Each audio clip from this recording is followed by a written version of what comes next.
Saturdays at Barrett-Jackson. There's just something that sets them apart. Everything is more beautiful, more valuable, and more desirable. The crowds grow, as does the intensity in the room. Saturdays have rock stars and sports stars, speed and craftsmanship. Everything's on display, and it's all for the taking. So sit back and enjoy the spectacle that is Super Saturday. Barrett-Jackson Scottsdale starts right now on the History Channel.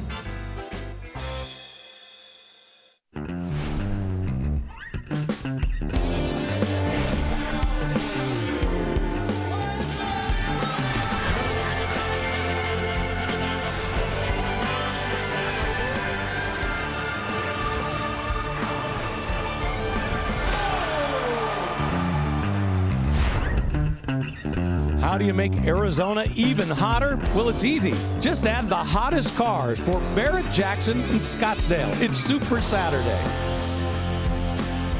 Yesterday, Fantastic Friday was pretty special. Who would have guessed that the #1 seller of the day would be the Batmobile? Okay, not the original. This was a recreation, but it sold as the highest retail sale for $200,000. But the special moment of the day came with this Mustang Dark Horse that was sold to help hurricane victims throughout the Southeast. It was sold not once, but twice when the car was donated back for a total of $600,000. Someone else gave $100,000 for $700,000 to help those affected by the hurricane. But we also had a lot of fun. The world's biggest Trekkie, Tyler Hoover, met his hero, William Shatner, fainted on the spot. And William Shatner became a part of our broadcast for a while. He was here to sell his F-Type Jaguar, and it turns out that Captain Kirk can also work as an auctioneer. He got up on the block, had the gavel, marked it sold, boldly going where no Captain Kirk has gone before. And while that was a lot of fun today, things get serious. Why? Well, it is Super Saturday. And today, the prices of the cars, the quality of the cars are all going to ramp up in a big way. This is the day we've all been waiting for. The stars of the auction will be crossing the block. And we've sent our team out to go pick out the cars they think are their stars. The very best cars at any Barrett-Jackson auction cross the block on Super Saturday, and I want this one. A 1971 Ferrari 365 GTB4, the Daytona. This one repainted in its original fly yellow with a recent polish and detail, black interior, chrome wire wheels, new tires, recent service. Marcel Massini report of its original options and history. And can you believe this has only covered 35,000 actual miles? That's not even 1,000 miles a year. This is achingly gorgeous, Tyler. Well, Mike, how about a modern icon with lot 753, a 2018 Bugatti Chiron. This one has a W16 in the back, putting out over 1,400 horsepower and its top speed 261 miles per hour. It's one of the fastest cars in the world. What do you have, Rick? Oh, come on, Tyler. It's Super Saturday. We have to talk super customs, like this 1960 Ford Starliner, a Ford GT-styled engine under the hood, 550 horsepower, a custom chassis underneath, body work that's absolutely perfect. And the nickname for this Starliner? It's Scarliner. All right, April, what have you got? Not bad, Rick, but check this out. 2019 Ford GT in liquid red. Now it's got over $50,000 in options with that cool carbon fiber aero kit, 20-inch carbon fiber gloss wheels, and get this, it's basically brand new, only 35 actual miles. This is a work of art. This is a street legal race car. It's incredible. One of the great machines you're going to see here crossing the block on Super Saturday.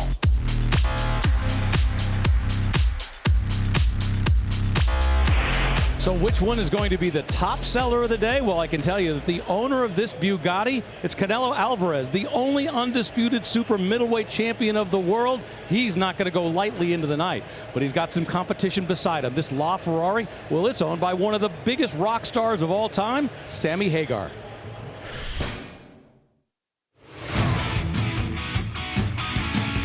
Hey, the Red Rocker Sammy Hagar here. I got good news for you. That LaFerrari, the most beautiful LaFerrari on the planet, okay? Back on the blocks, October 12th, the day before my birthday. I'm flying in from Cabo. I'll see you in Scottsdale.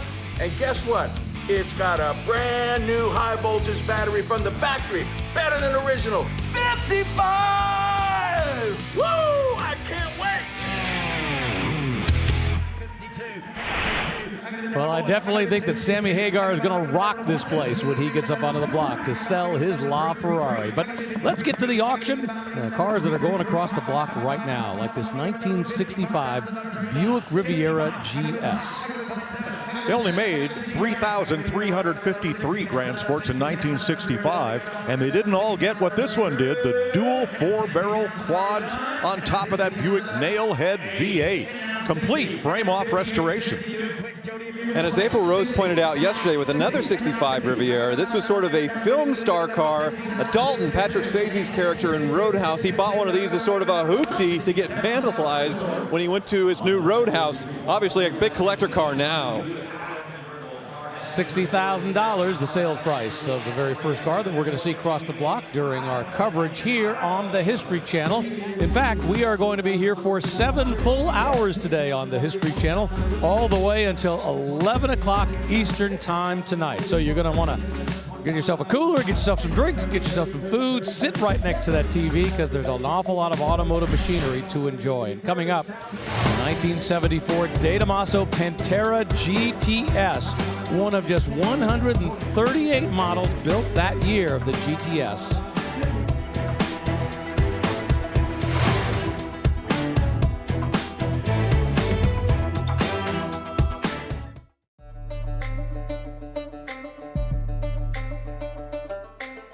Welcome back to Barrett-Jackson in Scottsdale, the fall auction. And just a moment ago, we saw a 1953 Buick Skylark. One of those original models sell for $95,000. We're closing in on 100. And is this the car that's going to do it? Yeah, our first $100,000 car of the day is this 1969 Dodge Charger RT440.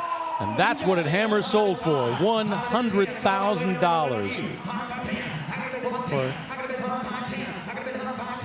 And as they put the sold sticker on, we're going to head over to Mike Joy with some special guests. Well, we're only an hour into the Saturday auction, and already we're selling cars for 6 figures. Greg Jackson, Steve Davis, 6 months in the planning, but today is the day. Today is the day. Yesterday was a fantastic Friday. I forgot to mention on the close having William Shatner here. What a day. Today we're going to have Sammy Hagar here selling his LaFerrari. That will be a moment. Bugattis, Ferraris, it is supercars, it's resto mods, but it's the best of the best. That's what Barrett-Jackson is all about. Super Saturday, Steve. Absolutely, Mike. And you talk about a Super Saturday. To start out Super Saturday standing next to a Congressional Medal of Honor winner, that's as deep and as cool as it gets. Absolutely. Without that sacrifice and without what he represented, we couldn't be doing what we do to here. God bless our veterans. God bless all the men and women in uniform to help us be a part and create something like Super Saturday. Couldn't do it without them. All right, I got to know, when Tony Orlando got up on stage this morning, were you singing along? I was singing along. And good having fun. The announcer who's gracious enough to do the anthem for us every Saturday, sing along with him. You know, there's so many great Barrett-Jackson moments happening here at the fall auction. You got to watch all day. 4 to 5 o'clock is going to be off the charts today. All right, let's make some more Barrett-Jackson moments back on the block.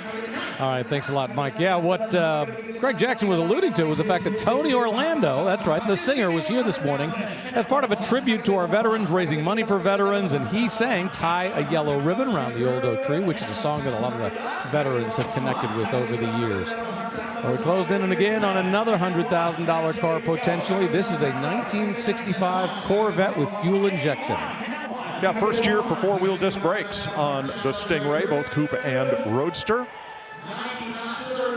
Tan top, black interior. I think they called this color Marlboro Maroon back in the day, at least during some of the years of the Stingray. They did just that, and it is a Fuelie. So much more progressive throttle tip-in than a carbureted car. And hey, we're at 6 figures again. We barely started. We've already had 2 cars cross into the 6-figure world. That Corvette fuel injected last year for the fuel injection.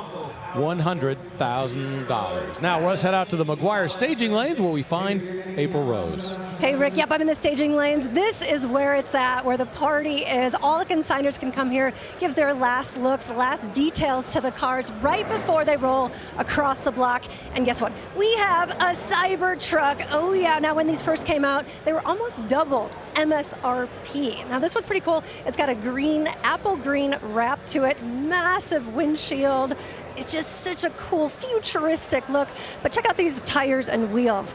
How do they fit into the angular fenders? I feel like if aliens landed, they'd be like, those two shapes don't really go together. But other than that, I think it's so cool. And check this out. There's no key. There's just a card. You hold it right here. You press the button, and the door pops open for you. Check it out inside. Everything's customizable with the coloring. You got the touch screen up there. You can put in different drive modes. They're really fun to drive. It's got 4-wheel steer-by-wire, just very minimalistic, over 250 miles of range.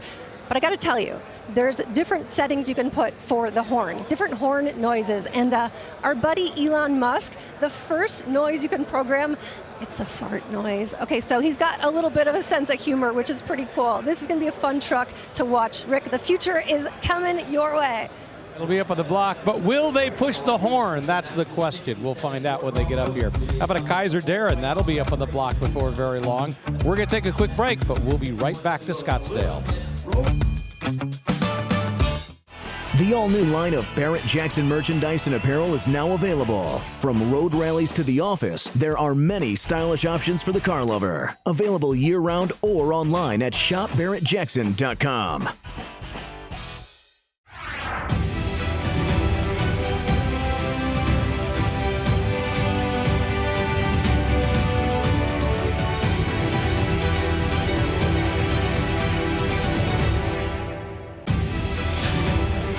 Here in Scottsdale, it is the fall edition of Barrett-Jackson, coming back here for a second time this year. And up on the block right now, we got one of the stars of the show, a 2015 Ferrari California convertible. Well, this is a California T, which is the upgraded version of the original, which debuted about 5 years earlier. V8 power, paddle shift transmission, black over red. This was the entry-level Ferrari. Now, I say that kind of tongue-in-cheek because the MSRP on this car was $271,000. This one's only covered 12,000 miles, and if it looks like it has big hips, it's because that folding hardtop has to store in the trunk, and it all happens electrically. Right, 2014 was kind of a transitional year, and I think this one isn't quite the T yet. I think we're close to it being the T. Yeah, V8 under the hood, front engine. It's been a long time since Ferrari did a front engine V8, but a rear-mounted dual clutch. This was the first dual clutch Ferrari in full production. So you can see it has a paddle shift transmission with that lightning fast dual clutch, and you do have a little back seat, but man, not much leg room back there. Oh, Mike's popped the trunk. Wow. Yeah, plenty of trunk room the way the top stows. Now, the successor to this, the Portofino, a much more developed and more capable car. But, yeah, this was a cool way to get into a Ferrari for a lot less money than the mid-engine or V12 cars. Well, that gentleman right there is the new owner of the 2015 Ferrari California. And the Summit Racing sold sticker went on, and away it goes for $100,000. Rolling up behind it, we got a 2024 Camaro ZL1 Collector's Edition. Well, what we're looking at here is the last year of the Camaro for who knows how long. So sort of like Dodge with Mopar, they're going out with a bang. This ZL1 650 horsepower. You can see this one has a beautiful matte finish on it as well. We'll see what the replacement is, but for now, this is it for Camaros. Yeah, things got a little jumbled. The Collector's Edition was available to order through Chevrolet dealers, and it was a build-out. However, at some point early this year, Chevrolet built about 50 Camaros at the end of the line with 2025 serial numbers. And that may have been to preserve the use of the model in NASCAR for another year before Chevrolet decides what to do next, since the Camaro, as we know it, is going away. Well, not going away lightly. We're up at $155,000. So what car would be the replacement for NASCAR? I guess they're still making a Malibu, I suppose. Boy, like going back to the days of the Monte Carlos, huh? Well, we understand that Chevrolet can continue to use the current Camaro body in NASCAR Cup competition at least for another year. And who's to say whether the next GM NASCAR Cup car will even be a Chevrolet? Could be a Buick, could be a Cadillac. We'll just have to wait and see. Hold on, we're at $195,000. Closing in, we just made it $200,000, our first one of the day. Well, I guess that means it is an instant collectible. Wow. And there it goes, $200,000 for that 2024 Camaro ZL1 that is a brand new car, only 7 miles on the odometer. But I got to tell you, that's just really the beginning of what's going to happen here on Super Saturday.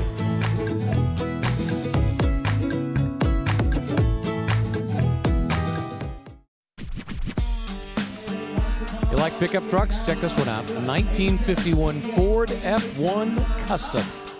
Well, it looks kind of stock, but it sits on a Roadster shop chassis, and it has a Ford Coyote modern V8 engine with Edelbrock fuel injection. So it looks stock, but it's anything but, and it's closing in on $90,000. Yeah, the Coyote is a very popular choice for Ford Customs. We've had 4 generations now of Coyote. We saw that Dark Horse sell for a great cause yesterday for $700,000-800,000 for the latest version of 500 horsepower. This is a very reliable, very sedate drivetrain as well, but with great power, so the best of both worlds. Beautiful build. And that one just sold for $90,000 here at Barrett-Jackson. Will be plenty of the pickup trucks that will be crossing the block during the course of the day. So depends upon which generation you like. Up on the block right now, we have a 2004 Lincoln Town Car Limousine. But what is going to make this special in the retail market today is the fact that this was used by Trump Taj Mahal. They actually commissioned this to be built. So yes, the Trump Taj Mahal in Atlantic City, the Casino Hotel, is where this vehicle spent most of its life. Now, there is documentation from Ed Diaz, who was Donald Trump's personal limo driver, that he drove the Donald in this car. It's not specified when or where, but we must assume that this was during the time before Donald Trump first ran for president. So, the place is going kind of wild here. Let's see what it'll do. So I was just asking the driver who pulled it up on the block, and this was must have been used extensively by the Trump Taj Mahal, not only to bring Donald Trump to and from, but also for many other high rollers, and then in limo use for many years. It has 136,000 miles on it with these platforms. This Panther platform was known for not only the Lincoln Town Car, still in the same chassis, but also the Ford Crown Victoria, a police car, and taxi cab fame, and the Mercury Grand Marquis. They retired it in about 10 years ago, but the choice for limousines. Now, as Victor swings his camera inside, you see there are no jump seats. So this would luxuriously seat 6 in a lot of comfort. There is a sunroof that looks like it retracts and opens, and it's going to take a bunch of people to push this because this thing is a beast. So the limo conversion companies that build these, since these were a frame-on-body, sort of a truck-style car, it was very easy to lengthen them. But the roof, they're not able to make that smooth for such a long distance. That's why you always see limos having this vinyl top to sort of hide the waviness, and why they often put in a sunroof. So that's the reason why you always see a rag top on top of a limousine. I'd say this one has we'd give it survivor status. It's not been restored. The bumpers are all scuffed, showing, that this thing has been well used. But not a fresh restoration. Has the ties to the Trump organization and to Donald Trump. We're at $45,000. Well, it's such an amazing platform, this Panther platform. I've seen limousines and town cars retired with 700,000-800,000 miles still running great. So 130,000 just broke it in and sold. Well, and that one just sold for $47,000 here at Barrett-Jackson. And don't forget, if you go to barrett-jackson.com, that's the place where you can find the list of all the cars that will be crossing the block here on Super Saturday. So if you want to know more about what's coming up, just check barrett-jackson.com. All right, this is the Cybertruck that April Rose previewed. The first time, I believe, we've seen a Cybertruck on the block here at Barrett-Jackson. Well, Elon Musk is one of the most creative industrialists in the history of America. And yesterday we raised a lot of money for Samaritan's Purse for hurricane relief in the Carolinas and Tennessee. What Elon Musk has done with the Starlink satellite-based internet, sending those Starlink units out to those areas that otherwise have no communication. It is so forward-thinking and unbelievable.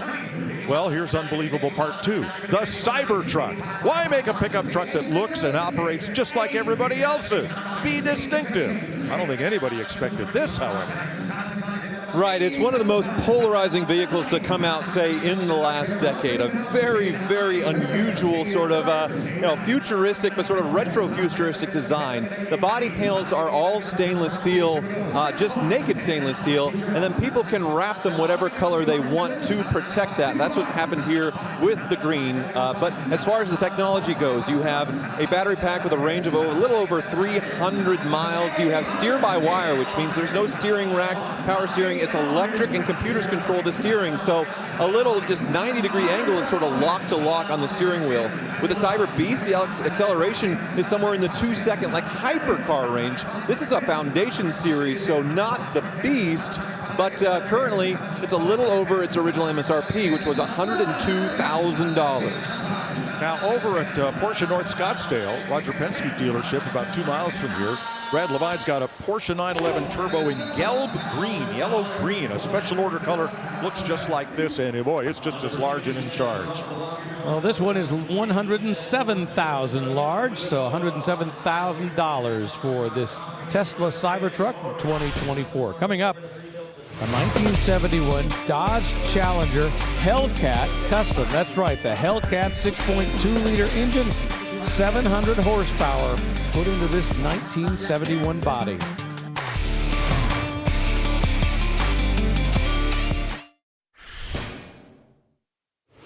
Well, about the most exciting thing you can do at Barrett-Jackson outside of the auction block is go on the Dodge Thrill Ride. Rick, what are we doing circles in today? Tyler, we got the Red Eye Charger Jailbreak, making 807 horsepower. Oh, wow, jeez.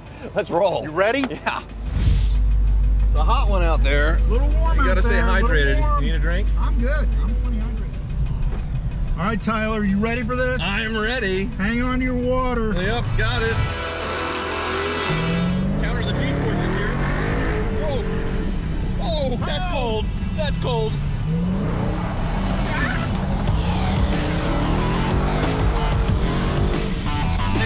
I got it on you. I'm sorry.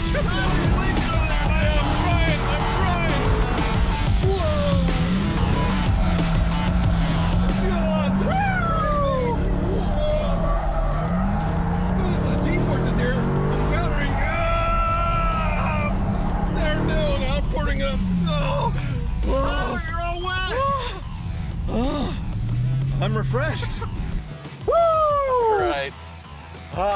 Well, this is the wet t-shirt contest that nobody wanted. I swear it's just water. I wasn't that scared. Back to the block.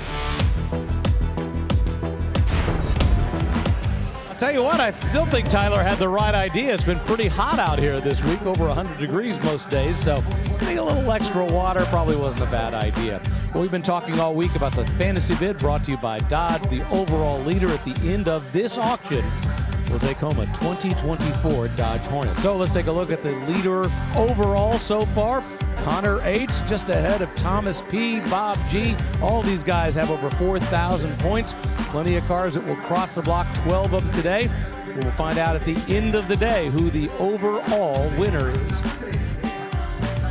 Up on the block now, a 1969 Mercedes-Benz 280 SL.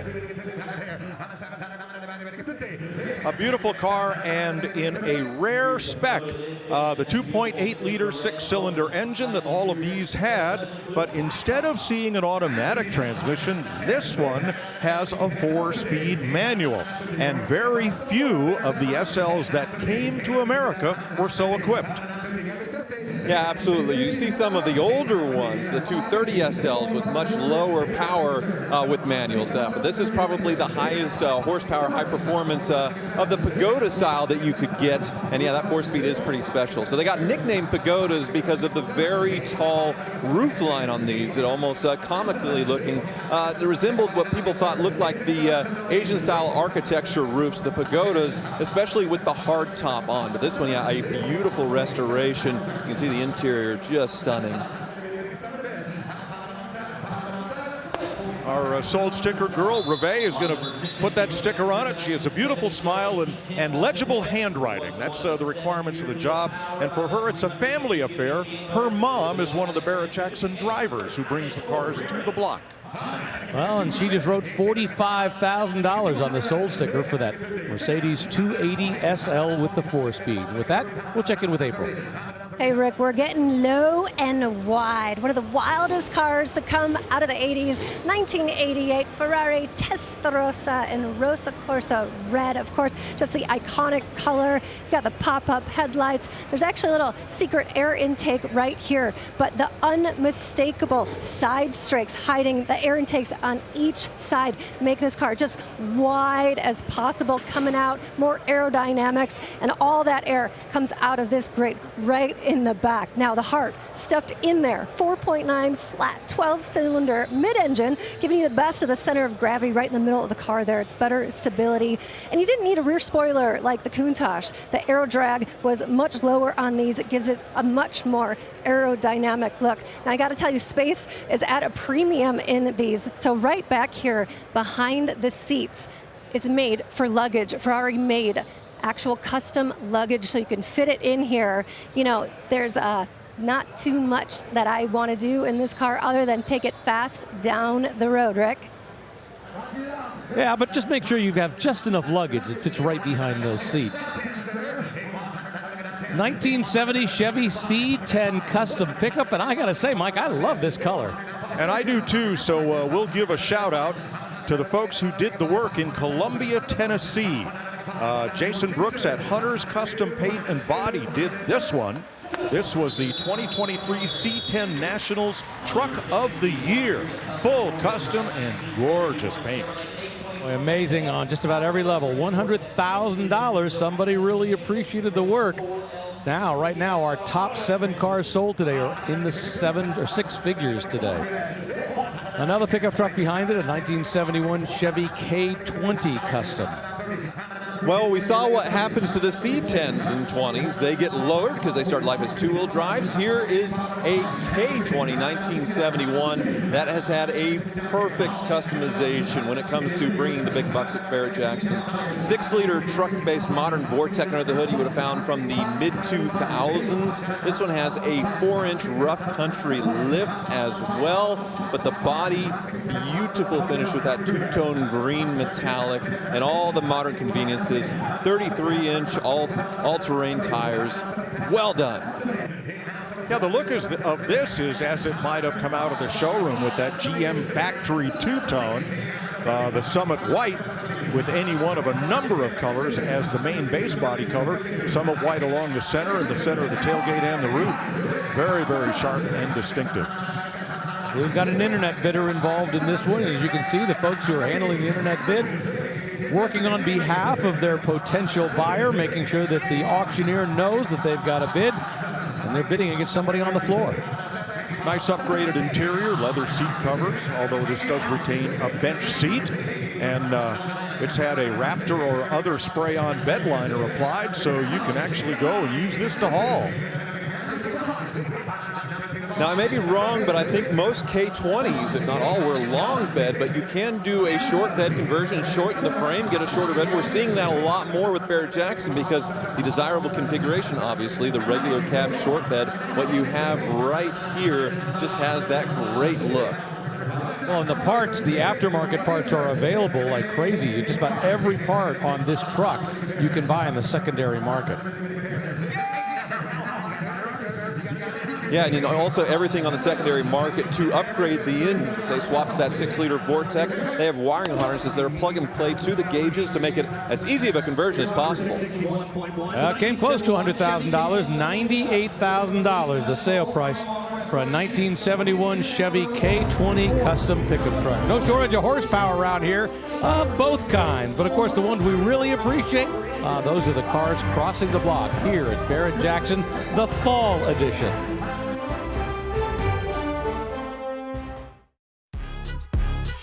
Well, it is a busy day here at Westworld. Plenty of folks coming in to check out the cars that will be crossing the auction block.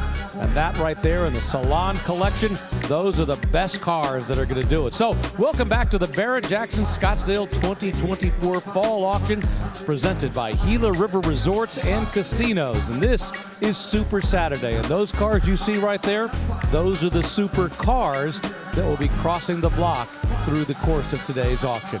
And right now, we got a 1963 Corvette custom split window. Well, beautifully restored, Sebring silver over a Riverside red interior, both the names of famous racetracks. The knockoff wheels, which weren't really available from the factory in '63. But Victor, let's show them what lies beneath this this hood. Whoa. A modern fuel-injected and turbo supercharged V8.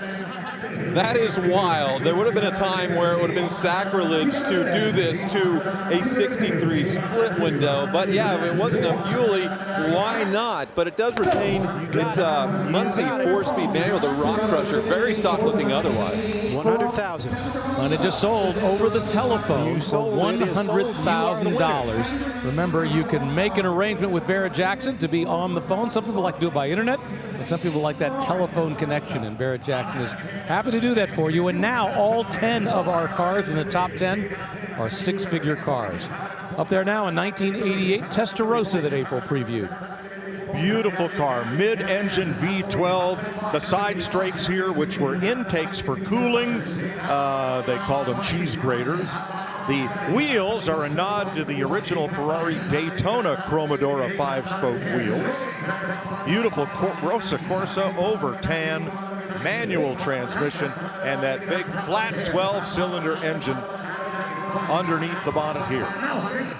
Yeah, so those crazy cheese graters, those side strakes, like Mike said, are functional on both sides. One side services the oil cooler, the other side for the engine's radiator, and then you probably saw on the front there's one little cutout for air to be drawn in as well. That is for the AC condenser for air conditioning. These were grand touring cars, even though they have that flat 12 in the back. These are more, fun, comfy cross-country cruisers where you get a blonde in the passenger seat and drive into Monaco to the casino and make a big splash.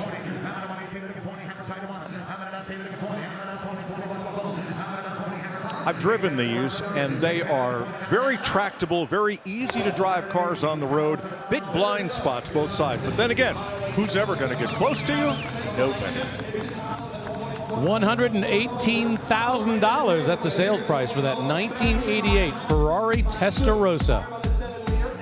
Once again, it's Super Saturday. Check out those cars on any day. If you went to a car show with those cars, you'd be amazed. Well, here at Barrett-Jackson, we're going to see them all day long. The all-new line of Barrett-Jackson merchandise and apparel is now available. From road rallies to the office, there are many stylish options for the car lover. Available year-round or online at shopbarrettjackson.com.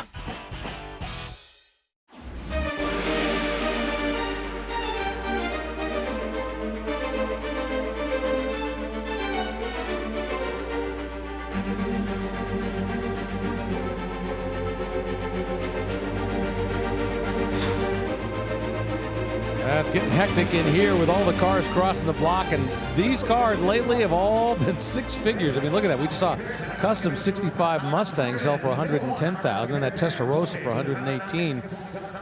A lot of money crossing the block here at Barrett-Jackson on Super Saturday for our fall event. Up there now, a 1966 Plymouth Hemi Belvedere 2 hardtop. Yeah, very rare example of Plymouth's midsize supercar. And it's super because of this. The all-conquering 426 Hemi, named for its hemispherical combustion chambers, tons and tons of torque. Now, this was about a $1,000 option back in 1966, and it was said to get about 8 to 10 miles per gallon. But if you wanted to go fast from stoplight to stoplight, did you care?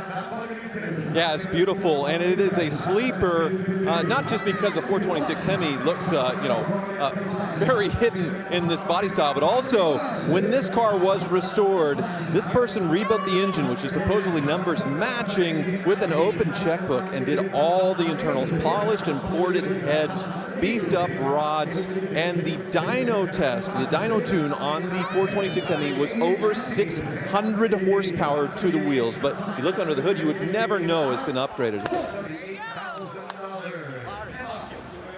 $78,000, that's the price for that Hemi engine Plymouth Belvedere from 1966. Pretty special.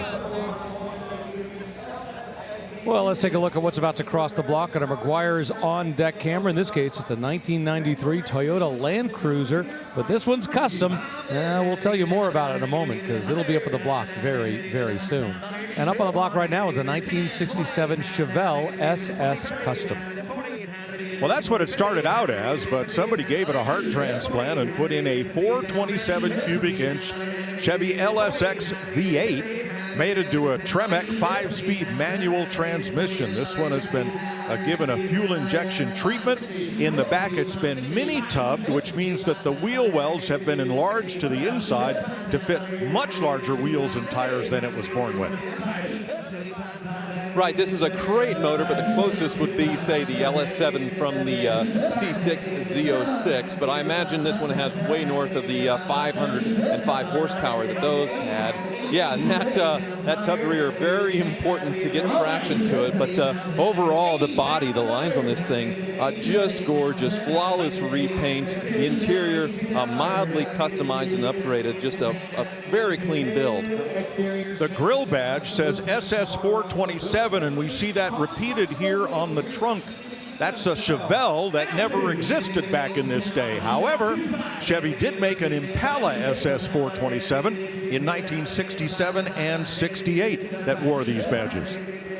And one easy way to tell the difference between a 66 and 67 are those tail lights. We saw a 66 yesterday where it was partially wrapped around to where from the outside you could not see the tail lights. In 67 they corrected that and they wrapped all the way around. And then of course, yeah, the black trim and that 427, that is appropriate. So perfect. $82,000 for a 1967 Chevelle SS Custom. Beautifully done. Congratulations to those folks there. Remember, they'll pay $82,000 plus a 10% buyer's premium. Out in the staging lanes, those are the cars that are lined up waiting to cross. Boy, you want Camaros, you want that Kaiser Darren right there. How about a couple of Corvettes, a Pantera? Man, it's an amazing collection of cars. You get to see them here at Barrett-Jackson. And the great thing is you just buy a general admission ticket and you can walk around and look at them all. 1983 Toyota Land Cruiser. This is an FZJ 75, but it's a custom. Yeah, this is where the Land Cruiser name came about, was for these pickups. This one has been given a big snorkel on the right side so it can ford streams or rivers if you wish. The Toyota 1FZ engine is supercharged, TRD supercharger, and it's hooked up to a 5-speed manual transmission. Disc brakes have been added. This is a goer. Yeah, I believe 93 was the first year of the 1FC that you could get in the Land Cruiser. A great, I mean, pretty much invincible engine, albeit, yeah, a bit underpowered. So adding that supercharger from Toyota Racing Development is a nice touch. Yeah, period correct, if not what this old truck would have come with. And yeah, massive lift you can see there. Falcon component shocks. And yeah, it looks really, really awesome.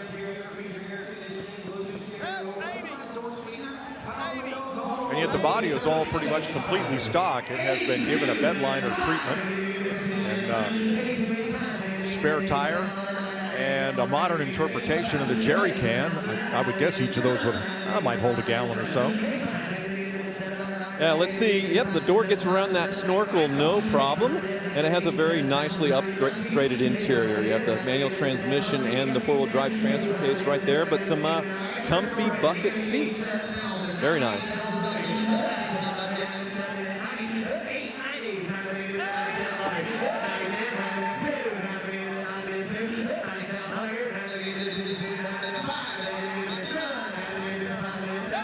I gotta say, I like the very slim bumper on this because normally the trucks, they have a big overhang on the back. Easy to catch it on something and, you know, bang the truck up and bend the frame, so you don't want a long bumper sticking out to catch it with the off-road. But this thing's lifted so high that the ground clearance, the approach and departure angles are probably pretty good. Once again, 6 figures, $100,000. That's what it takes to buy a nice car on Super Saturday here at Barrett-Jackson. Coming up, a super pickup truck. In this case, a 1949 Dodge Power Wagon Custom. 5.9-liter Cummins 12-valve diesel.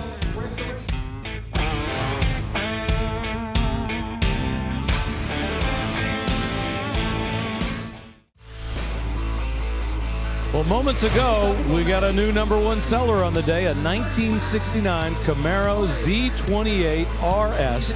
It's a 302, 290 cubic inches, original matching numbers car, Cortez silver. It is sold for $237,000. That's the #1 sale on the block right now, and we're up over $150,000 again with an Eleanor replica. So the name Eleanor comes from the famous Gone in 60 Seconds film. There was the remake with Nicolas Cage in the 90s, and this is a tribute to that hero car with that chip boost kind of styled body kit on it, but based on a 67 GT500. Now this one's powered by a 4.6-liter V8, so many decades newer Mustang engine you would find, but it's also been supercharged. But yeah, you look inside, it does have all the switches. I imagine one could be hooked up to nitrous to have that go baby go moment, with this one an automatic transmission in that beautiful color from Gone in 60 Seconds. Wow. Now this particular one, not a brand new build, it was built a couple of years ago, and they point out that this one has 3,000 miles on the odometer, but that's a nice thing. It means it's been driven, it's been worked in, everything's probably working even better than when it was brand new. That one just sold on the internet, it appears. Congratulations, $164,000 for a 1967 Eleanor replica. We've got a number of great collections that are rolling across the block, including the Lehman family collection, and this is the first vehicle from that collection that we'll see crossing the block today, a 69 Camaro Custom. Well, this was born as a Camaro SS, but it's been upgraded to a big block engine with a Holley 1000 CFM carburetor, 5-speed manual transmission, been treated to an aluminum flywheel, Pro Top Line aluminum heads, so a lot more power than it was born with. It's also been lowered on a Detroit speed suspension. Yeah, that's all the nut and bolts underneath, but look at the beautiful paint job on this thing. The quality just unreal. That billet grille does look fantastic on these 69s with a one piece like that. Cowl induction hood to feed that big block, and very bright red interior to match the paint job on the outside. This thing is very clean, very well done. Custom console, and hey, Victor, get a look at this dashboard. I love this. Where have we seen this dashboard before? Not in any 69 Camaro, but my 60 Impala had this same dashboard, and so did the 59. Very, very cool. We've seen this repurposed in a lot of customs. Corvette had a similar dash in the late 1950s, and I love seeing it here on a car that was born a decade later. But classic hot rodding. You know, you take something from one car, you move it to another. And what's really interesting, though, is not just that they took the parts and moved them over, but the style and the quality of this build. on this car, you are way under the money on this one. 80 now. Well, I have to agree. Given the quality of the components that have been added, the quality of the bodywork and the paint, and all of the special features we've mentioned, no way could you build this car for the amount currently bid.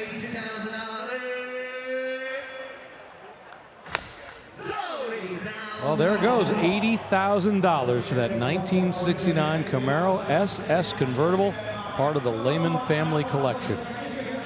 Congratulations to the folks up in the Skybox. Well, you like a 69 Camaro, but you don't want it in red? How about one in black? In this case, it's a 69 Camaro Custom. More like, is this gunmetal gray? Yeah, I think so. Well, this one is badged as a Z28. Well, let's see what lies beneath. Well, no, not anymore. It's gotten a supercharged LT4, very modern, computer-controlled, injected V8 engine. And as far as I'm concerned, you take the 302 out of the Z28, it's no longer a Z28.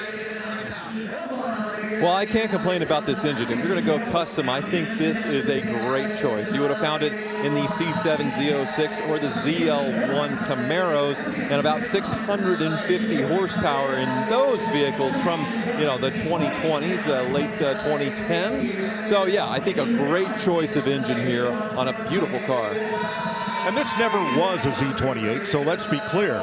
In fact, the front subframe may be all that remains of the original Camaro this was built from.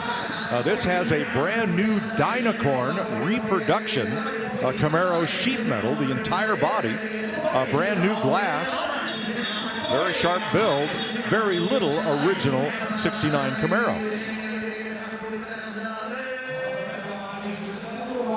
Well, that's okay with me, but yeah, it's interesting that some people, they just need to start with a VIN, a firewall, and a title, basically, and they can build an entire new car from scratch however they want it.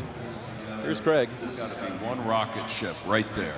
Now, different states have different requirements when you start moving and changing things around, but in many states, the front crossmember or subframe is said to be the DNA, contain the DNA of the vehicle, because that's something, when you change it, you change the car entirely.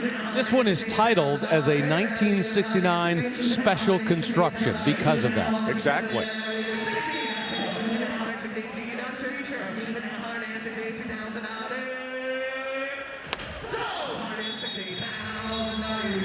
Congratulations, gentlemen, up in the Skybox, $160,000 for a 1969 Camaro Custom. Barrett-Jackson.com, that's the place to go to for all of the information about today's cars. You can see what's coming up, and you can also see about the cars that have already crossed the block. Find out the prices that they sold for, so you definitely want to check that out.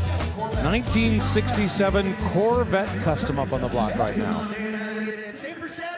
Well, this one's powered by an LS3, so a little bit of an older LS engine you would have found in, say, a C6 Corvette starting around 2005.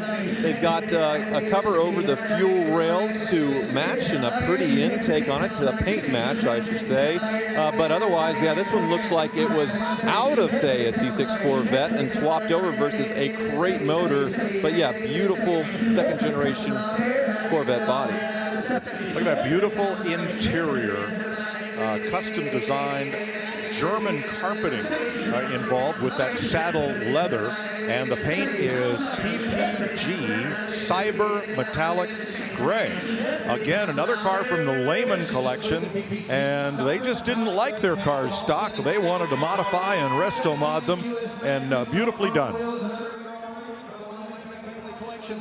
Yeah, absolutely. A few years ago, well, maybe about 5-10 years ago, we were arguing what cars would do better, faithful restorations or customs done out to this level. What would do better across the block? And well, that was determined long ago. The customs are kings and here to stay compared to a stock example.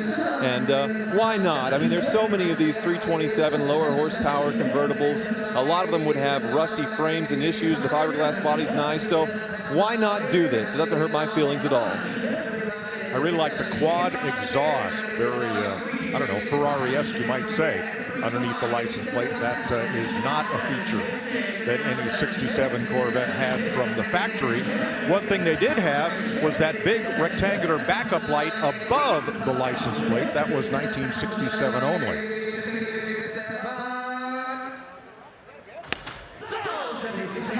On that car from the Lehman family collection, just sold here at Barrett-Jackson for $76,000. And with that, we are going to see where April has wandered off to. Hey, Rick, I'm in the staging lanes right now with this beautiful 67 Corvette, completely custom resto mod, because even the bumpers were painted. Custom grille right there. You got a chin spoiler coming down the back. Beautiful Elkhart Lake blue color, just shines beautifully in the sun out here in Arizona. And I love the treatment, just a different style on the mirror that you don't see a lot. Inset door handles that are illuminated at night.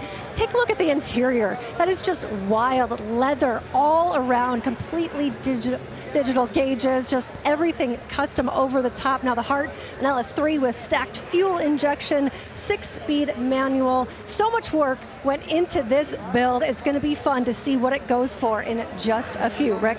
Yeah, and I absolutely love that color, April. That is just a spectacular car. And once again, it'll be up on the block in just a moment. Right now, though, we've seen some Novas do very well, and this one is closing in on $100,000, a 1967 Custom. Oh, the 67 hardtop, such a sweet little car, is what the Nova became from its humble beginnings in 1962. It got a restyle, got a different front end, but this one has been done Pro Touring style. Now, Pro Touring is an outgrowth of Pro Street, which were drag race cars with license plates. Pro Touring adds the element of corner carving. So you get wider wheels, low profile tires, you get disc brakes all the way around, and a handling suspension. And this with beautiful paint, upgraded engine, and everything. We're at 125,000 bid, and I'm not the least bit surprised. Yeah, modern coilover suspension all the way around, so definitely out of the Stone Age when it comes to the suspension. The color is actually BMW Space Gray Pearl, so they borrowed that from the Germans. But yeah, another beautiful resto mod custom from the Lehman family collection. Wow. Yeah, coilover spring shocks, Willwood disc brakes at all four corners. So the suspension is both lighter and much more corner carving than what it would have been born with. Love those leather seats and the bespoke console with the contrast stitching. What a build. Yeah, I wonder if that big block engine might create a little understeer issues, but yeah, otherwise very modern. You saw that interior with the modern gauges integrated into a totally custom looking dash, sort of futuristic looking. Boy, this thing is just stunning. The only thing I'd ask for would be a 4, 5, or 6-speed manual transmission. This one does have an automatic, but boy, very capable and a beautiful build. Well, an amazing money. Remember, this is a Nova, right? This was the inexpensive car for Chevrolet back in the day, but not anymore. This one just sold for $153,000. All right, with the next car rolling up on the block, we're going to give you some Hagerty Fast Facts. This is a 1954 Kaiser Darrin, designed, of course, by Howard Dutch Darrin. There were only 435 built. And here's a part people want to argue about. Is this the first American fiberglass sports car? A lot of people say it is because this was introduced a month before the Corvette was introduced. Now, Corvette got into production just a little bit quicker, but this car was introduced to the public before the Corvette. So this was the first fiberglass car that the American saw as a sports car from the American builders. Well, this thing has a great party trick that we'll show you over here on the driver's side. And that is that the doors, and there are 2 of them, do not open, but they retract and slide up into the front fenders. I'm just surprised that no one ever copied that feature. Must have been difficult and expensive to do. Yeah, I suppose one that would be similar is the BMW Z1, but they folded down. That's another strange one. But this is sort of a forgotten, fiberglass wonder from the 50s, but recently got a lot of screen time in a TV show called Fallout, based on a video game. Walton Goggins is the lead in that one. This is the car that he drove around in the series, and he became the ghoul in the show, kind of like a dystopian 50s type of nuclear fallout show. Kind of a fun watch. Things like the gauges, the steering wheel, and the tail lights were shared with Willis sedans of the early 1950s, using as many off-the-shelf parts as possible to keep costs down. These were rare and cool.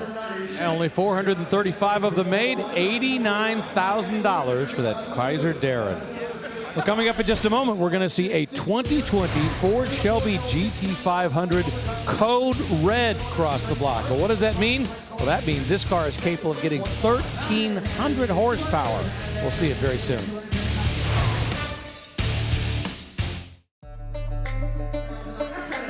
Big money on the block here in Scottsdale, a 67 Corvette big block. Right now bid to $157,000. Well, this is the opposite of the Corvettes we've seen cross the block. It's from the Brian Frank Collection, a family restoration business in the Midwest. 427 cubic inches, 435 horsepower, restored to original, and NCRS judged to 99 points. This is as close to a showroom fresh 67 Stingray with the biggest engine you can order that you'll ever see. Yeah, the higher horsepower, 435, 427, and in the color, in my opinion, Nassau blue, just absolutely stunning. Or is it Nassau blue? Marina blue. Marina blue, yeah, 66 would be Nassau blue, but yes, I think the best color in these. Yeah, look inside, just that beautiful, perfect restoration in there. So you paid an extra $1,000 for this engine to get 10 more horsepower? Not really. They just ran the horsepower curve up so far and stopped it. It really kept going, kind of like the price for this car at $200,000. It's estimated these engines in stock trim put out closer to 500 horsepower. $200,000 for a 1967 Corvette, 435 horsepower. Beautifully done. Congratulations to everybody involved with the sale and purchase. And it's on the move. The Bugatti Chiron going through the salon area, heading towards the block. This is the one that's owned by Canelo Alvarez. And as you can see, they're taking great care to get it through the crowds to get it back up to the block. And that is a true supercar. Remember, capable of 261 miles an hour. And I should point out it's limited to 261 miles an hour. So, Rick, I think we're going to have to reopen the debate on Corvettes as to which carries more value, restored authentically to original or resto modded. The gauntlet's been thrown. I don't know. Brace yourselves for the customs that are coming. There's some pretty incredible Corvettes coming up. This is certainly one of them here. Yeah, 1957. This one has a 5.7-liter V8 on the under the hood. And talk about blues. We had the Bugatti Racing Blue there earlier. We had the Marina Blue, since I was wrong, not Nassau Blue on the 67. And this one is a custom Cobalt Blue, very bright with that two-tone gray. But what I love about this 5.7-liter, you look under the hood, and they made it look like, say, what would be from the vintage, the valve covers that you can buy to make it look, stock. Yeah, dual carburetors as well. Beautiful. I love the Sanderson cast iron headers. They flow a lot better than the original exhaust manifolds, but they don't give off all of the noise, vibration as tubular headers, and don't rust that way either.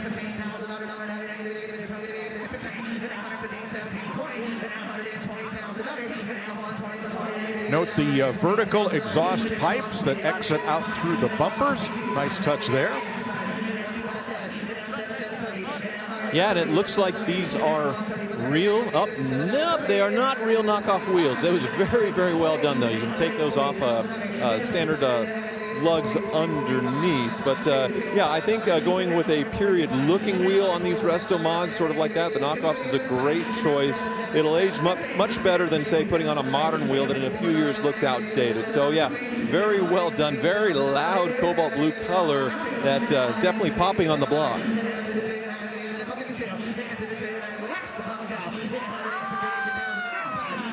So one of the debates when you talk to Corvette builders about whether to go custom or stock is that when you go stock, you've got to meet a lot of standards, and it's not easy to do.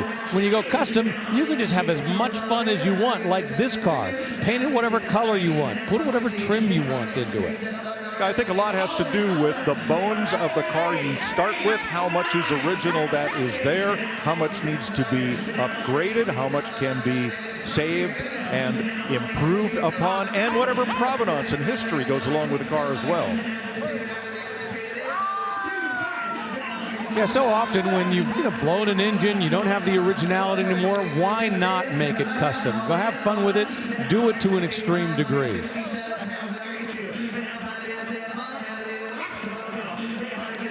Yeah, I agree. Chances are this wasn't a Feely when it started life, and later we'll see a 62 Corvette that custom that was backdated into a two-tone with a totally different drivetrain, because 62 was that last year, the first generation Corvette, where they went all one color. So yeah, totally throw the book out, do whatever you want on these customs, and see the big money. $66,000 makes that the #4 sale of the day so far during our Super Saturday, the fall edition of the Barrett-Jackson Collector Car Auction. Coming up, we've got a 1974 De Tomaso Pantera. This is one of the cars we previewed just a little while ago. This one's a GTS.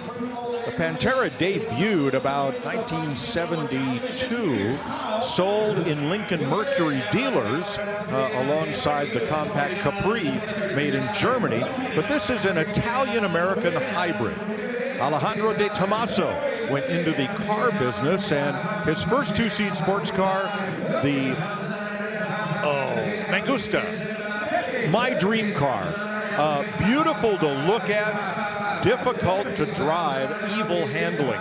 This was the follow-on, the Pantera, a way much better car. And as it evolved, they came out with this GTS version, a take on their GT4 race car. So you saw that little Gias badge on the front fender. So yeah, Italian design, but a Ford 351 in the back. This one, very low miles, under 20,000 miles. Looks like it has been repainted, but they started with a very low mileage example. And Mike, you're seeing that engine back there? Oh, yes. All right, those air intakes don't feed turbochargers. They just feed that one big 4-barrel carburetor. And there is the transaxle to get all that power down to the road. Now, there would be an insert here, and there would be a trunk, but what are you going to use it for, right? Well, it's Italian design by Ghia with an American engine. The interesting thing is the guy who actually worked for Ghia and designed the car is Tom Charda. Tom Charda was an American. In fact, his father was a car designer, designed the Lincoln Zephyr. So this is the ultimate combination of American and Italian design, style, and engine.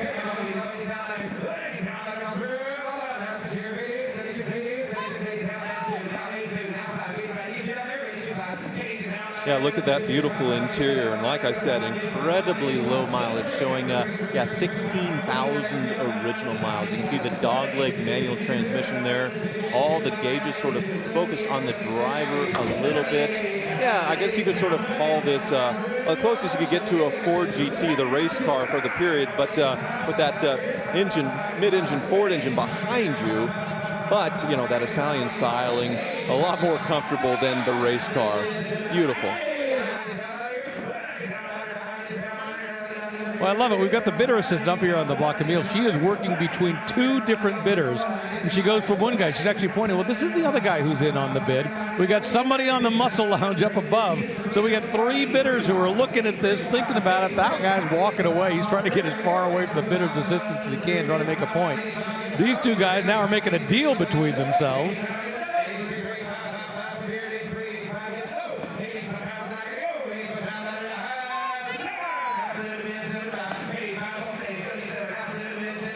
She says, okay, back to you. You're in? You in? No, I guess not. The guy in the muscle lounge, he's walking around getting some advice. Should I bid on it? Should I not? No. Oh, I'm laughing. I'm looking at Butch Bachmeyer, who just bought that, and he is a very frequent buyer and consignor at Barrett-Jackson. His business, his and Dave Bingham's, is Park Place up in Bellevue, Washington. A lot of great exotic cars up there, and he's a great collector. $83,000 for that Pantera GTS. Coming up next, this 1971 Dodge Challenger Hellcat Custom Coupe. This is the first fantasy bid car of the day. Hopefully you're playing the fantasy bid game, and if you are, well, this is one of the cars you're going to bid on, because this is part of the game.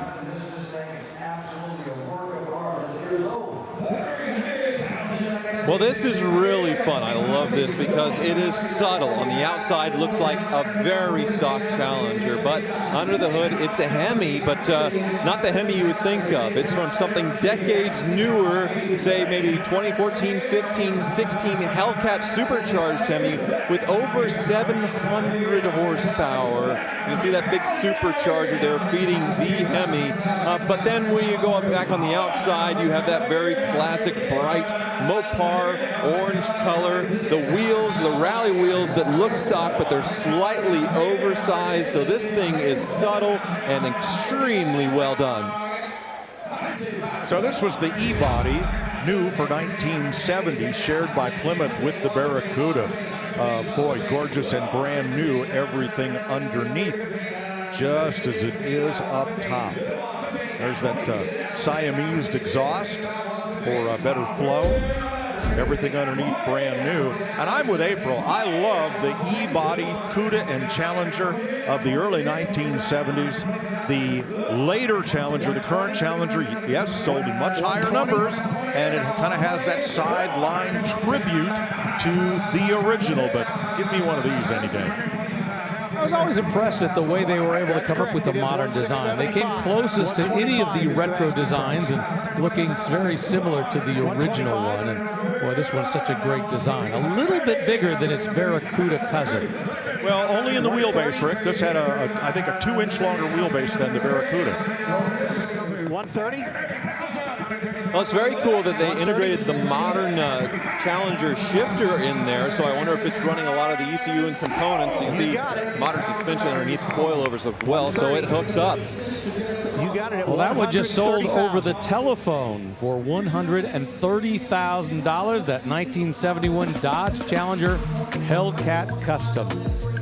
Great day here in Arizona. Yeah, it's warm, but guess what? The cars are awesome. And check that out, a Daytona, that yellow car, will be here very soon.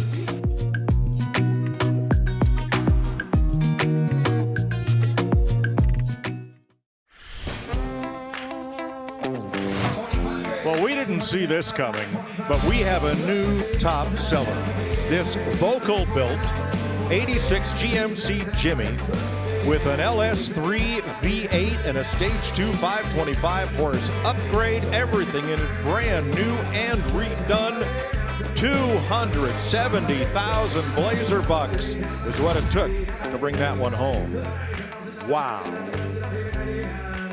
Back to the block, here's a 67 Chevrolet Corvette Custom convertible.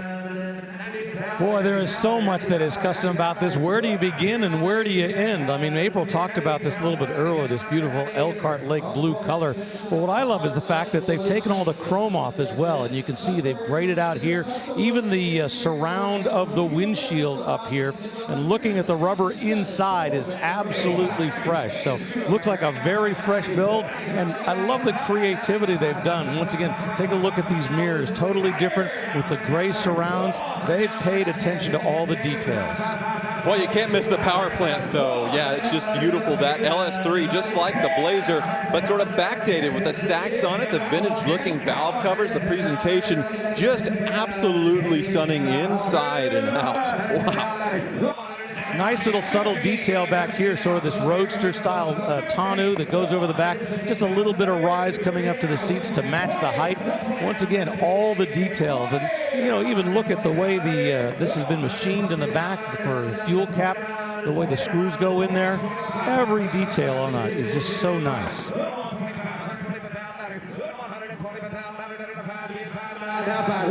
Yeah, whoever built this did not want chrome, which I think is an interesting and very cool choice. So what few things are polished, they're either brushed or sort of polished, but nothing chrome like the bumpers or any of the windshield trim, and it definitely works. You know, the Stingray hood is great to match all the other pieces that would have otherwise been chrome, and very unique.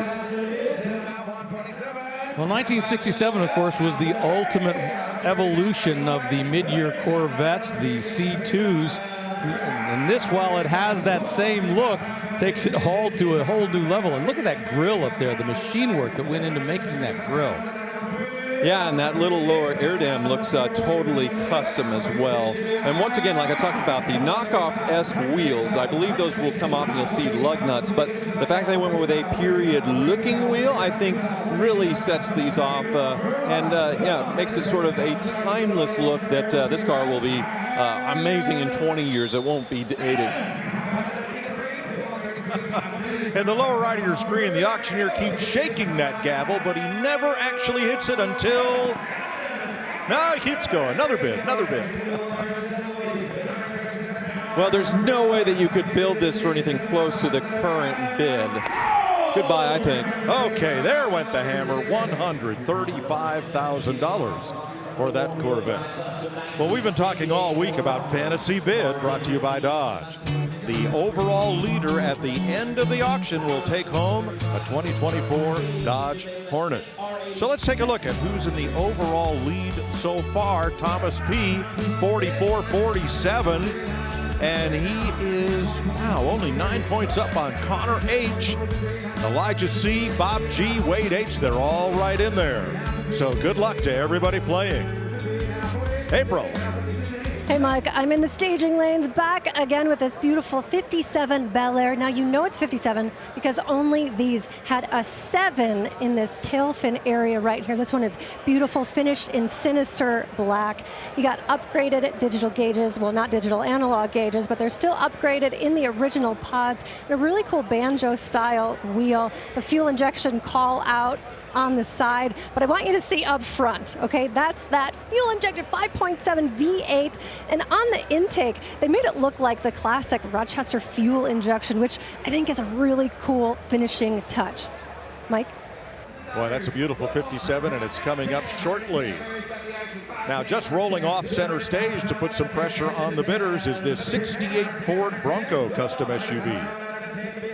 Yeah, very simple 1968 body. They haven't gone over the top. Where they went over the top is inside in the engine compartment with a Coyote V8 engine, 435 horsepower. Dana 20 suspension or Dana 20 connection down below.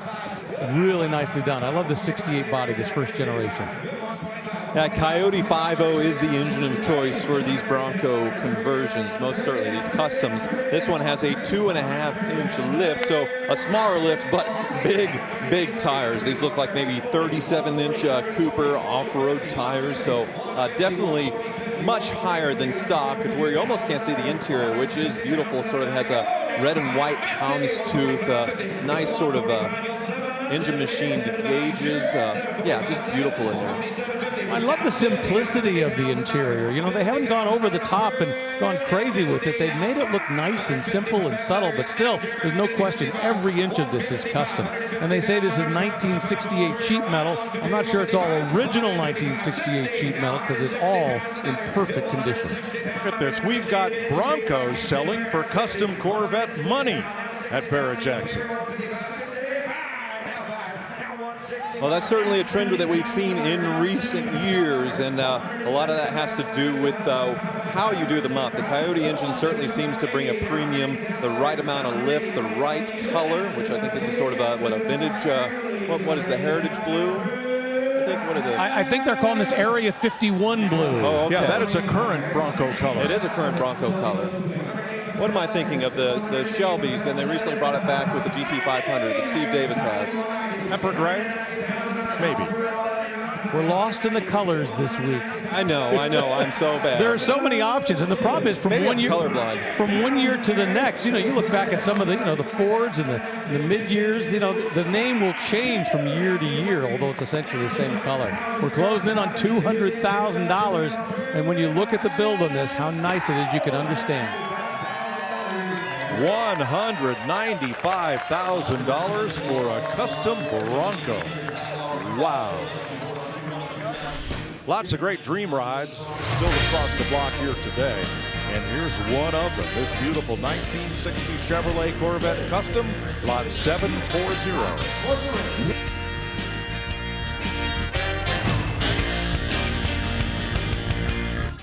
The all-new line of Barrett-Jackson merchandise and apparel is now available. From road rallies to the office, there are many stylish options for the car lover. Available year-round or online at shopbarrettjackson.com.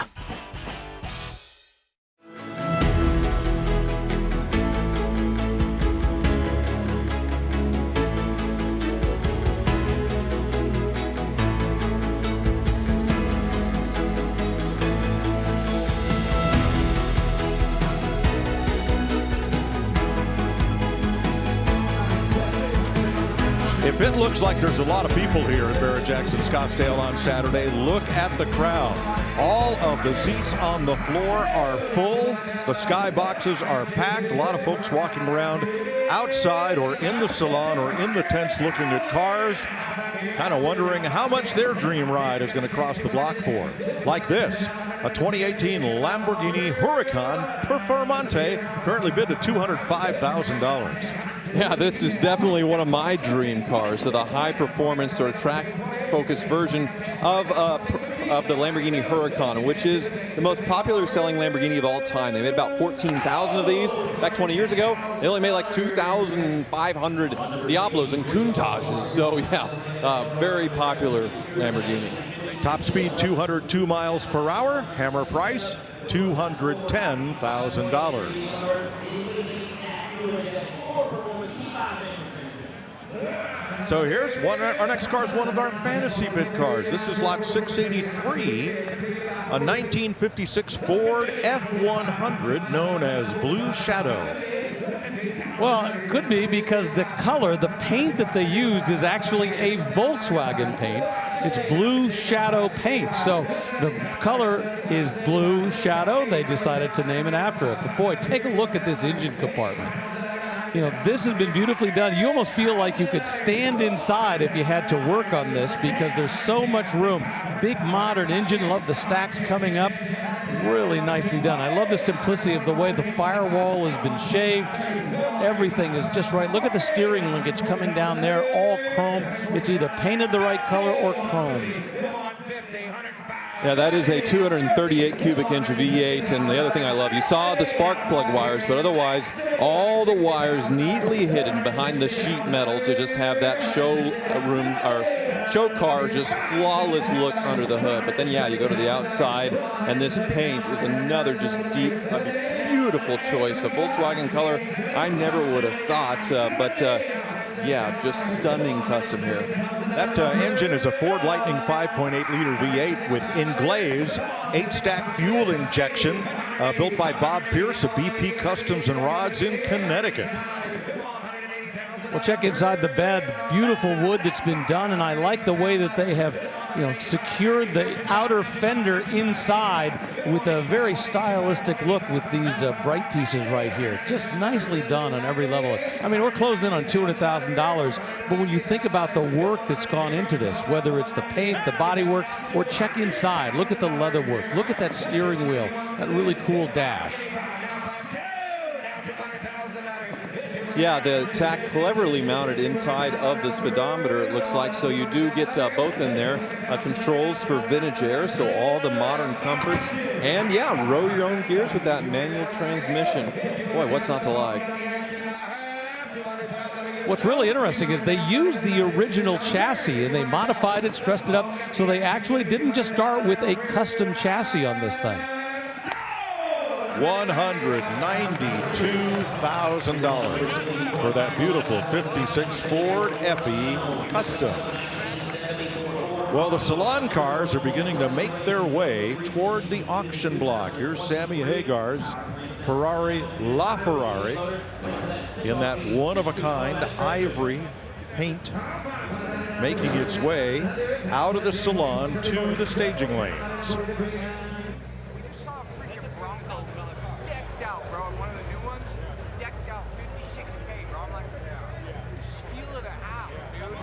Now, they wanted to sell this car in January in Scottsdale, last January, but there was a problem with the hybrid system. This has a regular 12-volt battery and then a high-voltage battery that is part of the car's system, and that battery had failed. Well, it took a while to get a replacement from the factory and even longer to get it installed, but here it is, ready to go and ready for its next owner. Well, it's Bronco o'clock again. Here's a 74. Well, you're just seeing the hood close on the Coyote 5.0 under the hood. Like I said, the engine of choice for these custom Broncos. This one, sort of an orangish copper color. I hope. I might be colorblind. Yeah, slight lift on this one. Sort of the twin spoke chrome wheels. This one, though, they fitted with the hardtop to cross the block, as you can see, fitted in matte black.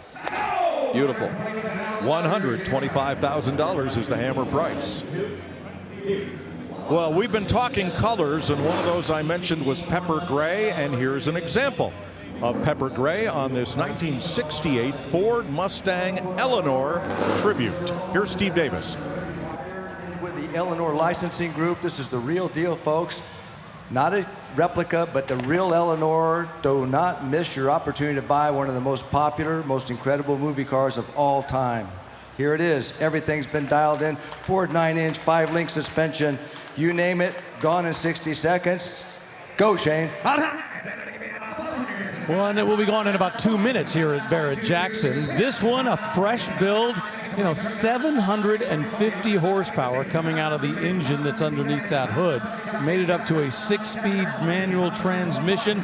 You think about the car that was built for the movie, and the cars that we see crossing the auction block now as the Eleanor Tributes just take what was an idea and really spin it out. The quality of the builds, the quality of the equipment that goes into the build is truly at the next level. And I love the fact that on the front of this car, under the windshield, they've got a sign that says, "Look at my chassis." Right, the one Nicolas Cage drove definitely wasn't built to this level. They did destroy several cars, doing that iconic chase scene with the jump. But yeah, this one's 750 horsepower, that custom chassis underneath. But all the movie touches, you can see the Gone in 60 Seconds badge is lit here. And then you go up here into the back window. This one does have the nitrous bottle mounted, just like in sort of the climax chase scene. They were able to go inside into the shifter, hit that go baby go button, and have all the power to get away from the police. I think they hit the button on the bidders. We're over $300,000. It is the top retail sale of this auction so far. Still going. Well, and this is part of the reason, and they talked about that up on the block. This is the certificate of authenticity, showing this is a licensed Eleanor recreation. From the Halicki family, this is one that they have actually given their blessing to. So it's got all the bells, all the whistles, all the beauty, all the horsepower, everything in one package. And it is bringing all the money. Whoa! $400,000 bid. Just incredible. Yeah, the base of the design is a 67 Shelby GT500, but this has obviously been modernized, done up, and whoa, there we go. And with 3 hits of the hammer, auctioneer Shane Ratliff sells that one for $410,000. And there's the Summit Racing sold sticker. Top sale of the auction so far. April. Hey, I'm in the pre-staging lanes right now with something you've been missing all your life. This is the C10 Slayer. beautiful custom carbon fiber wing, all the diffusers down there. A lot of work went into this build. You got 2 drive axles bringing you power to all 4 wheels back here.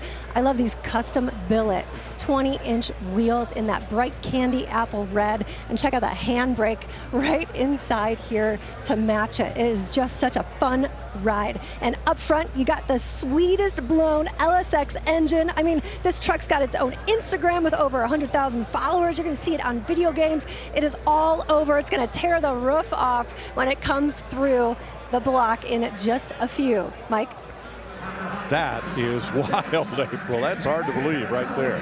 All right, another custom. This one, a 68 Chevy Camaro. Yeah, a massive amount of custom work. They've got an LS3 engine, and really interesting thing they've done, they have put in a Stinger, Corvette Stinger style hood on this.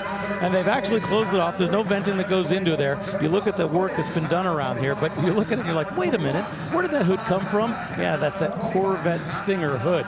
And then you look down the side, everything's been shaved off. It's just that beautiful side. This paint, when you're right next to it, looks like it's so deep you could dive in. Looking at all the rubber, looking at all the glass, everything is fresh. I don't know exactly when it was built, but I can tell you it was not built very long ago. Yeah, nice build by Denny's Bowtie Restorations. Yeah, the engine they chose, a great 1.6-liter LS3. And you can see how done up it is. Just incredible, actually, earlier when the hood was up, but also done up the interior. Wow, just all white leather, all everywhere. $165,000 is the hammer. Now the Ford GT that won Le Mans in 1966 is in Rob Kaufman's collection, beautifully restored. But you can get a very faithful replica of it if you're here to bid on lot 746.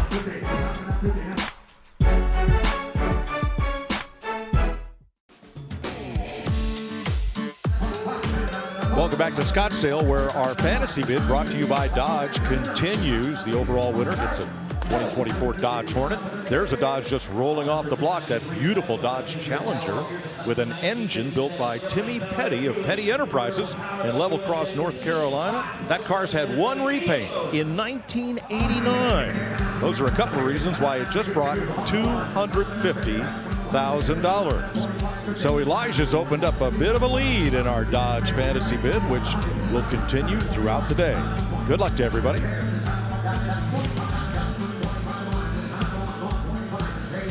Here's a 1957 Chevrolet Bel Air Fuelie custom convertible. Very custom from top to bottom. In fact, underneath is an Art Morrison chassis. They call this a Fuelie because it's got fuel injection, but as you can look inside the engine compartment, you see everything's been modernized. This is not just a standard 57 that they put up here, but they've done this one to a really nice degree. Once again, Wilwood brakes all around. Nice engine work that's been done inside. Yeah, you can kind of see they have the fuel rails on all 8 cylinders for fuel injection, but they put a little cover on it to sort of make it look like the old Rochester fuel injection, and all polished up. I think that looks really cool. Of course, the stance on it, just perfect. Black paint really sets it off as well, with the Bel Air fins going to the back. Oh, this thing's stunning. Well, this body was designed to look lower. It's got the vents inside there instead of having the cowl vents there. The idea for 1957 was to give the body a little bit lower look, a lower stance, without having to make it look so tall. Together with, as you pointed out, Tyler, the fact that they've lowered this, all things considered, make it so just give it a great stance and a great look. Oh, let's see if the fuel door location is the same spot as 1957. Maybe. There we go. Yes, same hidden spot. 55, 56, 57 all have a party trick like that. Oh, I better close it before it goes. Uh-oh. $130,000 plus 10% buyer's premium will send that 57 to its new home. And we move on to another bow tie. This is a 65 Chevrolet C10 custom pickup. All right, so the big thing that you have to talk about on this pickup truck, I mean, yeah, it looks great. I love the chrome. I love the red paint. Underneath that hood, and when we can get Cliff to lift up this hood, If we can lift up this hood, underneath you're going to see an engine that pumps out 926 horsepower. And look at all the work that's been done to shave the firewall, the panels that go over the wheels. Beautifully done. But think about this, almost 1,000 horsepower. Yeah, and a beautiful presentation of the engine bay as well, with the fenders or the liner for the wheel wells bumped up to match the lowered ride height. Another thing they did, a pretty incredible touch, they widened the bed to match the body lines to go all the way back to give it that show car look. Has the custom flush-mounted door handles as well. Boy, it's subtle, but when you notice all the work put into this, you are impressed. Yeah, I think about what we think of as customs from 10 or 15 years ago. Every now and then I'll see a car that sold that, back here at the auction that we thought was great, a decade ago. And now the quality, the detail, like you say, widening out the bed just that little bit to make it even better than it was before so it lines up. And I love the fact that this is a 1965. Right now, 67 through 72 C10s are really the hot market. I love the fact that they went a little bolder, went with a 65, because I love the look of this slightly earlier truck. Well, I like how they deleted the trim here for the back window, sort of modernized that. Yeah, you go inside, whoa, this thing, once again, fully modernized, but still has a little bit of that vintage touch. Looks like that one was sold over the internet for $187,000. Now, collectible cars don't have to be old. How about a nearly new Ferrari SF90 Stradale? Original list price almost $700. They sold for multiples of that. This one with an extended warranty and under 200 actual miles.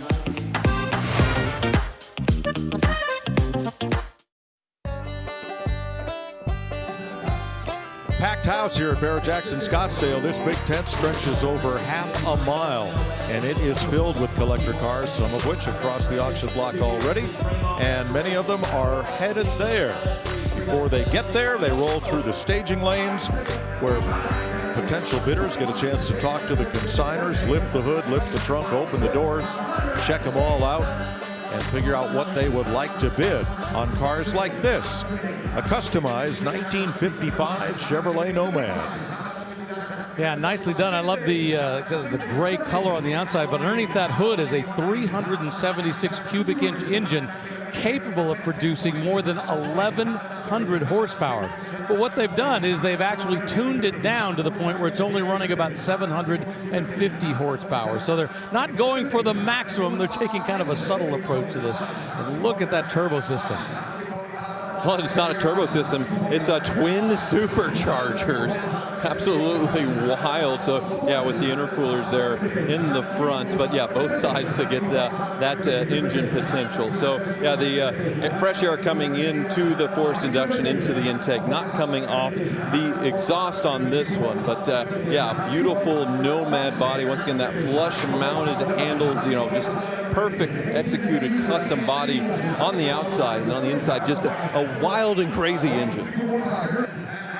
Yeah, wild and crazy interior as well. Red to nicely complement that. One of the interesting things that they've done with this car is they put in a 1,200 amp battery, because all the stuff they're putting into this car these days, all the special things, take even more power. $245,000 is the hammer price for that beautiful Nomad.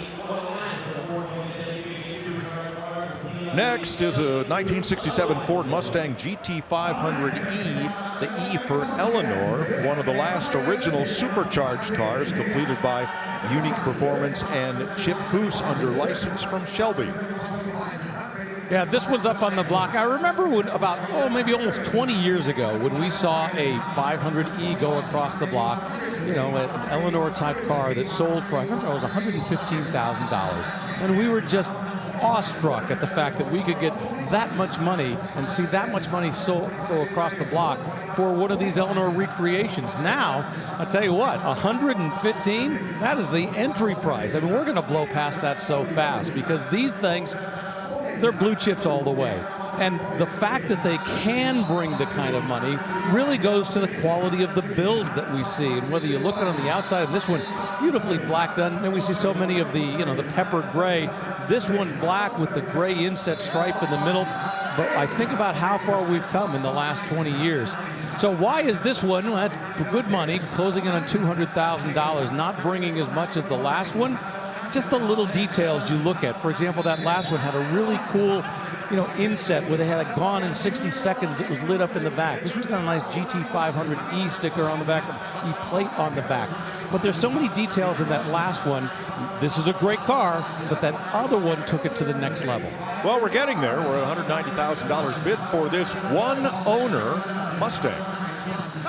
Well, key difference, I suppose, is it doesn't have a modern suspension underneath. It has been upgraded, but yeah, more or less stock what you would have found on the Mustangs, which is a big difference. But even though it was built some time ago, probably 15, 20 years ago, they did pick a great power plant, the 427, with a supercharger and 725 horsepower. $200,000 is the hammer price, and you can check the prices of all the cars that have sold and see what is coming up. Just go on Barrett-Jackson.com. Well, Shelby didn't just build Mustangs. Here's Steve Davis. Late husband, Donald Rager, and who done very, very well. Actually was involved in this project with Shelby. Here's a piece of Shelby history. Actually, the only car that Carroll built from scratch. A clean sheet of paper, 50-50 weight distribution, O's powered, absolutely phenomenal. Buy this, be the only one in the world to own a piece of that particular history.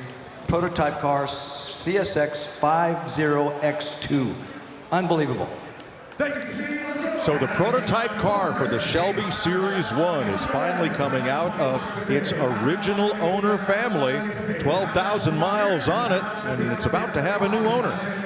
Yeah, Don Rager was part of the Shelby company. I believe he was president of the company back then. And this was the car that was given to him by Carroll Shelby. He passed away not too long ago. His widow is now bringing it forth. And as Steve Davis made the point, this is the only car that Carroll Shelby built from scratch. This was not a car where they took an existing vehicle and put an engine in it, changed it. Now, granted, it does have an Oldsmobile engine. They didn't design that, but they took those parts, and this is a car that was truly the Shelby vehicle, not just a modified other car. Yeah, Carroll Shelby certainly got around when it comes to auto manufacturers. Started with Ford, left and did a lot with Chrysler as far as the Omnis. We saw a Charger here from the 80s that sold yesterday. And then, yeah, this is his own personal design from the ground up vehicle. Steve Davis is talking about it some more. Phenomenal piece of history. If you buy any type of Shelby memorabilia or you want a Shelby collectible, this is as good as it gets. It has all the paperwork, all the documentation. Absolutely once-in-a-lifetime opportunity. Prototype car. Everybody. Probably the only thing that holds this back is that of all the Shelby Fords, they moved into this. This car has no competition history. These cars were not raced. And you would expect high-performance Shelby cars to have a track record, would you not? I suppose, and the drivetrain choice is, well, interesting. Yeah, a 4-liter V8 that you would see, say, in an Oldsmobile Aurora, hyped up to plenty of power here and a really cool body. But yeah, I think people were sort of expecting maybe a Ford engine or something, some sort of crate performance rather than, say, an Aurora 4-liter V8. And to Mike's point, the fact that they were never racing these, but that's not what this was designed to do. This was designed to be a production car for the street to take them into a new era, a new direction. $115,000 sends that incredibly rare Shelby prototype to a new home. Keep an eye out for lot 751. That's that beautiful Ferrari 365 GTB4, the Daytona Coupe.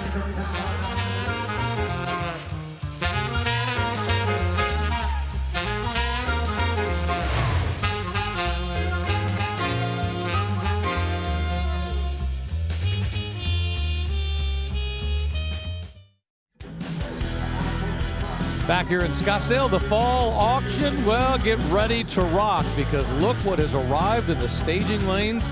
It is Sammy Hagar's LaFerrari, the car that is going to be crossing the block in just a little bit. The rocker himself, I understand, is on the premises.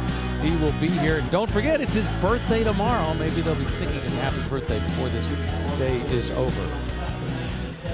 Rolling off the block, you see a 71 Blazer that just sold a moment ago, and rolling up behind it is a 1972 Ford F-250 custom pickup truck.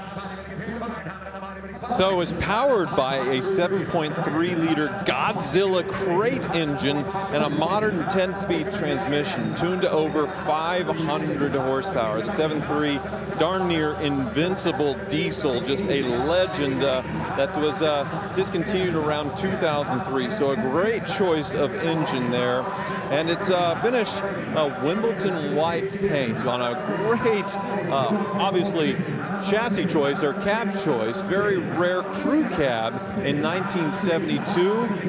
May not have been that way from the factory. I know they sell cab conversion kits to make it a crew cab, but either way, very cool.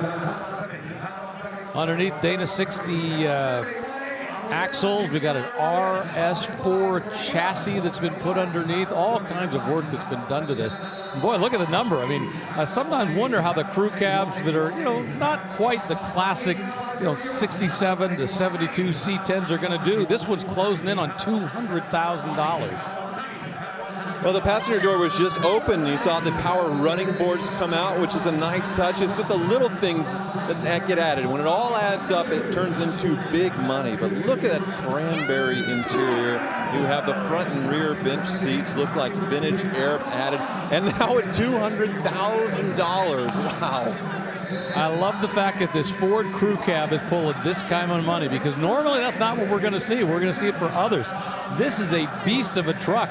The problem is it's so nice. Is it going to get used the way it could get used? Because, boy, you've got the 2 rows of seats, the ability to haul a bunch of people. Wow, that bidder assistant at the last second pulled in another bid up on the block.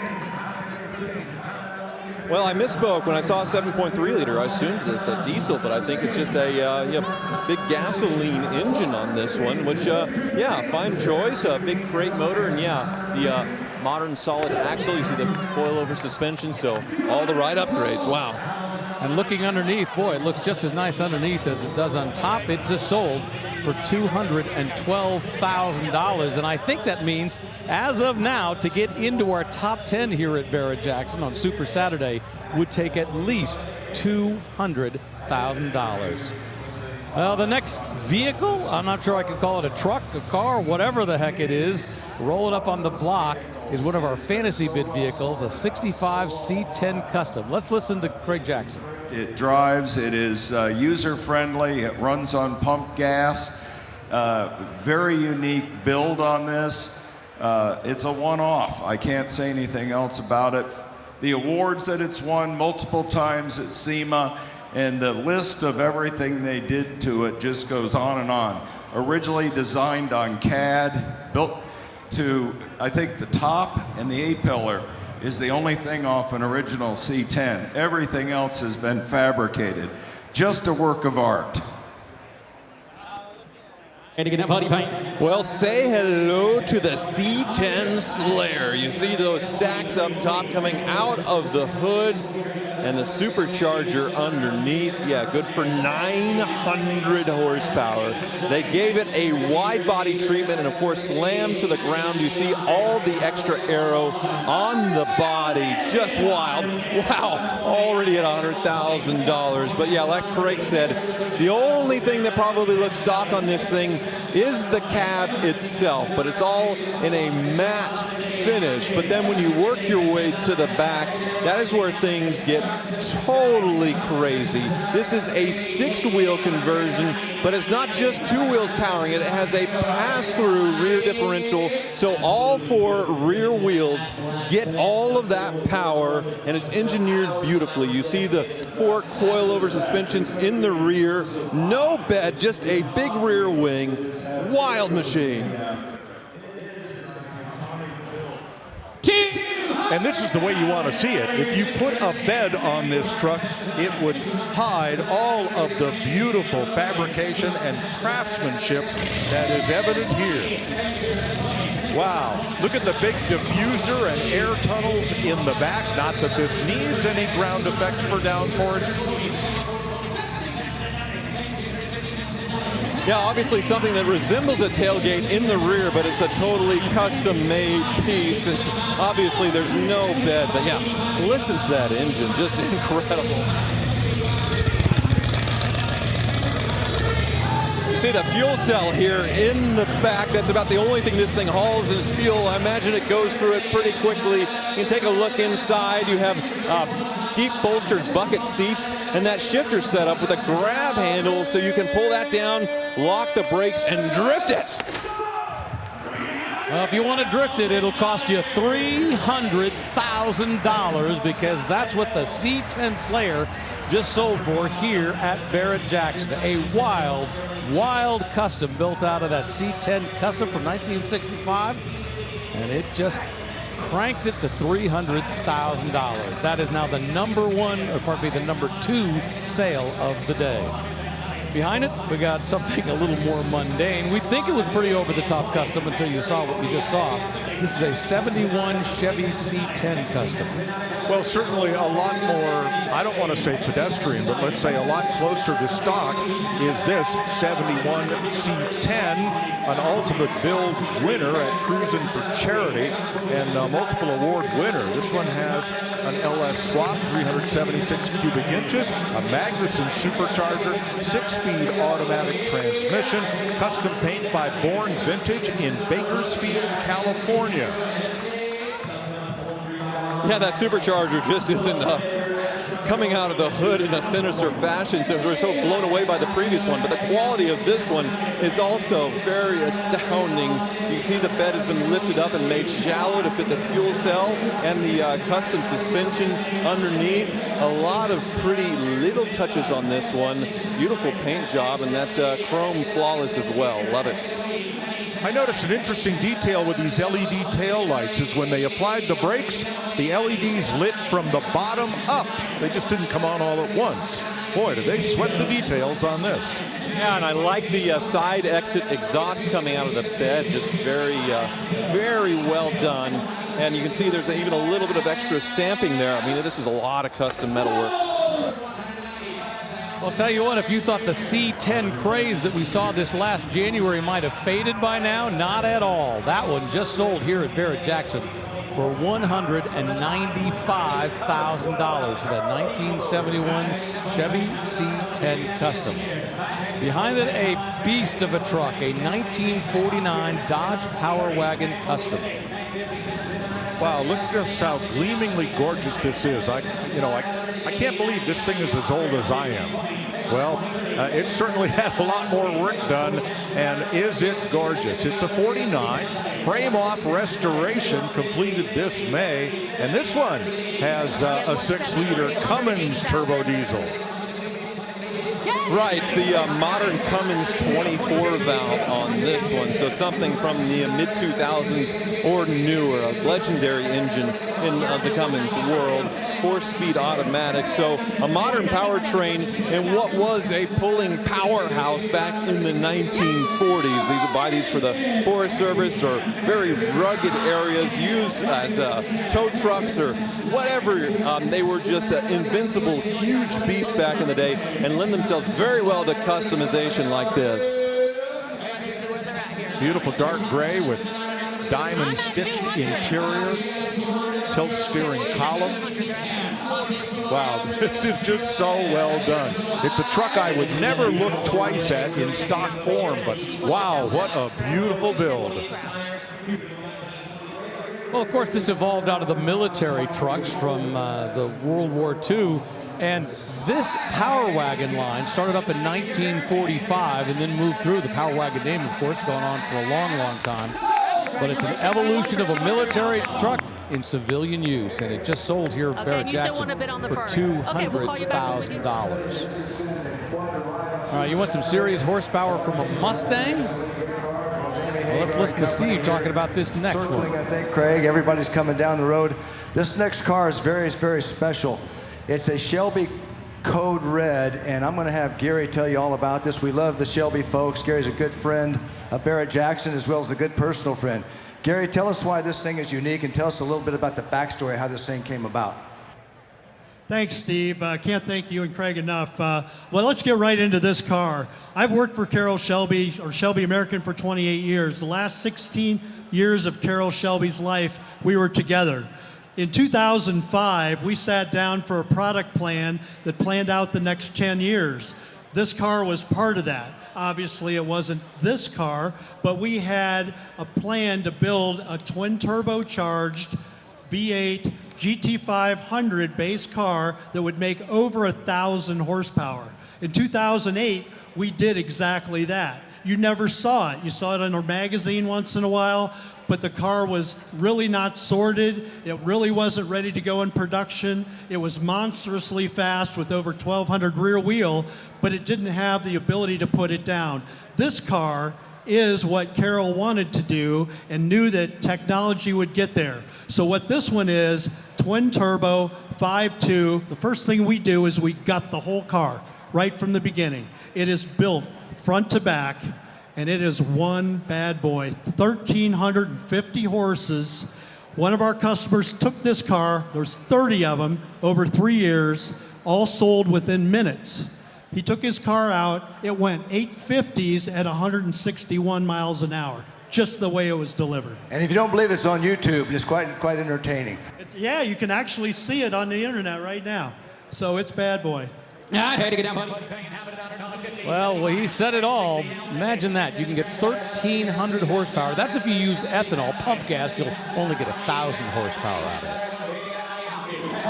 So the 2020 Shelby GT500 is a very special car to begin with, coming back with 760 horsepower in this year, 2020. Price would have been around $80,000, the base price. This, with the package, the MSRP was bumped up to $224,000, but obviously almost doubling the horsepower thanks to that twin turbocharged kit on this. And obviously a lot of other touches as well. The hood looks totally custom, added arrow, a bigger wing on the back. So yeah, one amazing GT500.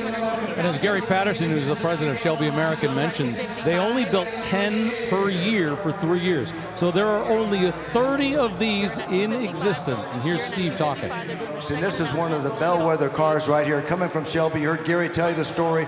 Carroll Shelby's DNA is all over this thing. Do not miss your opportunity. There's only a handful of these floating around to be sold or bought at any time ever. 55. A large roll cage added to it as well, with the rear seats deleted. And this one's been driven some, 1,900 miles on it. So it's been used and enjoyed a bit. Well, and it just sold here at Barrett Jackson for $255,000 for that 2020 Ford Shelby GT500 Code Red, capable of 1,300 horsepower. Away it goes. Congratulations to the lucky bidder who comes away with a monstrous vehicle. Now we got a 1961 Chevy Impala Custom Bubble Top. Yeah, you see that beautiful roof line, which gets its name, the bubble top, but this one, yeah, very much heavily modified. Fuel-injected Merlin 711 cubic inch V8 with a modern automatic transmission. This is a multi-year build and featured recently last year in SEMA in 2023. It's got a nickname. They call it White Suede. The great thing is, according to the consignor, this car had lived its entire life in California, Southern California. So no serious rust problems going into this build. They were able to take a nice quality car and take it up to that next level. And if you look at the front, they deleted the front interior headlights and made that air intake, so you can see them go in and come up into the intake as well. The engine bay, a beautiful presentation with all the wires hidden except for the spark plug wires and maybe a little bit of the fuel rail. So yeah, SEMA show car quality. I bet this was a stunner, drawing huge crowds when it was at the Las Vegas SEMA.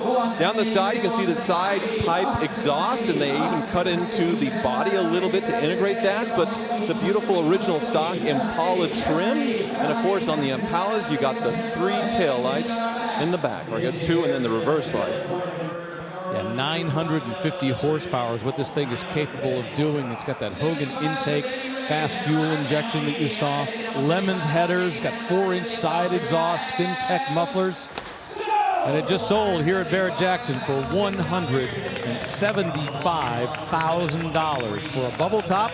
Pretty impressive money, but when you look at the quality of the work that goes into it, and that's the important thing to remember. You know, you can see other bubble tops, you can see other custom sell for a particular price, but it's the quality of the work that really determines the value of the car.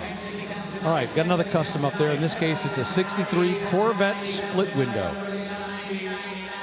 Yeah, not just your normal humdrum split window, which was already a very special Corvette.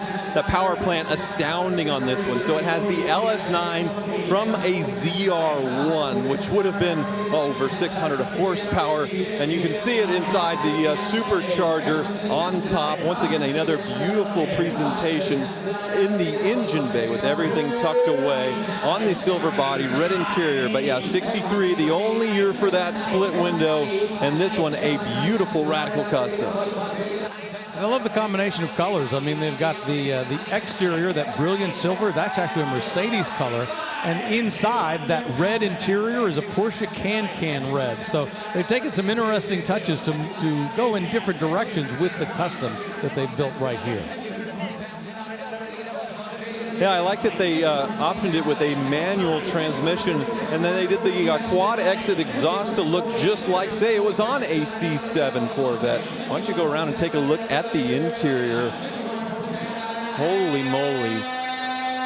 Just gorgeous, perforated leather, all red in there.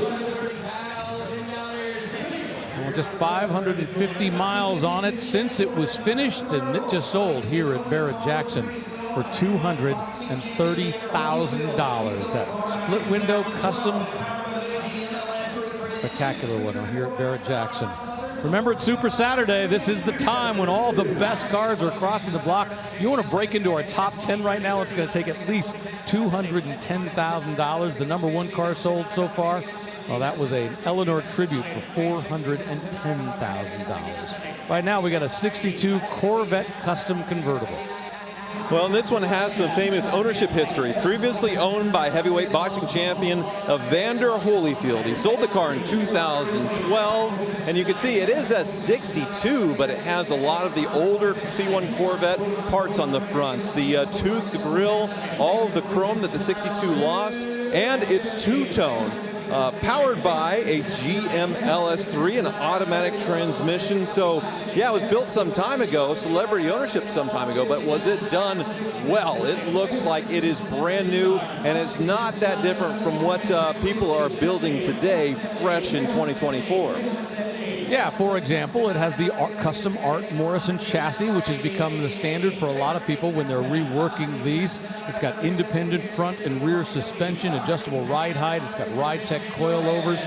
They've also got an electric braking system with Willwood brakes, 6-piston front calipers, 14-inch rotors. So they've gone the full distance. This is capable of going, and it's capable of stopping, and it's capable of turning. Yeah, they added all that 58 to 60 trim that got deleted, but yeah, you go to the interior and they have a modern infotainment screen in there. Vintage air, looks like deeper buckets for somebody that was taller. That was a big issue with the first generation Corvette. Tall guys don't fit them very well, especially with the top on, so that's been corrected here. Stunning. $175,000 for that 62 Corvette. And with that, we're going to check in with April Rose, who I understand has found some very interesting guests. Yes, Rick, I'm with one of the greatest frontman of all time in history. We got the Sammy Hagar right here. Of course, Craig Jackson, your LaFerrari is behind us. It's been a long time coming. Tell me, how are you feeling right now? Do you not want to let it go? Are you going to kind of take it off into the sunset? Yes, but you know, the thing is that this car is too much car for me, and I've said it a million times. I told Craig, we went for a ride in it. I had more fun riding with him in the car than by myself. It's so fast, and it's so much car that it's just way beyond my abilities, and I think someone that can enjoy that better than me. I've had it for 10 years, and I haven't put that many miles on it. And I get scared every time I drive it. So I just think it's time to let somebody really enjoy this car, and that's all it means in my heart. I have plenty of cars, and Craig will tell you, when we took that car for a ride, we laughed for 20 minutes afterwards. We were rolling on the ground. We said, man, that's so much fun. Let's come down the tarmac that's at full bore. Right, as far as Ferraris go, this is a very significant Ferrari, Craig. 499 of them made. Sammy went to Italy, designed the car, carrying them together, picking out the colors, and as he said, the first one didn't come out the way he wanted. He went with something more subtle off a prototype back in '64, I believe it was. And it's a one-off car designed by a rock star. It is absolutely incredible. New hybrid battery in it and a low voltage battery in it, been totally sorted out. I can attest to that. And it's ready for a new owner. That's right. Now, Sammy, you're going to have a little bit of money after this goes across. Do you have any plans for that? I mean, tomorrow's your birthday. I don't plan for much, but yeah, there's about 5 cars here. I'll probably end up taking 3 of them home with me. It's a mistake coming here to start with. You know, if you're a car motorhead like me, you don't want to come here unless you just have all the extra money. But yeah, it's really exciting. I tell you, I'm really excited. I'm really nervous about this. I don't know how I'm going to really feel when the hammer hits. You know, I mean, I haven't. I'm one of those spontaneous. I don't make plans. You know, I was in Cabo this morning. I played my concert last night at the Cabo Wobble. I'm going back there tonight and we'll be playing tomorrow night again for my birthday. And that's the way I roll. I woke up this morning, flew here. We're doing this. Back on the plane, back to Cabo, and I'll get there and I'll take a walk on the beach and I'll break down and start crying. My wife's going to say, "Honey, it's okay. It's okay." He's been on tour all summer with one of the biggest tours this summer. Best of All Worlds. We went and watched it. The man is a machine, and he's an icon for cars with his song. Absolutely. Drive 55. This is the car icon. I just want to be like Craig when I grow up. Yeah, well, we all do, and we can't drive 55 because we're going way over 55 with this LaFerrari that's about to cross the block in just a few. I'm going to go hang out with your wife because she looks really cool and a little bit lonely over there. We're going to get you back to the block. The LaFerrari is coming at you just a few moments. Trust me. I think they're having way too much fun out there right now. Probably not going to end for a long time. Up on the block right now, something pretty cool. In 2023 Ford Bronco, the current bid, $180,000. New generation, wild custom. Well, the original MSRP on this was $336,000 from Ford. This is a Ford-built vehicle, but you had to be selected to buy one of these to go racing. This is not a street-legal rig, as you can see. They only made 50 of them. They're powered by a 5-liter Coyote V8, 10-speed automatic, and yeah, just absolutely wild Baja treatment. You can see that spare mounted in the back, the roll cages, the extra cooling. This is one wild machine. Yeah, similar to the way they were selling Ford GTs, you actually had to go through an interview process. You had to be hand-selected by Ford if you were going to be able to purchase one of these DR race truck Broncos. This one just got a new owner, $235,000. Congratulations to those folks right there. It is a very broad range of stuff that's crossing the block this afternoon here at Barrett-Jackson. For example, right behind it is a 1966 Shelby GT 400 Mark II 50th anniversary. Right, so you can't really call this a replica or a tribute because Shelby did a continuation of these 20 units in 2016 to mark the 50th anniversary of the Shelby race cars of the period. So absolutely stunning car, 496 cubic inch V8 under the hood with a 5-speed manual transmission, gloss black paint, silver stripes. What a stunner. Yeah, this is done up to commemorate the paint scheme of the GT40 that Bruce McLaren and Chris Amon drove in the 24 Hours of Le Mans. But I do love the fact that they've got the little gurney bump, the little bump right over the driver's compartment on the door. The original of this car, as we've talked, is in a great collection in North Carolina, underwent a full restoration. Where did they find a windshield wiper motor? out here in the Arizona desert at an airplane graveyard. Because when this car was built new, they felt that the only windshield wiper motor capable of handling the 200-mile-an-hour plus speeds at Le Mans would come from a Boeing 707.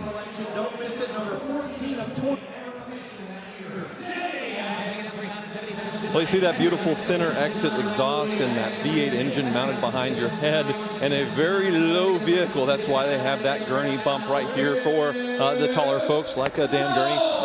All right, little bit of trivia. You can't miss this one. What Chevrolet part is on every Mark I Ford GT? The tail light. It's a longer story than we have time to tell, but it has a guide part number, and that's a GM division. There you go. And away that one goes. That 50th anniversary Shelby Edition GT40. Up on the block now in 1969, Boss 9. Absolutely numbers matching, real deal Boss 9, Carcraft number 857. That big Hemi under the hood is absolutely one of the most desirable Ford muscle cars of all kinds, period. Don't miss it. It's absolutely phenomenal. Well, it's nothing less than the greatest Mustang ever. Ford wanted to homologate the Boss 429 engine for NASCAR, but for some reason they chose not to put it in the Ford Torino they were racing in NASCAR, but rather to shoehorn it into the '69 Mustang. They built these for 2 years at Carcraft, an independent company where bone stock Mustangs were shipped and then modified with the engine compartment widened to get this big engine in it, chassis modifications as well. These are rare, they are special, and they will always be among the most valuable Mustangs ever. Yeah, most certainly, and this one was an incredible example to start with. Only 33,000 original miles, so it had its numbers matching 429. All of its exhaust manifolds original, the smog equipment rebuilt, the Wimbledon white paint as it left the factory, all restored to as new, but they started with an incredibly well-preserved example to begin with. We're well past $300,000, and I am not surprised. Yeah, this is the car that Larry Shinoda, when he came over from General Motors, remember he had been working on the mid-year Corvettes. He came over, and this was his first big project. The boss, of course, refers to Bunky Knudsen, who was the head of Ford at the time. But it was taking the existing Mustang product and kind of taking it over the top. Only 1,357 Boss 429s built. Here's your chance. The only one here selling at the Falls Scottsdale, like Steve Davis said, and there are people fighting for it.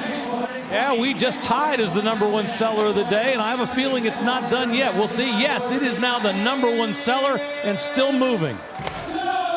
$420,000 for a 1969 Mustang Boss 429. Original all the way, and it just bought premium dollars here at Barrett-Jackson in the fall auction. Wow, blue chip car, blue chip money. Rolling up behind it, a 2023 Ferrari SF90 Stradale Assetto Fiorano. Yes, the Fiorano assets added to the Stradale, which by itself was almost a $700,000 MSRP. 0 to 60, 2.1 seconds for this Ferrari hybrid supercar.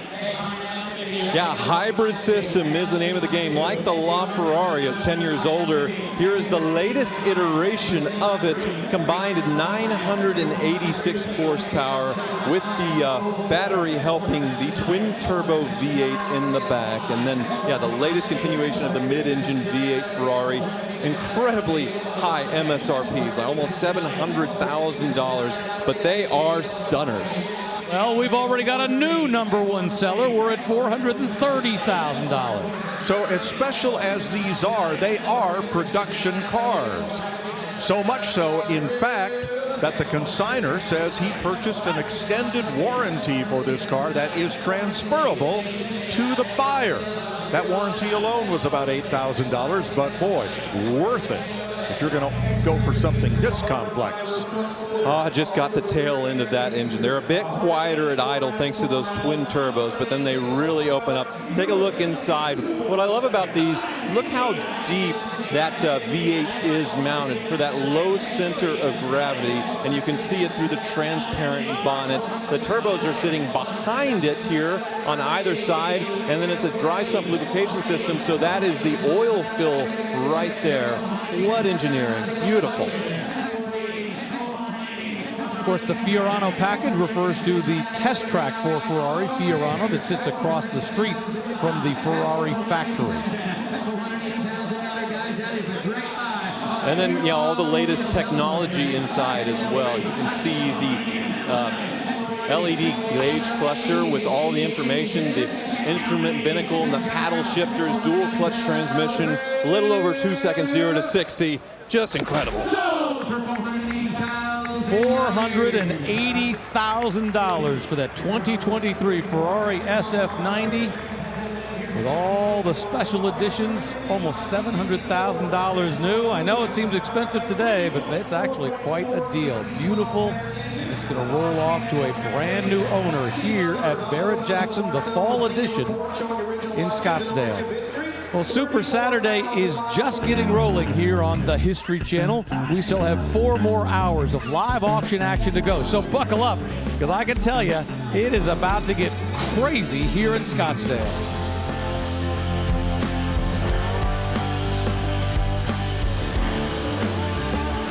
Welcome to Super Saturday here at Barrett-Jackson, Scottsdale. It's the 2024 fall auction. I'm Rick DeBruhl, along with Tyler Hoover, Mike Joy, and April Rose, and a cast of thousands around us because they are all here to see the cars that are crossing the block on Super Saturday, like this blue chip special, a 1971 Ferrari.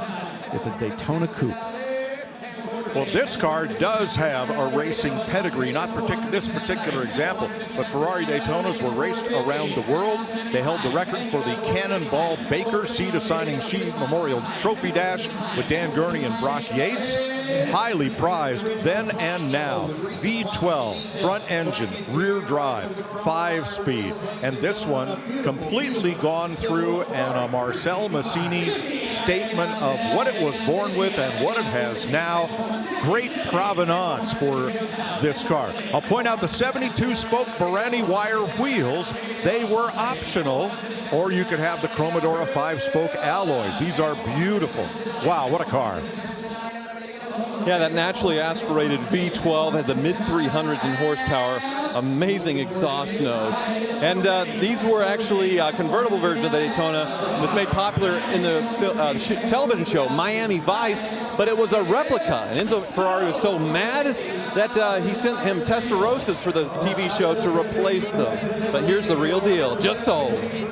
Well, just sold for $460,000 for that 1971 Daytona Coupe. Throwing up behind it, one of the stars of this auction. This is a 2018 Bugatti Chiron that's owned by Canelo Alvarez, the boxer, and it's up on the block. I do want to point out, this car does have a reserve, meaning they've got to meet a certain level to make sure it's sold. Let's listen in. By Saul Canelo Alvarez. He has put also a glove in matching the car that he signed just before his last fight. You've got a celebrity. What's that? Does it matter, Larry?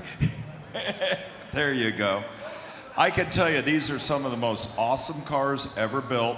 500 worldwide. They're out of production. This is a great opportunity right here. Joseph? Now, ladies and gentlemen, look in. Well, when it comes to Craig Jackson giving the blessing, sort of like Packard, ask the man who owns one, because he spec'd one of these brand new, picked it up himself, because it is the pinnacle of automotive excellence. W16 cylinder, so 16 cylinders sort of put in a crisscross pattern to make it as compact as possible. We've already sailed past $1 million, 4 turbos, 1,400 horsepower, 261 mile per hour top speed, and look at that beautiful styling. This went from 0 to 2.1 million in about 30 seconds. Dollars, that is. Yeah, so there's over 10 radiators in this thing to keep everything cool. An intercooler for each turbo, a bunch of different radiators, oil cooler, transmission cooler. So all of the ducting you see, all of the gills, say, in that Bugatti classic shape there in the C-pillar are functional. And yeah, that interior, oh my goodness, the Bugatti Racing Blue inside and out with the two-tone. What a spec.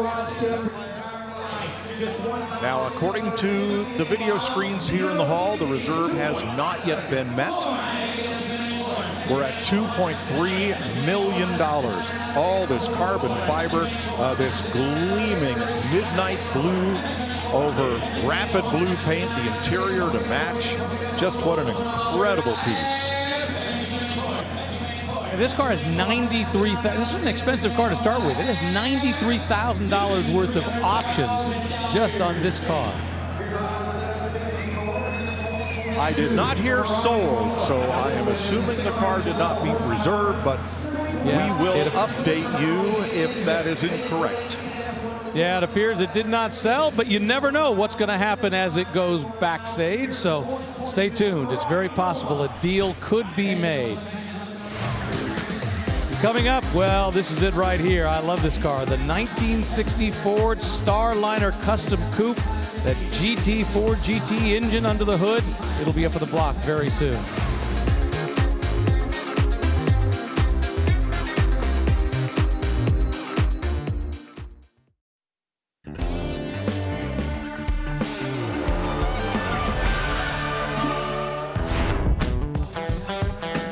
Welcome back to Scottsdale. What a day it's been so far. And as Mike Joy just pointed out, our top five is really Ferrari versus Ford. We got two Ferraris on the top, number 1 and number 2, followed by a couple of Fords, followed by a Shelby with a Ford engine. So when you get right down to it, the battle continues here at Barrett-Jackson. And right below that, a 70 Ford Mustang Mach 1 Twister, a car only sold in Tornado Alley, just did $285,000. Wow. Great car, Mach 1, and nicely done, but I don't think I've seen a Twister pull that kind of money. Up on the block right now, we have a 2017 Dodge Viper GTC. GT competition, and this one looks brand new. Of course, it has a 5.4-liter V10 mated to a 6-speed manual transmission. Back in the 50s, each country had their own bespoke racing colors. And for America, that was a white body with blue stripes, and that's how this one is done. This has the customer preferred package and the time attack suspension, Brembo brake stop tech rotors, Viper white clear coat with blue stripes. Beautiful. Yeah, beautiful. When the Viper came out in the early 90s, it was a very basic, bare-bones vehicle, but with that V10, about 400 horsepower. This one, 645 horsepower. And only 123 actual miles. I was going to say, the reason it looks new is it is new, and that just sold to those folks having hugs up in the skybox. It's fun to be able to win in the auction and feel like you've achieved something great, because that's exactly what those folks did. They got to have the money, but they also have got the will to keep going. A 2006 Ford GT up at the block right now. Well, speaking of low miles, I just checked 872 on the odometer of this one. So another like new sports car, but this one from Ford. You got that 5.4-liter supercharged right behind your head, making an incredible noise. Manual transmission, you know, sort of the retro comeback of the Ford GT, made for only 2 years, and they sell for well north of their MSRP, which we're at about right now. We'll see that probably double. This has 3 of the 4 factory options. It has the stripes, shown here in white.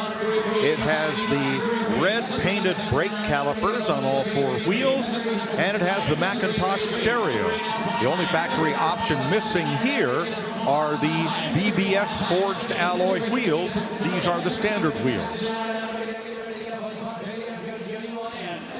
And this remains one of my favorite cars that I have ever driven, just because of that noise right behind you. I mean, this supercharger, it's just inches from your head, and it's very visible right here in the rear glass. It's a mid-engine, so just in front of the rear wheels, you can see the blue valve covers, the V8 beneath it. But yeah, basically brand new in the wrapper, and yeah, manual transmission, so row your own gears.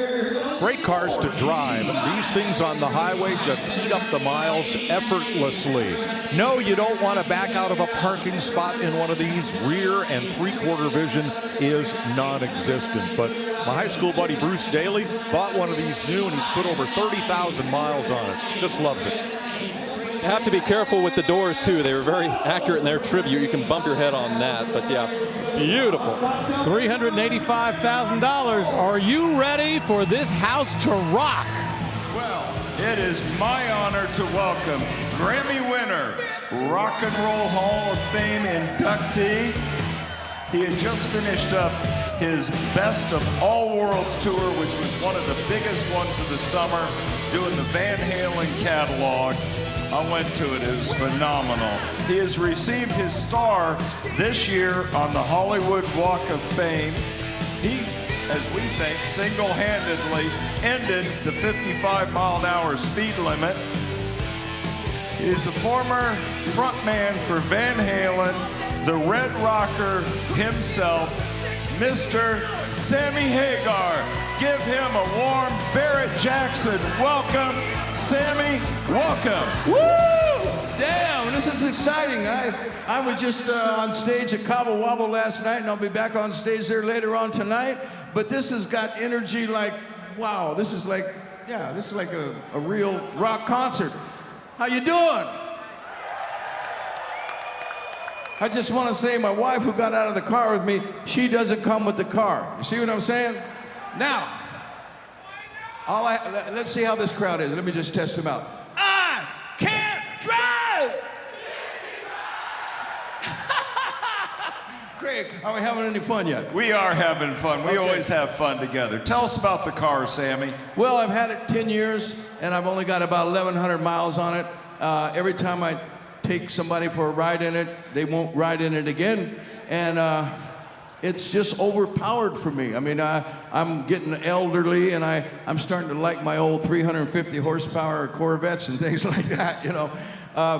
It's too much car, and somebody needs to have this car because it just sits in my warehouse with my other cars, and I look at it, and I go over and I lick it once in a while, and I sit in it, and I start it, and I drive it for 5 miles, and I come back shaking, and I just really think someone deserves to have this car that can appreciate what it does, and that's not me. And it's a one-off car. You designed it at Ferrari. Everything on there, including the beading on the seats, it was quite the experience. It's like building a house. Anybody that's ever built a house, you think, well, where do you want this? What color do you want this wall? You know, what kind of carpet you want? Well, same thing with putting a car together like this, but the end product, Piero Ferrari, the only living Ferrari guy, was standing there, and he said, it's the only one.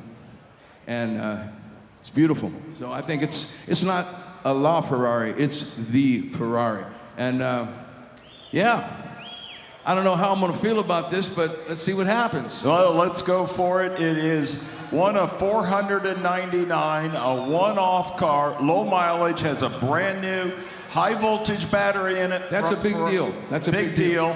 Since we were going to sell it in January, it died. It has a brand new high voltage battery, a brand new low voltage battery. It is serviced. It is ready to go. All it needs is a new driver. Let's go, Joseph. And I should point out, this car also has a reserve on it, similar to that Bugatti, so it's got to reach a certain level, but Sammy's here. Negotiations can happen. Well, what you are looking at is a significant piece of Ferrari history. The ownership is awesome, but you're looking at Ferrari's first hypercar, and they did that with a V12 engine in the back, 950 or 789 horsepower of the V12 at 9,000 RPM, but then you have a battery system helping it to where it is all the way up to 950 horsepower. The top speed was reported 218 miles per hour, but people say it can go even faster. When these were announced, there was instantly a list of people who wanted them, and they sold out instantly. you couldn't get one. So here is your chance. We're $3.5 million bid.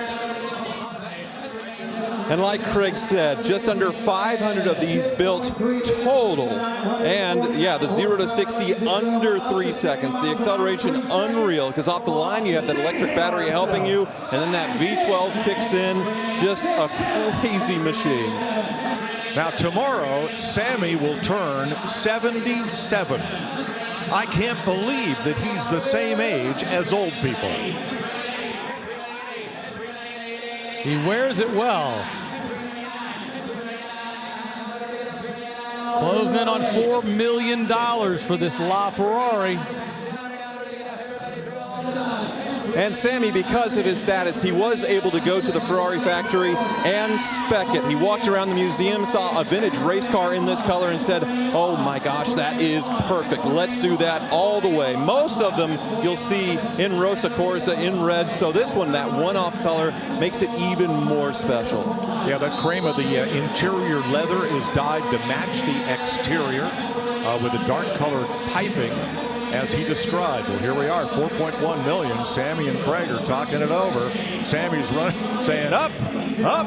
Kind of like William Shatner the other day goes, not yet, when he sold his Jaguar here. So you can see that quad exit exhaust right here. You have braking lights, sort of like the F1 cars for heavy braking. But then you look through the pass-through the grills here, you can see the orange high voltage lines for the hybrid system. You come up, and there is that V12 mounted farther forward than the back wheels, a mid-engine. Once again, a dry sump. There's the oil fill right there. This was part of the Hypercar Holy Trinity with the McLaren P1 and the Porsche 918. These are by far the most desirable, the most valuable of that birth of the hypercar about 10 years ago. So once again, you see Craig and Sammy up there talking. Sammy's wife whispering in his ear. We've got bidders on the block. We've got bidders up in the skybox. That speed, it was gorgeous. It was scary though. Anyway, I just want to say that this car has never been the 220 miles an hour it supposedly goes. I haven't ever done it myself, but I welcome someone to go ahead and have the, what's to do that. Anyway, I'm heading to Cabo when I leave here in about an hour or so after we sell this car. And the person that buys it is welcome to come to Cabo with me and come to the birthday bash tomorrow, spend my birthday tomorrow with me. And we can have a good time. You see what I'm saying? Anyway, I hope you got your passport and all that. You mean go down with you? Go down with me. I got 2 seats onto my plane. Wow. 4 million too, and 4 million too. Well, I just popped the door up so you can see inside. Come take a look. It has a very shallow sill because the door takes up so much space. Then you look at that sort of F1 inspired steering wheel, and there are his initials, Sammy Hagar, right there on the carbon fiber steering wheel. Boy, look at that interior, just stunning. It looks like the gentleman in the skybox is the lead bidder, $4.1 million. They're still waiting to see if they can rate. Now it's gone up to $4.2 million. Ask the driver to give it a little rev. Let's hear it.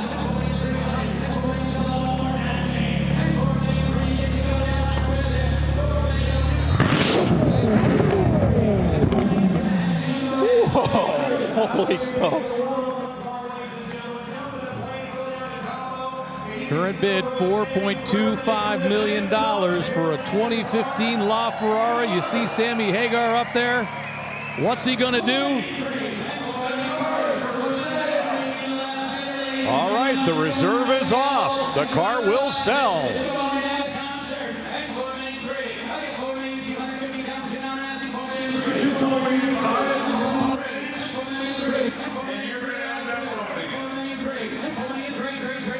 This is a big deal.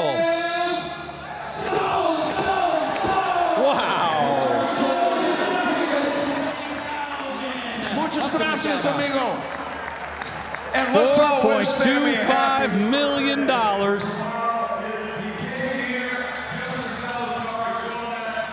Birthday, Sammy. Thank you, Craig. You're a wonderful man. You people are wonderful. We love you. God bless you. Let's have some fun now. Woo! Yep, let's have some fun. Head to Cabo. Now the only question is, what's he going to do with the money? There's plenty of cars left to buy. We'll be curious to see if he sticks around for a little while.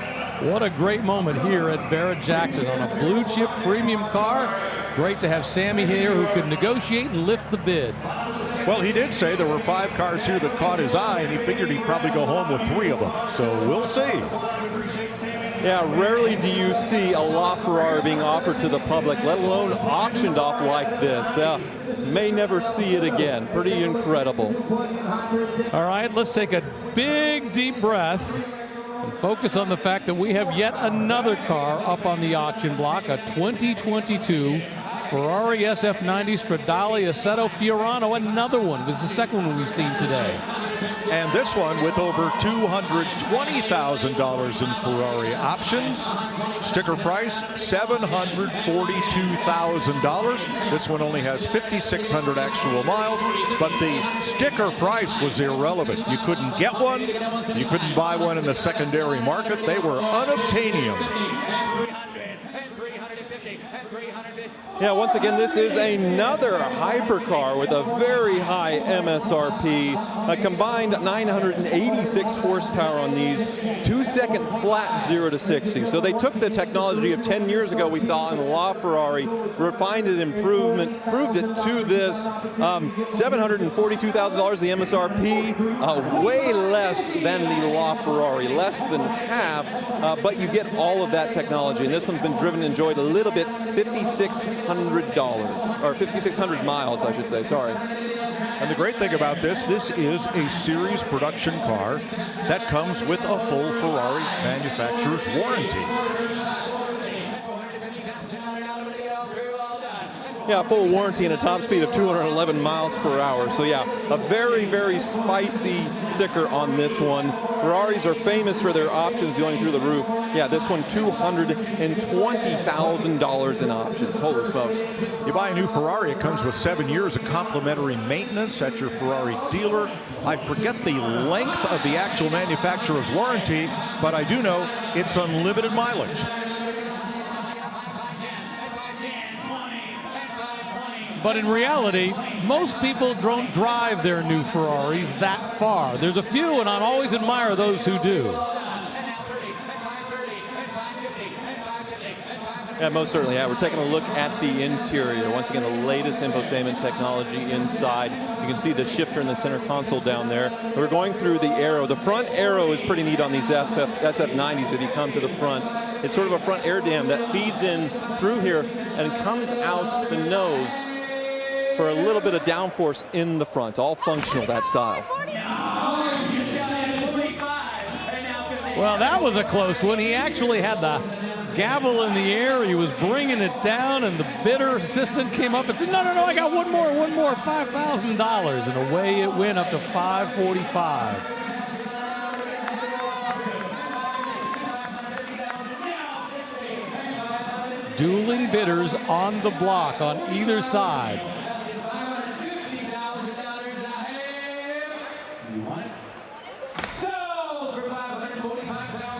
$545,000. That's the winning bid for this 2022 Ferrari SF90. Meanwhile, Sammy Hagar is still in the building. He just walked off the block. There was quite a crowd that was walking with him. He's on his way over there to meet the gentleman who's the winning bidder.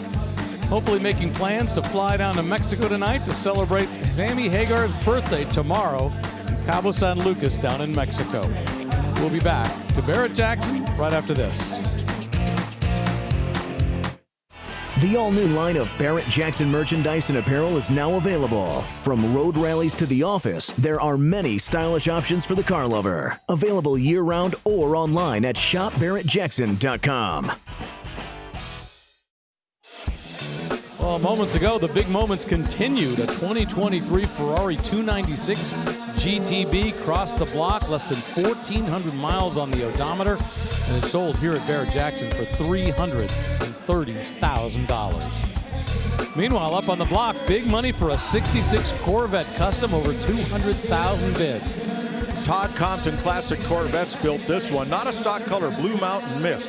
But look underneath the bumpers. That front air dam is something no Stingray was ever born with, but should have had, because we now know that helps reduce front end lift. Yeah, modern LS under the hood of this one, and I like that they retained the 1966 hood. They didn't go with the 67 Stingray look that's much more popular. Side exit exhaust, just very well done. $210,000, probably $230,000, I guess, apparently, for the final price for that 1966 Corvette. We are going to check in with April Rose. Hey, Rick, I'm in the pre-staging lanes right now with this first generation 1971 Bronco. It's so cool to see what builders do to them. They're absolutely wild. They've been taking over. The values just keep on going up. Now, this one's been cut on the side to fit these massive wheels. I love the look of the flat glass. That's that first generation Bronco for you. And you know it's a good build when you open the doors. Oh, wait, he locked me out. This worked a lot better in my head. When you open the doors, well, the step comes out. It's an automatic step that will come out. Are you locked in there, sir? Maybe he comes with the Bronco. I mean, the selection is endless here at Barrett-Jackson. If you're not into Broncos, maybe a Blazer. We've got Corvettes. We've got a little bit of everything. I mean, look at that Shelby over there. This is going to be unbelievable. We've got a lot more action coming up. I can't believe he didn't open the door for April. I mean, I would. Up on the block right now, a 1951 Chevy 3100 custom 5-window pickup truck. Well, the first thing you notice about this one is the chop top. The roof has been lowered 3 inches on this, and that's not easy to do and still get everything to line up, doors to open and close, windows to fit, a new windshield, and all those other 5 windows have to be redone to suit. But what a beautiful build.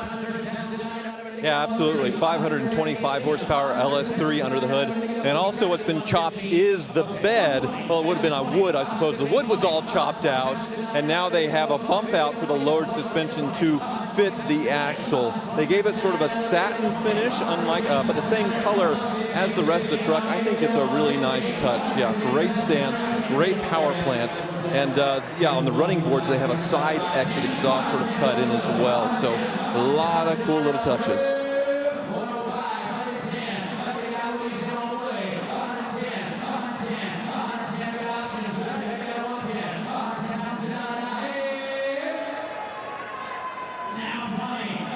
More bids in the room, but yeah, interesting to see how they chopped the cab of this 5-window here to make everything shorter. And I'm looking at this. Oh yeah, it has a popper out of the C6 Corvette, the exact same part to make it all flush.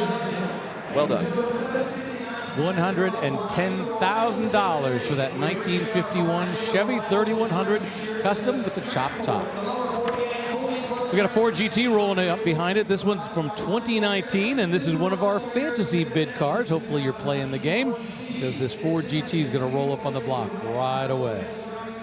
Over 7,000 people submitted credible applications to Ford to buy one of the 1,350 produced over 5 years. So demand greatly exceeded supply. Here's Steve.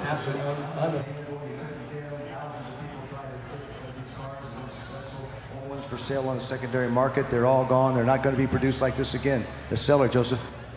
All right, how to get down, buddy, paying how much here? If you were lucky enough to be chosen by Ford to buy one, you paid MSRP, which started at $550,000, and as the years went on, that went up, and there were lots of options. Liquid red paint on this one, that is a factory color.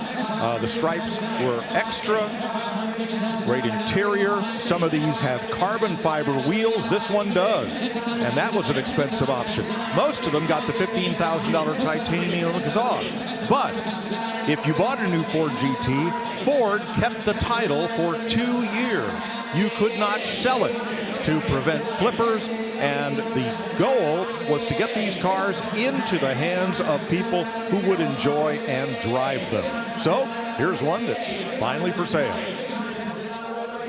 And no hybrid powertrain on this one, but similar performance. 3.5-liter EcoBoost V6 in the back. Sounds like something you get on your F-150 or normal cars. Well, no. This one has been tuned and modified quite a bit to 647 horsepower. And if you're wondering, yeah, pretty close to the top speed of those hypercars we just saw, 216 miles per hour. But they built these to celebrate Ford winning Le Mans, wanted to come back and do it 50 years later. They did it with a car similar to this and offered it to the public. What a home run. A race car with turn signals. Ford admitted as much in an event that I hosted for them for Ford employees, you know, because going down the assembly line, the race cars and the road cars were built on the same assembly line at Multimatic, and only at a certain point well into the build process did a car veer off to be either a race car or a road car. That's why these are just so amazing. And indeed, it went back to Le Mans and won, so it has done exactly what it was made to do. Compared to, say, a Porsche GT3, which is also pretty much a race car with turn signals that you can buy from Porsche, the Ford GT rides better, handles at least as well, and, well, to my opinion, this is more entertaining to drive. And this one only 36 miles on it, so basically brand new in the wrapper. And you see the iconic styling of this, sort of the flying buttress C-pillars with that V6 mounted in the middle. You saw the doors go up with that beautiful interior. But yeah, 2019, but basically undriven, 36 miles. Now, when the embargo was first lifted on these, they sold at $1 million plus. They have eased a bit, but they are still selling for well over sticker, and even at $800,000. I would call that a good buy. Well, someone just got that good buy here at Barrett-Jackson for a 2019 Ford GT. Congratulations to everybody involved in that one. The way it goes, because once again, it's basically a race car, as Mike said, with turn signals. Let's check out our top sellers for the day. As you know, if you were here just a little while ago, the -- sale, that 2015 LaFerrari owned by Sammy Hagar, $4,250,000. And from there it goes to Ford, Ferrari. So there's one Ford that just eased its way in a moment ago, but the other 4 cars, those are Ferraris. Back up here in the block, this is the car we've been waiting for as well, one of the top customs of this auction. A 1960 Ford Starliner that is nicknamed Scarliner. So the current generation Ford GT uses an EcoBoost V6. The previous 2005 and 6 Ford GT used this supercharged V8. And look at how the engine bay has been both widened and deepened to accommodate it in this 1960 Starliner. And one interesting touch, yeah, this is from a 2006 GT, a mid-engine. So you see the supercharger in the front, but where's the air intake? Well, just like in the Ford GTs, it's in the back. You can see it right here in this car. It loops around and comes to the front. Exquisite fit and finish here on the body and in the interior. But one thing I really like, you come look in the inside. They got that 2006 Ford GT engine. They also sourced the instrument cluster, the instrument binnacle to match, which has been put in flawlessly. So part 1960, part 2005 and 6. How about that rear bumper? It is a stock rear bumper, but it's been opened up for exhaust outlets, very similar to the rear bumper on the 2005 and 6 Ford GT.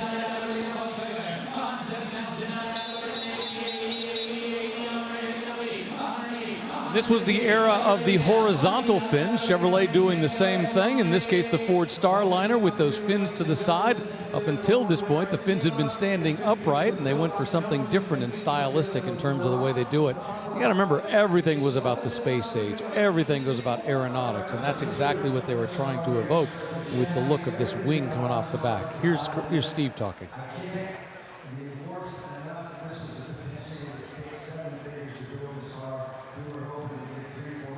5,000. Folks, do not miss the opportunity. It's going to sell. Ford GT 5.4 alloy motor, incredible chassis.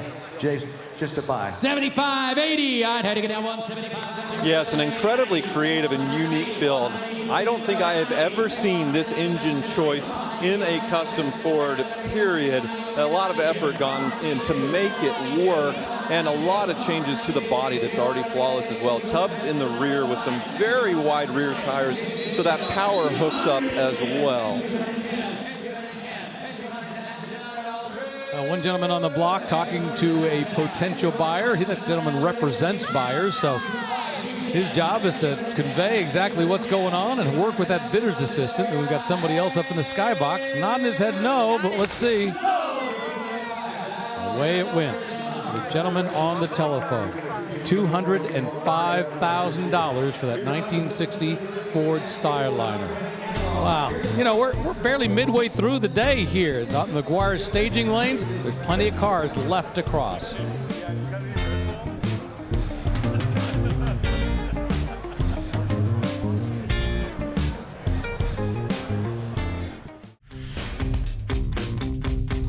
Moments ago, luxury on the block. In this case, a 2023 Rolls-Royce Cullinan Mansory Edition.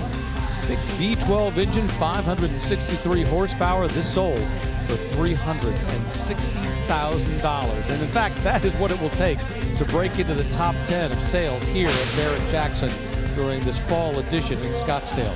Right now, we got a 2015 Mercedes-Benz SLS AMG GT Final Edition Roadster. It just sold for $200,000. Well, they made 150 of these Roadsters, and they made 200 coupes of the AMG SLS Final Edition, and one is right behind this on the block.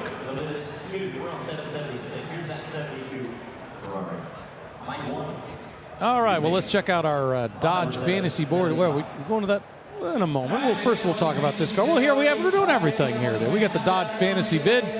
And looks like Yulia has come into the lead with 53, almost 5,400 points. That's been a big change today in the Dodge Fantasy bid. So you want to keep an eye on that. We're almost to the end of it. And remember, today there will be a champion that will be crowned and take home a new Dodge Hornet.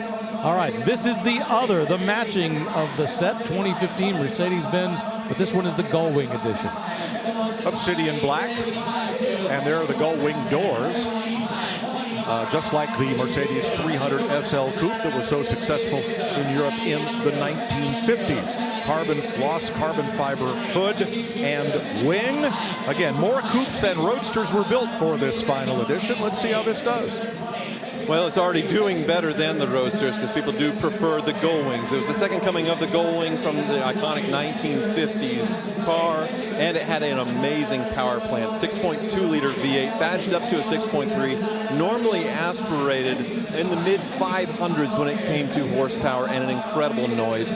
Rear-mounted dual-clutch transmission as well, so all of the modern performance with the classic looks. They debuted in 2010, and then they discontinued them in this final year, 2015.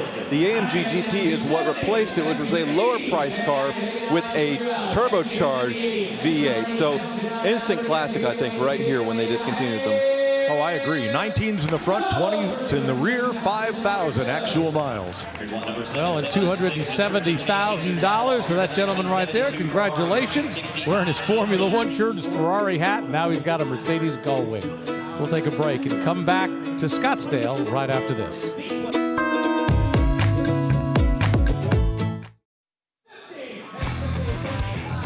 Big money here at Barrett-Jackson for a 62 Corvette Custom.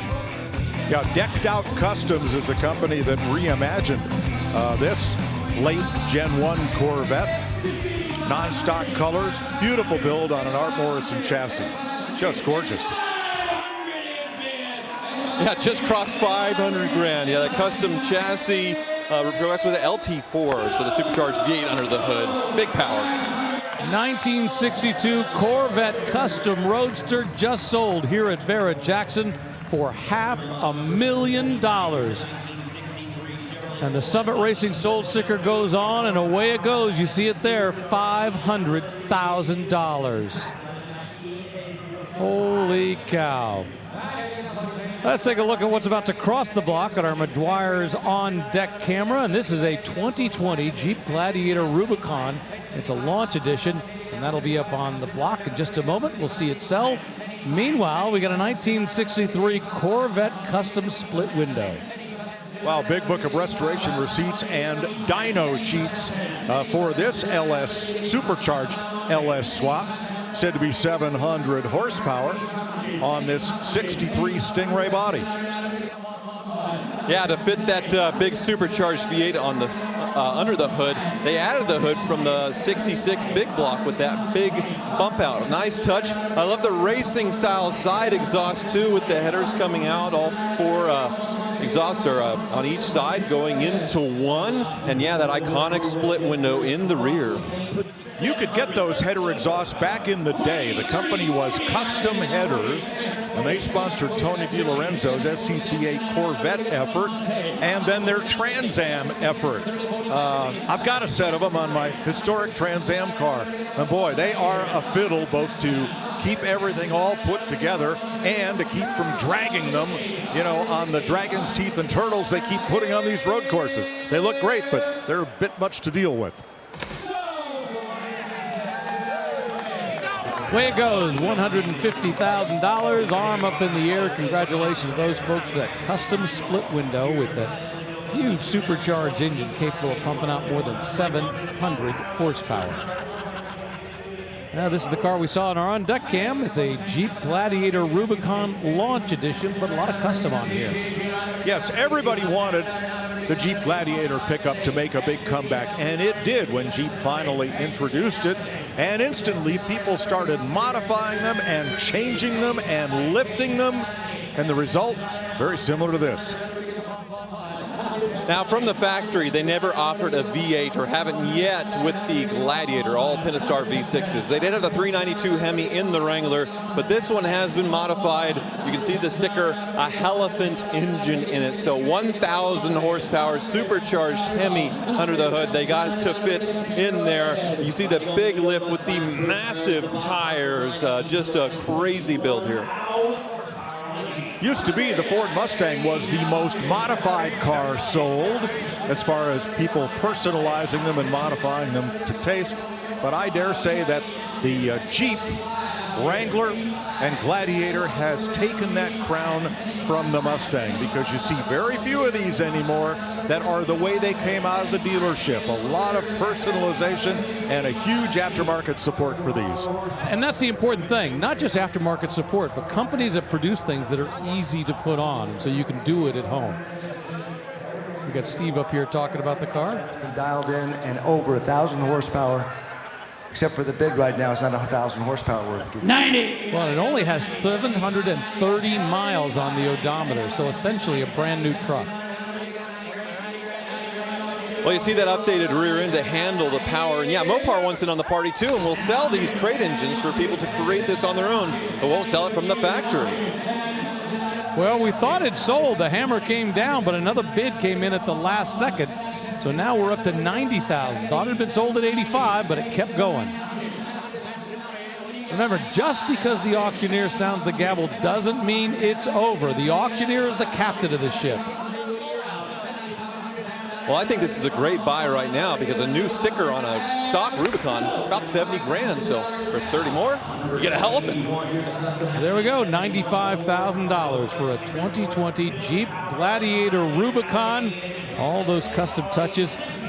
Just over 700 miles on the odometer. The way it goes. We are staying strongly into the SUV world, because right now we got a Bronco up on the block from 1971. Now this one has been totally reimagined with a 5.0 twin cam 32 valve engine. My gosh, kind of looks like the current cactus gray color of the Bronco, a bit reinterpreted here.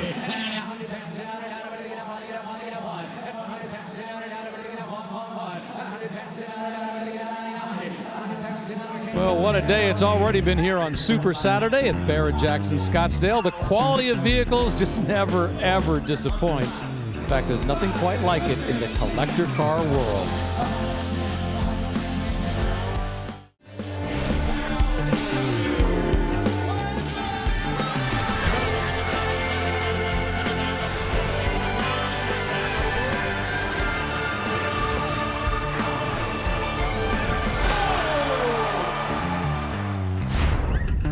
Welcome to the world's greatest collector car auctions. It's the Barrett-Jackson Scottsdale 2024 Fall Auction, and it's Super Saturday here on the History Channel.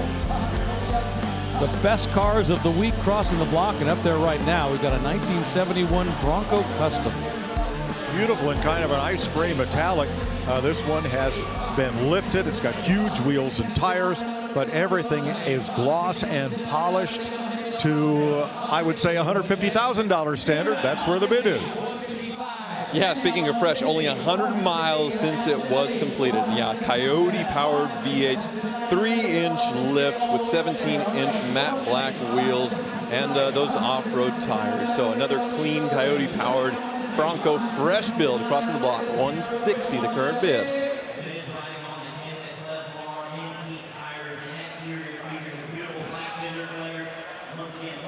Yeah, you see those tow hooks, got tow hooks front and back.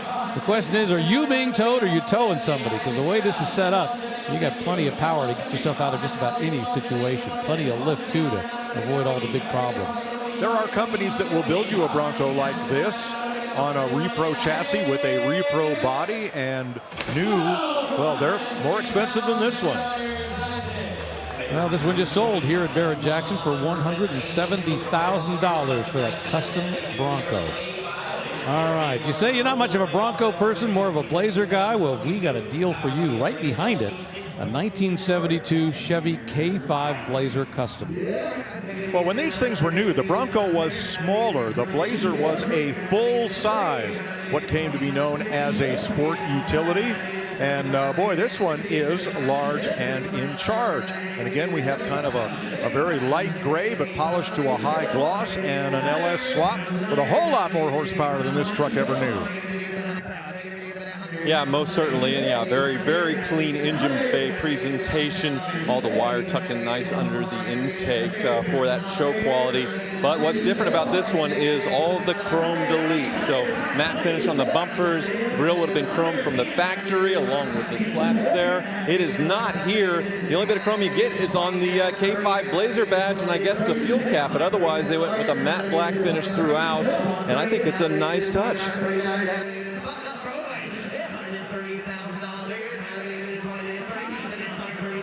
You can see 1972, this is either the last or the second last year, I believe, of the full convertibles before they started making them half tops. This one, the hard top could go on, or you could source one if it doesn't have it, or you can do a little bikini top like this one has, and they sell the soft tops as well, but man, do they like to fall off at speed. Yeah, this one has been decapitated, and the mounts for the fiberglass roof are gone. So it has kind of a cloth bikini top. I thought we called them bimini tops, but yeah, things change. So this will keep some of the rain off you. $132,000 for that K5 Blazer Custom from 1972 to those folks right there. Congratulations. Let's see, we've had a Bronco, a Blazer. What do you say we go overseas for a Land Rover Defender? This one's a 1993 110 Custom. Well, you go overseas for the body, which is the 110, the long wheelbase, but this one has been LS swap. The most popular swap of all time continues here in this 1993 Defender, and I can definitely see why. These most likely would have come with diesels that were sort of slow, underpowered, relatively sturdy, but that LS certainly wakes it up. And this one is a 93, but it has been thoroughly upgraded. It has the newer style nose, sort of the diamond plating throughout, modern Land Rover wheels, so totally updated, modernized, and improved with that LS. Note that this has somewhat of an exoskeleton. The roll bar comes out from the front fenders and the rear fenders, and yet surrounds the entire roof and ends in a ladder at the back, kind of an exoskeleton sort of theme. I was trying to get inside because a fun party trick with these, they have 2 rows of seating, and then there's 4 more bucket seats in the back facing each other. So you can haul a lot of people, but it was locked. Let me see if I can unlock it.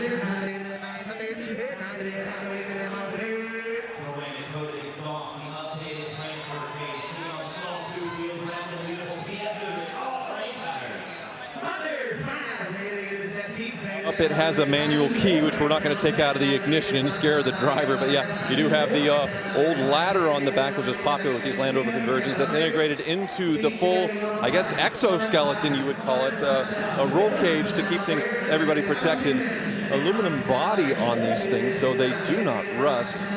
Yeah, here you can take a look in the back seats and maybe get a peek at those side-facing seats in the inside, in the very, very back, just maybe the tops of them.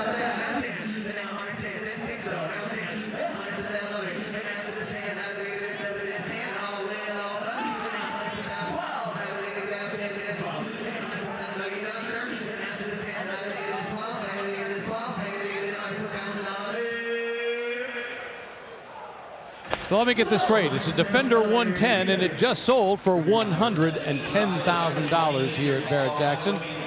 Congratulations to those folks. Remember, they'll pay a 10% buyer's premium on top of the sales price. Barrett-Jackson.com. That's where you can go to check the list of the cars that have already crossed the block during the course of this auction. Remember, this is our third day that we've been here. And today has been quite a super Saturday. The top seller, LaFerrari, for $4.25 million. Up there now, a 1955 Mercedes-Benz 190 SL. Well, following on the racetrack success and desirability of the 300 SL, U.S. Mercedes importer Max Hoffman asked the company to make a smaller, less expensive roadster than the 300 SL, and this was the result. The 1.9-liter four-banger with carburetors. You can tell this is an early one. This was the first year, 1955. Later ones had a clock inserted in the glove box door. Note this one is radio delete.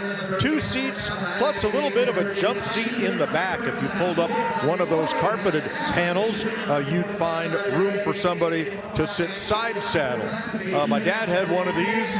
A lot of great trips we had in it with he and my brother and I. David got the back seat. You know, I wanted to ride shotgun. These were not great handlers. Like the Mercedes sedans of the day, they had a swing axle rear end. That could get pretty dodgy in high-speed cornering maneuvers like I never got to try in the one we had. Yeah, the car slightly resembles the 300 SL in the sheet metal, but it doesn't have the tubular chassis, sort of the racing DNA underneath, and the horsepower was just a little bit over 100. But you get all that look. Current bid $200,000. Now, these were once very affordable cars, but as the 300 SLs became 7 figures, multiple 7 figures, we saw at the last January Scottsdale one bringing $3 million for a Gull Wing. Prices have gone way up on the 190 SLs. The rising tide floats all boats. Yeah, 3 years ago, these were barely 6-figure cars, but this one restored to a very high standard. Twin Solex carburetors. Gorgeous, and what a result. And the Summit Racing sold sticker goes on, and away it goes for $205,000. Solid money for a Mercedes 190 SL. And let's check in with April Rose. Hey, Rick, I'm in the staging lanes with the top dog, 1970 Chevelle LS6. Of course, in 70, you got the quad headlights that went away to just one in 1971. Down the side, cool body with a power bulge on the side. You gotta love that. And the sweetest roof line you've ever seen in a muscle car. So stunning. Back here, you got the 1 year only squared out tail lights. This is so fun. Of course, it's got the sweet LS6. 454 M22 Rock Crusher. Now, I've driven one of these. They're not the easiest, but you know, if you're looking for a date, looking for, you know, total guy magnet, this car right here. Rick, it's coming for you. I guess I've never heard that term, guy magnet. Apparently it goes both ways. 1967 Mustang Eleanor Tribute up on the block. Well, have you ever had a girl walk up to you and say, nice car, oh my goodness, when you're driving it? Never. It's always dudes that come out to you. There's no, I think, a chick magnet car. That's not something that really exists. Trust me, my BMW Isetta, totally and completely. Everybody loves it. Women love it. You'll get so many compliments. You just got to pick one up. Maybe that's because everything looks bigger with it, right? The Isetta. All right, up on the block, a 67 Mustang Eleanor reproduction. Grill treatments, door handles, finished in the signature pepper gray paint. Absolutely incredible. Licensed Eleanor, don't miss it. We should be bringing 3 or 4 times this amount. 40, 50. And when I say reproduction, I simply mean reproduction of the movie car, obviously. It's a tribute car and licensed to be exactly what it's supposed to be. Yes, it is a officially licensed Eleanor. I'm noticing a few key differences, though. They're added a little bit of a red stripe to the center Shelby style stripes. It does not have the nitrous mounted in the back, but it does have the Go Baby Go in the interior. Still a modern drivetrain in this, so plenty of power. But yeah, nice modern bucket seats, manual transmission, a faithful tribute. But if you're in a parking lot full of Eleanors, you'll be able to pick out yours with the subtle differences. In the original Gone in 60 Seconds, a movie that was produced, financed by, and starred stuntman actor Toby Helicki, the star car, the Mustang, looked nothing like this. It was a much later generation of Mustang, and it wasn't pretty, and it got pretty beat up in the movie. It was only in the recreation of the movie that Eleanor came into her own and became quite a star. Now, the Nicolas Cage version is where this 500E became the star, and this just sold for $200,000, this 1960 Ford Mustang Eleanor Tribute Edition, fully licensed edition. 1968 Camaro RS Custom Convertible up on the block. There was a company called A&A Fiberglass. I don't believe they're still in business, but they made fiberglass body parts for pony cars and muscle cars, and they were the go-to for items like the hood on this Camaro, which is a stock-looking 67 hood, but it incorporates the stinger of the 67 Corvette Stingray. Now, what lies beneath is yet another Chevy LS SWAT. Why do these proliferate? Well, first of all, there's lots of them. You can buy them new from Chevrolet. There are probably 1 million or more of these engines sitting in boneyards from Chevy trucks and cars that have been recently produced, so they can be repurposed. And since they are fuel injected and electronically controlled, they're a lot easier to set up and to live with than to build an old style engine, well, with a carburetor and a distributor. Absolutely, and this one was set up well with that supercharger and that hood to fit. So 600 horsepower with the manual transmission mounted to it, and they have receipts from all the parts. They started with the Camaro RS convertible, and then $200,000 worth of modifications. Only 430 miles since they completed it, so it is nearly new. Just enough shakedown miles, but yeah, big build on this one. Beautiful in the interior as well. Bespoke console, blue lit digital gauges. And I like the convertible top. From the factory, this would have had a vinyl top with a plastic rear window. But what we see here is a multi-layer cloth top for better insulation and less road noise, and a glass rear window. So nicely done. They spent the extra money and it shows. Yeah, you saw the front bumper delete, and in the rear they decided to retain the bumper, which I think is the right choice, but they painted it color matched. Wider wheels in the back, a staggered stance with Wilwood brakes. Yeah, that top, I can see why they presented it with the top up, because that makes such a huge difference from the, the cheap-looking, chintzy vinyl tops. $112,000 for this 1968 Camaro RS. Congratulations to the folks up in the Skybox for pulling that away. Well, check this out. It's a 2025 Escalade IQ. This one is going to sell, but it's going to sell for two very important reasons. First off, this represents the first retail production VIN 001, and it's going to be sold in just a little bit to benefit the Detroit Children's Fund, another charity car here at Barrett-Jackson.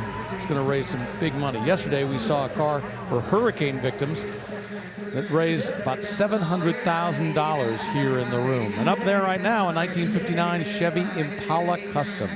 Well, no fiberglass hood I've ever seen could contain what lies beneath the hood of this, which is a GMC 671 style blower, BDS blower drive service with the induction here. Wow, the interior of this is tritone silver and gray, as original on the 59, and wait till you get to the back and see those fins. But first, let's look underneath. Yeah, here it comes slowly. 502 cubic inch V8, and you can see the custom suspension that's on air. Ride-Tech suspension looks like an automatic transmission going all the way to the back. That drive shaft very, very clean and tidy underneath. Yep, there's the wiring and the air lines, I think, for the air ride going to the back as well. And yep, you can see a little bit more of that air ride system there in the back, some reservoirs and things. It was rumored that the rear of the 59 Chevy was styled on a cocktail napkin by somebody drawing seagulls. All right, it is pretty wild, but this trunk is huge and commodious. And this is an Impala, the top of the line for 59, and the 59 is the only year from 58 on into about 1970 that the Impala did not have triple tail lights. Well, the consignor reported that this was a $300,000 plus build. They did recently $100,000 in upgrades in it a few years ago. So currently a bargain at the current bid. Yeah, as it was going over the chassis cam, it looks like it's been driven a little bit. It has been enjoyed, so not sure how many total miles have been put on it, but it's not an absolute fresh build. It was also rumored that this rear end created such lift at speed you couldn't race this car at, say, Daytona. Not true. Junior Johnson and others had great success in 59s on the big super speedway. $160,000 for a 1959 Chevrolet Impala, a custom. Lots of investment involved in building that one with the big blower sticking out of the hood. Well, up behind it, we're going back to the world of stock. 1967 Shelby GT500. Well, in this case, the fiberglass hood is completely appropriate and functional to a Shelby build. Lime green is how the color is described. It's not quite the ivy gold that we occasionally see, so it's a little bit different. Now, this engine has been upgraded to a 428 CJ block, but correctly date-coded, which means they found an engine block that could have been produced for this car, say a couple of months before the car rolled on the assembly line. So just trying to keep it real.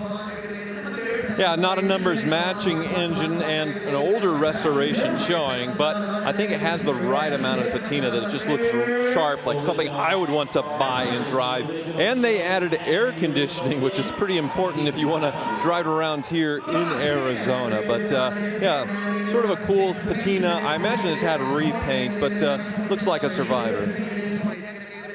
Yeah, the consignor does point out it's a replacement block, but it's a period replacement block from 1968. So while it is not the original motor, it's one from that era. And this one is an automatic. I think if I were going to keep it, since the air conditioning has already been added and it's not the original motor, I'd keep the automatic transmission, swap in a Tremec 5-speed, maybe upgrade that stereo, look that old cassette in there, and then you have a really fun driver, but a real deal Shelby. Very cool.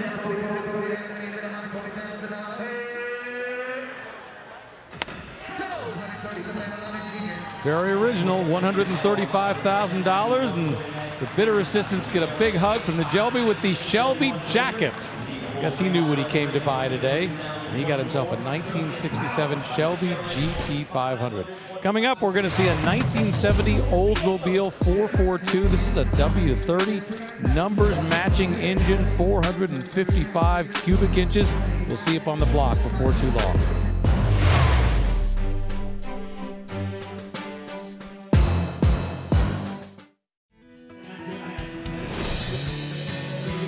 There's always so many great things to see and do when we're here in Arizona, including visiting Gila River Resorts and Casinos, the state's largest casino enterprise.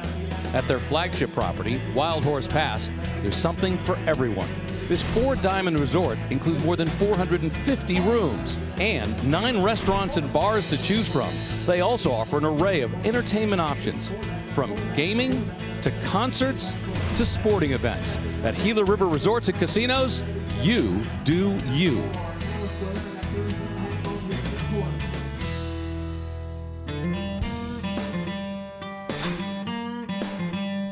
Well, all week we've been talking about Fantasy Bid, brought to you by Dodge. The overall leader at the end of this auction will take home a 2024 Dodge Hornet. So let's take a look at who's in the lead so far. Right now it continues to be Ulia, Keith, Elijah, Connor, Ron. Oh, they're working on it, but it's a close gap between number 1 and number 2. We'll see who comes out on top before the day is over here at Barrett-Jackson, the fall edition in Scottsdale.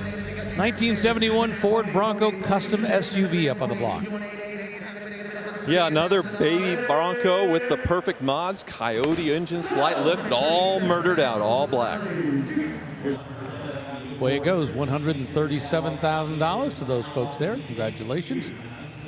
We'll put the sold sticker on. The great thing is with that sold sticker, when you walk around after the cars have been sold, most of them stay here on the property. You know what they sold for. It's a great thing that Barrett-Jackson does. Up on the block now, a 1984 Chevy C10 custom pickup. Well, Hills Hot Rods in Lubbock, Texas did this one. It has a 6.2-liter LS3 V8 with a lot of modifications. 20-inch billet wheels, front and rear. PPG Deep Metallic Graphite is the paint with flat blood red graphics. Boy, this is pretty incredible. It's the kind of build you would see on a 68 to 72 with the glorious engine bay and all the wiring hidden, just show quality. But it is on a square body short bed from the 1980s, and yeah, everything in one paint color. So everything that would have been chrome in the grille and the bumper, it's all the same silver. And they chose to do some pretty interesting graphics down the side. I would say it sort of resembles what you would find in Audi or Lamborghini, sort of that grid setup. And that is in the interior in the seats as well with the stitching. What a build.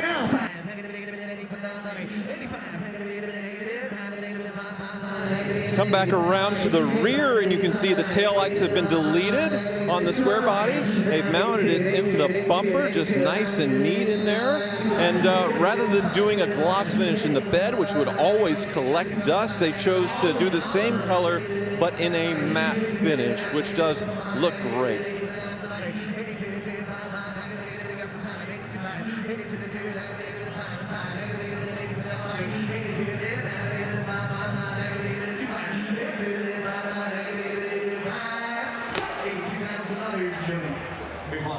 Well, C10 from 1984 just sold here at Barrett-Jackson for $82,000. Some people love their trucks. Other people, well, they want a sports car. In this case, a 1971 Porsche 911T RSR recreation. Well, the 911T was the basic Porsche 911, so somewhere along the way, someone decided to do this and reinterpret it as the Carrera RSR, of which only 49 were built. That front valence and bumper, much like the IROC Porsches that raced in 1973. These are more, I would say, IMSA-style box flares than the flares that the original RSR wore, but the Gulf blue and orange paint, everything else is vinyl graphics. Yeah, 1971 would have been a pretty desirable 911T, the pre-impact bumper 911s, but there was a period of time where the 911s just weren't worth all that much. So you can have fun, do something like this, why not? And I think this one was pretty well done. They can see these are varying quality, varying body kits and things, but this one I think is a pretty faithful tribute to an iconic 911. Well, and if you want to see a real RSR, there's one just a couple miles from here at the Penske Racing Museum, which Roger Penske owns and has quite a collection of cars. I'm not sure about the choice of number 56. I don't believe has a particular connotation to Porsche. On the other hand, Peter Gregg had 59 in very squarish numbers. Do you know where that came from? Did you ever build the Revell model of the Forrestal aircraft carrier? That was number 59 in that exact same font, and that's where Peter Gregg got the idea. There you go, $110,000 for that RSR. All right, how about a Toyota? That's the first one we've seen in this auction. No, we've seen a pickup truck. Let me rephrase that, but this is definitely the first Supra we've seen. In this case, a 1997 15th anniversary limited edition. It's kind of a shame that back in the day, in 1997, these cars just didn't get the attention that they deserve, because they were supercars, and this was the anniversary edition. And I mean, very, very capable. Now, hot rodders are getting over 1,000 horsepower out of these. It is, I think, very rare, Tyler, to see one in as-delivered condition like this. Oh, absolutely. It's hard to find a Mark IV Supra turbo manual in the first place. A lot of them converted manual or, tuned to 1,000 horsepower. But then when you put on top of that, this is a 25th anniversary of the Supra, and it has low miles, just a little over 50,000 miles. It's never been wrecked that I can see. Clean Carfax, I believe. And yeah, a well-preserved interior. A six-figure car, obviously, $162,000, which 10, 15 years ago, this was a used car. Of course, the Fast and Furious movie around the new millennium made these an icon. The first movie where they had to build a 10-second car out of one of these, a Targa like this that had been burned to the ground. And the tuner, it's been a tuner darling ever since. But finding one original like this, pretty rare. Yeah, finally letting the Supra get the respect it deserves, as Mike was pointing out. I mean, this was a solid car, a lot of performance. Interesting, the Supra initially started off as kind of a stretched-out, bigger engine Celica, and then over time it became its own creature. Away it goes for $165,000. Everybody take a breath. First of all, let's go through and do a check. Are we still having fun on Super Saturday? All right, well, we couldn't do what we do without you, and especially with what we've got rolling on the block right now. Another one of those special Barrett-Jackson moments with an incredible car, the new 2025 Cadillac Escalade IQ EV, VIN number 1, folks, VIN number 1. And this is going to be another Barrett-Jackson moment. We're going to help some great people. We're going to benefit the Detroit Children's Fund. So proud and honored to have them. And we've got our first speaker is Lauren Smith, Director of U.S. Sales Operations for Cadillac, and then followed by Nick Carmonas, partner and CEO of Detroit Children's Fund. All right, thank you. Thank you to Steve and Craig and the entire Barrett-Jackson team. Very excited to be here today because, as mentioned, the proceeds for the auction of our first VIN 1 Cadillac Escalade IQ will go back to the Detroit Children's Fund, 100% of those proceeds. So very excited to be having that go back. And it's an honor to be partners with this wonderful organization. And the Escalade has been a cultural icon and continues to electrify and drive the all SUV segment. And we're excited that we now have an entry with the 2025 Escalade IQ, which we believe is going to raise the bar with features like 460 miles. Yes, 460 miles of range. We also have this beautifully redesigned exterior and interior. And even though you can't see it, we have a 55-inch pillar-to-pillar display screen inside of the vehicle. And that's just a few of the features. So again, Cadillac continues to drive bold ambitions, and we're really honored because we will be able to come back and donate the proceeds of this auction to the hometown of Cadillac itself in Detroit. So with that, I want to thank you again and turn it over to Nick, CEO and partner of the Detroit Children's Fund. Thanks, Lauren. I appreciate that. First, I wanted to say thank you to General Motors, Cadillac, Craig and Steve, and everyone at Barrett-Jackson. Thank you so much for this opportunity. It's incredible. And I want to thank the bidders in advance for bidding. Your generosity is going to make dreams come true. Every child deserves a quality education, and your donation, your contribution is going to do just that in the Motor City. 2,000 plus students will benefit from your generosity. They'll get a quality education. They'll be able to pursue their dreams. And ultimately, what you're doing is changing lives. So please bid generously. Thank you so much for being here. And let's start the bidding. Let's go, Joseph. You know the deal, everyone. You write the check right to their foundation. No, look at Wow, beautiful piece here, and just very, very 2020s. All LED, even the Escalade, the Cadillac crest in the grille. You know where Cadillac got its name? There was a Frenchman on the run from the authorities. He hopped on a boat to come to America, and when he hopped off the boat, he had reinvented himself as a French nobleman, Antoine de la Mothe de Cadillac. He became an explorer, and he founded the city of Detroit. Couldn't do all that in the internet age, could you? I think there were a lot of the Explorers back then that were on the run from one thing or another. You never quite know. What I'm impressed with is the range on this. They're closing in on 500 miles for range, more than 450 out of this Cadillac, and that is really significant. I think it's the range that's really going to make a significant difference in the sales of electric cars in this country.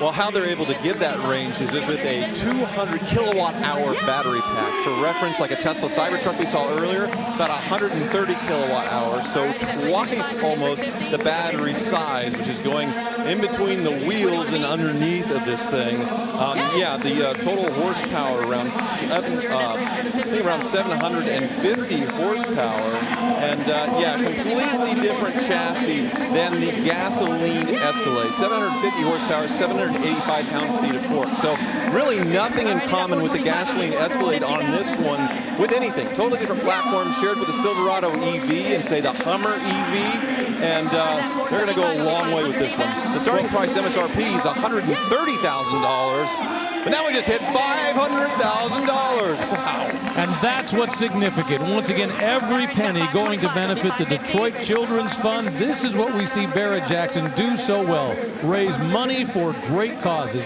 big money. Well, this will indeed be a game changer because the average range of today's electric SUVs is about 250 miles. So this car will nearly double that. And can't wait to see it in showrooms. But VIN number 1 can only be had right here, right now. And it just sold $550,000 for the very first VIN 1 2025 Cadillac Escalade IQ. All the money going to benefit Detroit Children's Fund. And as they point out, the check is written directly to the cause. They don't take a commission. There's no extra money that's spent. The check goes directly to the cause. Congratulations to everybody involved in that project. And as I mentioned, we see it over and over again. Yesterday, $700,000 was raised here at Barrett-Jackson to benefit hurricane victim funds in the Southeast. Moving along, a 1970 Chevelle SS LS6. All right, so this is not an LS swap like all the resto mods we have seen before. This is an LS6. LS6, the factory option code for this engine. 454 cubic inches. Made it to a Muncie M22 4-speed manual transmission. 30 years of ownership, and until this week, the car had never left California. Less than 50,000 actual miles. You want a real one, you want it preserved, and pretty much just the way it was from 1970, here's your chance. Yeah, the LS6, very rare, very special, top dog for the Chevelle in the best year. That LS6 was good for 450 probably underrated horsepower with a manual transmission, so a lot to go with this one. This one with a split bench seat, as was standard, and a floor shifter. And as the Hammer is sold, we show you the broadcast sheet that was found underneath the rear seat. This is when this car went down the assembly line. This would tell the workers what equipment and what options to put in it. So that provenance, man, that's bulletproof. $120,000 for that one. Barrett-Jackson, Barrett-Jackson.com, the place to go to for the full list of cars crossing the block today. And also, when you start planning ahead for January, you'll start to see cars populate and get a little advanced look at what you'll see on the docket for January. Meanwhile, this is a pretty special car, a 2000 Ford Mustang Cobra R. Well, if you wanted to go racing, Ford would offer you this. You had to get on a list. They only made 300 units of the 2000 Cobra R. Well, yeah, 300 units, I should say. And yeah, 385 horsepower with a 5.4-liter V8. But these were stripped-down cars, and yeah, street legal, but really they were built to go racing. Racing seats, delete the rear seat as well. Big spoiler, special body kit, way more power than a factory Cobra or any other Mustang. Very rare. Huge forged alloy wheels. carrying those big brakes, ready to go road racing. The Recaro seats that are so supportive. Look at the side bolsters there at both the bottom and the seat back. Holes upper in the seat back for shoulder harnesses. Yeah, another race car with turn signals, let's say. And this one only showing 741 miles on the odometer. And I don't think they were heavy track miles because this thing looks brand new in the wrapper. Has a manual transmission, of course, the 6-speed, side exit exhaust, another special trick to the Cobra R. Wow. $97,000 for that 2000 Mustang Cobra R. Remember, there were only 300 of those made, and you just saw one cross the block here at Barrett-Jackson. What a day we're having. It is Super Saturday and always delivered. And this year, this October, is no exception. The all-new line of Barrett-Jackson merchandise and apparel is now available. From road rallies to the office, there are many stylish options for the car lover. Available year-round or online at shopbarrettjackson.com. Welcome back to the Barrett-Jackson Scottsdale 2024 Fall Auction. It's presented by Gila River Resorts and Casinos. Sun's starting to go down, but there's still plenty of sunshine out there to watch all these beautiful cars come into the arena, where that's where they're crossing the block, like this 1968 Camaro Custom. Only 939 miles since this build, 572 cubic inches, 641 horsepower, 4-speed with overdrive, 356 gears, and the color is Lamborghini Opal Medium Gray Metallic.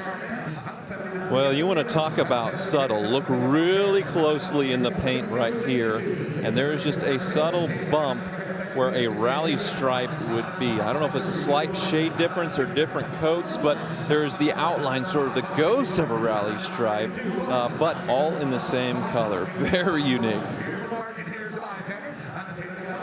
Yeah, I agree with you, Tyler. We would call those ghost stripes, but they are so faint. You have to get right up close. And great appreciation for the people that did this build and did that. The rear spoiler on this car is not the stock D80 spoiler, which is a one-piece, but it is a bespoke three-piece spoiler, similar to what you'd see on a second-generation Camaro. Nice.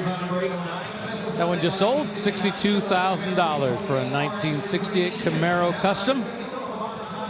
I guess the only question here at Barrett-Jackson is, what year Camaro Custom do you want? You want a 68 or would you prefer a 69? Because that's what's rolling up behind it. In this case, it's a Z28 RS recreation.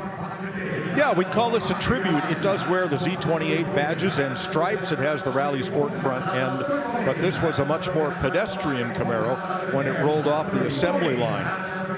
It has been treated to the 15-inch rally wheels, which only the Z28 got. Lesser Camaros had to do with 14s. And Goodyear Polyglass GT tires, which are very faithful to what was available back in '69. Yeah, certainly a very faithful tribute with that 302, the 4-speed. The stripes that were ghosted in before are very present on this one in the black and white with that cowl hood, the houndstooth interior. You have me fooled it wasn't real. So why do we see some cars go through the roof and other cars not, like this one? Well, it's important to point out this one has a different title. Its title is a 1969 Chevy Special Construction, so it is a recreation. And they point out that they've got a non-original trim tag that's been put on it. So at some point, there was a Camaro that probably had some damage. It's been rebuilt, probably had some new body parts put on it, some new frame parts put on it, and they built it into an RS recreation, Z28 looking. And so it loses some value for that lack of originality, but I love the honesty. Everybody knows exactly what they're buying in this car, and it looks great. Now this one has a silver grille, as did most 69s. We see a lot of Z28s with black grills, not with black exterior paint, let's say, but even Camaro authorities go back and forth over which color grille came with which exterior color and which trim level.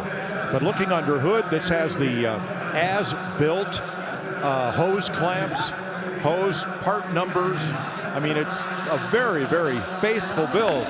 Shame it's just not a real Z28. $57,000 for this 1969 Camaro Z28 RS recreation. There's the staging lanes. That's where all the cars come in right before they get up to the block. If you're going to be buying a car, that's where you want to head. It's your last chance to look at them closely before they move into the action of the auction arena. The mountains that surround the valley are always great to watch. We're going to take a break and come back.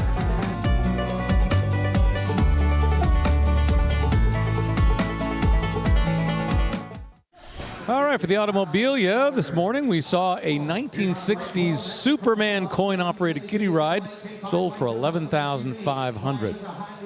How about a stellar 1959 Rock Ola Tempo 120 Hi-Fi Diner Jukebox? $13,500. All right, how about this circa 1950s American flag single-sided porcelain animated neon public sign? $41,500. Oh, what a big seller was this one. A superlative 1920s correct measure Texaco oil pipe Oregon gas pump. $70,000 for that this morning.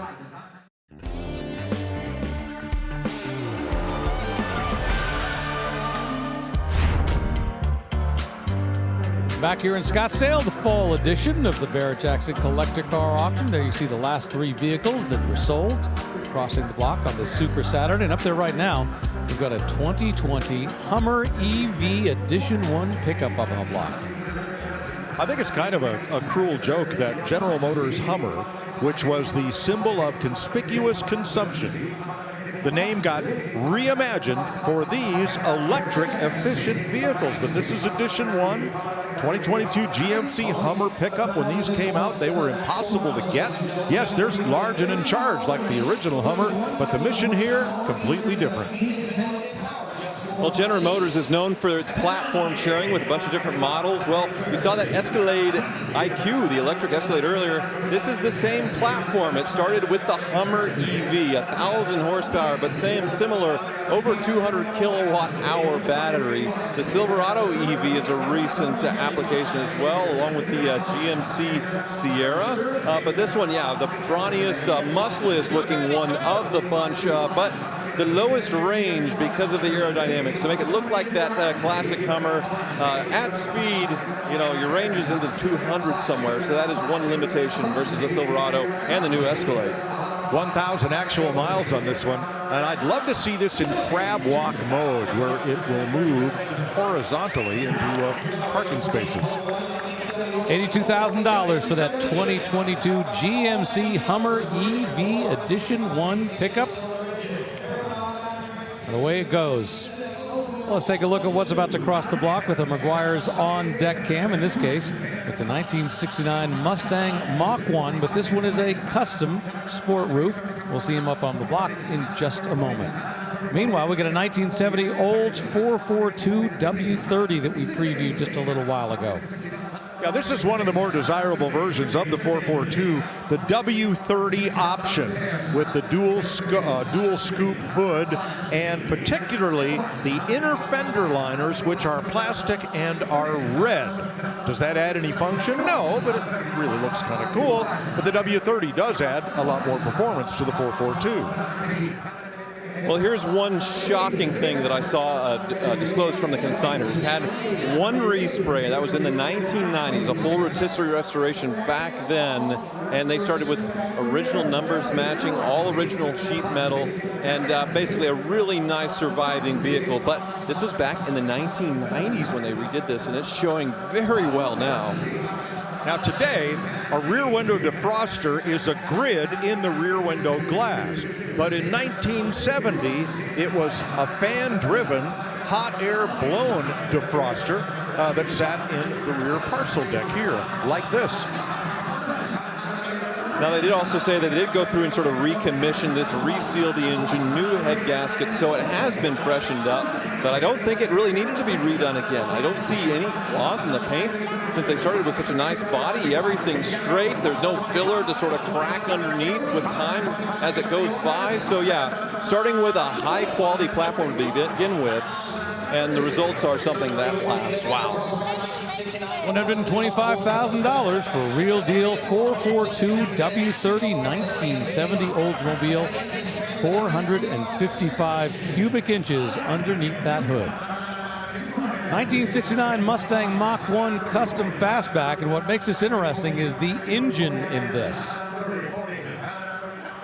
It's got a Cammer, a Ford Cammer, 427 cubic inch, made it to a 3-speed automatic transmission. Well, that is a rare power plant indeed. This one with a Boss 429 style scoop and the spoilers and the slats. The Mach 1 got a unique striping down the side all the way to the rear bumper that was reflective, something not shared with hardly anything else that came out of Detroit in 1969. Yeah, once again, another very nice restoration, but all sort of period correct what they've done as far as the modifications, the customizations. With that great engine, you can see the staggered rear, the wider rear tires, probably about as big as you could get before you start tubbing and doing some heavy body modifications. Looks like competition-proven vintage sticker here on the sides. They were going for period, and Mike's just popped the hood. Go take a look. Yeah, that's a Holman and Moody sticker out of Charlotte. They were the Ford factory builders of NASCAR race cars. Under hood, wow. The big dual quads, and that's the Cammer, the overhead cam, 427. My goodness. Rare, powerful. Wow. Ford developed this engine. They thought they were going to take it NASCAR racing, and Bill France said, no way. We just don't need this. We're going to stick with our pushrod V8s, which NASCAR does to this day. Well, that one with a Cammer engine just sold for $120,000. Very special engine, makes for a very special car. 1956 Corvette custom convertible up on the block. Well, this one's powered by an LS1, so the birth of the LS engine. It would have had a little over 300 horsepower when new, and they chose to do a one-tone on this 56. 56, 57 still had the single headlights. 58, it went to double. This one has also C5 looking wheels to match that LS under the hood. You would have found in the Corvette, but yeah, just pop the hood. Wow, look at the presentation there. That does not look like something you would have found in a C5 Corvette in the 90s or early 2000s. So very clean build.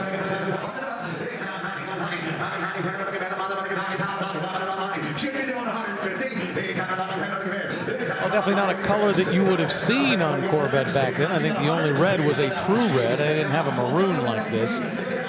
So they've gone in different directions, but it is a custom. You build it the way you want it to build. Now the question is, should this be a two-tone? Would it attract more attention if it's up there with the coves that are white?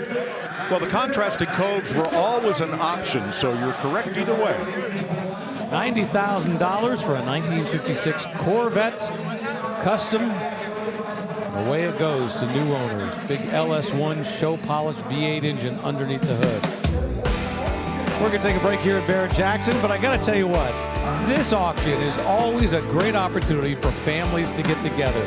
For one generation to pass on to another generation the stories of the cars they own. Welcome back to Barrett-Jackson, the Scottsdale 2024 Fall Auction, presented by Gila River Resorts and Casinos. That's all the automobile you see that gets sold before the auction, and these are the things that sold this morning. For example, this 1960s Superman coin-operated ride, restored, you can see it works, sold for $11,500. How about a jukebox? This one from 1959 features period automotive styling. I love that V, looks like got a V8 in it. That sold for $13,500. How about a little patriotic?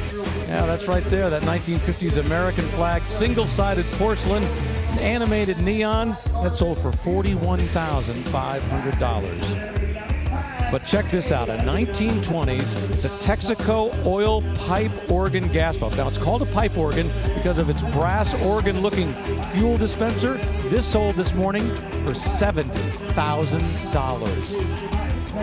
The automobilia, yeah, it can add up. Some of that stuff is very, very rare, hard to come by. You see the cars that just sold a little while ago? Meanwhile, up on the block, we got a 1968 Chevy C10 custom pickup. This one restored in 2024 with a remanufactured Gen 4 GM 6-liter V8. Back to an overdrive automatic and a 12-bolt rear end. Destroyer gray and big money. $100,000, away it goes, and we're going to check in with April Rose. Hey, Rick, you know, we see so many Broncos, that first generation that's redone. Well, how about a K5 Blazer 1972? These are so fun. I love this removable hardtop right here. If you have enough friends to help you take it off, I couldn't attempt that alone. Beautiful candy apple red color. This one's been lifted 4 inches. Now take a look up front, her heart 350 V8 with lots of day 2 upgrades, all dressed up in chrome. Now come on inside. It's got the CST package, giving you a little bit of luxury. Inside you got the leather bucket seats with some cool detailing on them. A watertight lockable center console for those hot days like it is. But you know, luckily it's cooling down. Rick, you've been in the air conditioning all day long, and I gotta tell you, I'm a little bit jealous. Yeah, I can imagine. I know it was over 100 degrees out there today. We appreciate all your work, April. Up on the block now, a 72 Blazer K5. Seen a lot of customs rolling around, but this one is restored. That's what I like about this one. It's powered by its 350 cubic inch V8 3-speed automatic transmission. This is a factory 2-tone green over white with the vinyl wood trim down the side, the fiberglass top, BF Goodrich off-road tires, green tweed bucket seats, wood trim aftermarket air conditioning. A fully restored Blazer, a very nice complement to all of the Restomod Blazers that we've seen across the block so far today.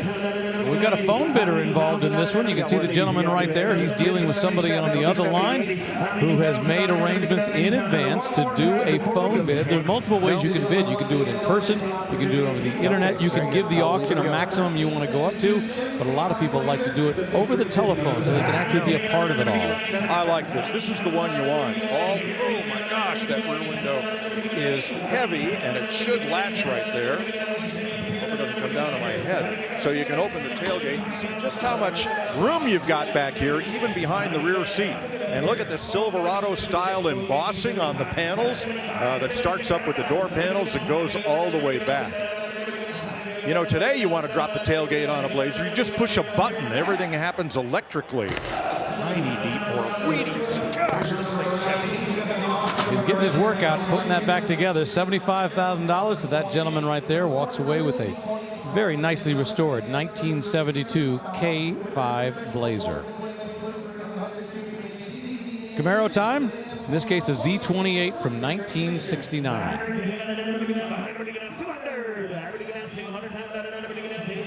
This particular one was sold new in Fremont, Michigan. And apparently they say they've got the original VIN, the trim tag, the cal tag, all intact. We talked about that with that earlier Camaro that didn't have those. So that's what makes this original and increases its value. Well, and look under hood. You find the dual quads on the cross ram manifold. Manifold made by Winters. You want to see that little mark right there to indicate that it's original. Now, this would have come with a single 4-barrel carburetor. If you ordered the dual quads and the manifold would come in the trunk. Chevrolet wouldn't sell it installed under the hood, but it was a popular option if you were going, let's say, Trans Am or SCCA racing, along with the 4-wheel disc brake option. Green over green with the white stripes and the rally wheels, again 15-inch on the Z28 only, in what a lot of folks think is its most popular year, 1969. Nice deluxe interior with a full center console and auxiliary gauges there at the front of the console where you'll never see them if you're looking at the road. Oh well. Yes, 90, now 5. Yeah, Z28, of course, now we think of it as a moniker. It's a name, but it's not really. It was what was called an RPO, a regular production order, and it simply was in the Z category. So this is what you had. It was a Z28 package. Yeah, most people don't know that the SS Camaro was regular production option code Z27. Yeah, there are an awful lot of codes that we don't care about or know about, but this one, and it's interesting, at a certain point somebody said, you know what, this name is sticking, we'll put a little slash hash mark in the middle and make it our moniker. Chevrolet didn't want to call a whole lot of attention to it. On the sticker, it said Z28 Special Performance Package.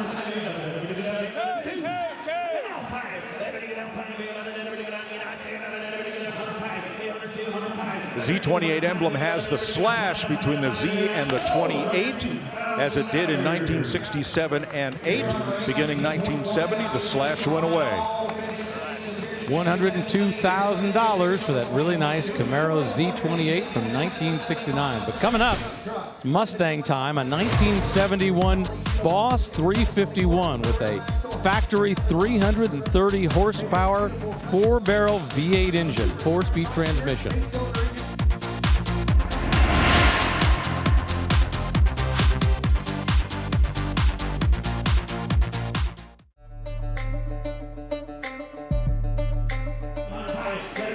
Welcome back to Scottsdale and Barrett-Jackson, where we've just seen jaw-dropping customs, cool resto mods, and incredible restorations across the block today. Literally something for everybody. One of which is Lot 820, a 1967 Chevrolet Chevelle custom hardtop. Well, big part of that custom is a 509 cubic inch big block V8 engine. It's got Holley Sniper fuel injection. It's got a 4-speed automatic transmission, a 9-inch Ford Positraction rear end. So they've done a lot of work on this. $130,000 is the reflection of that effort. That's the hammer price. And here's April.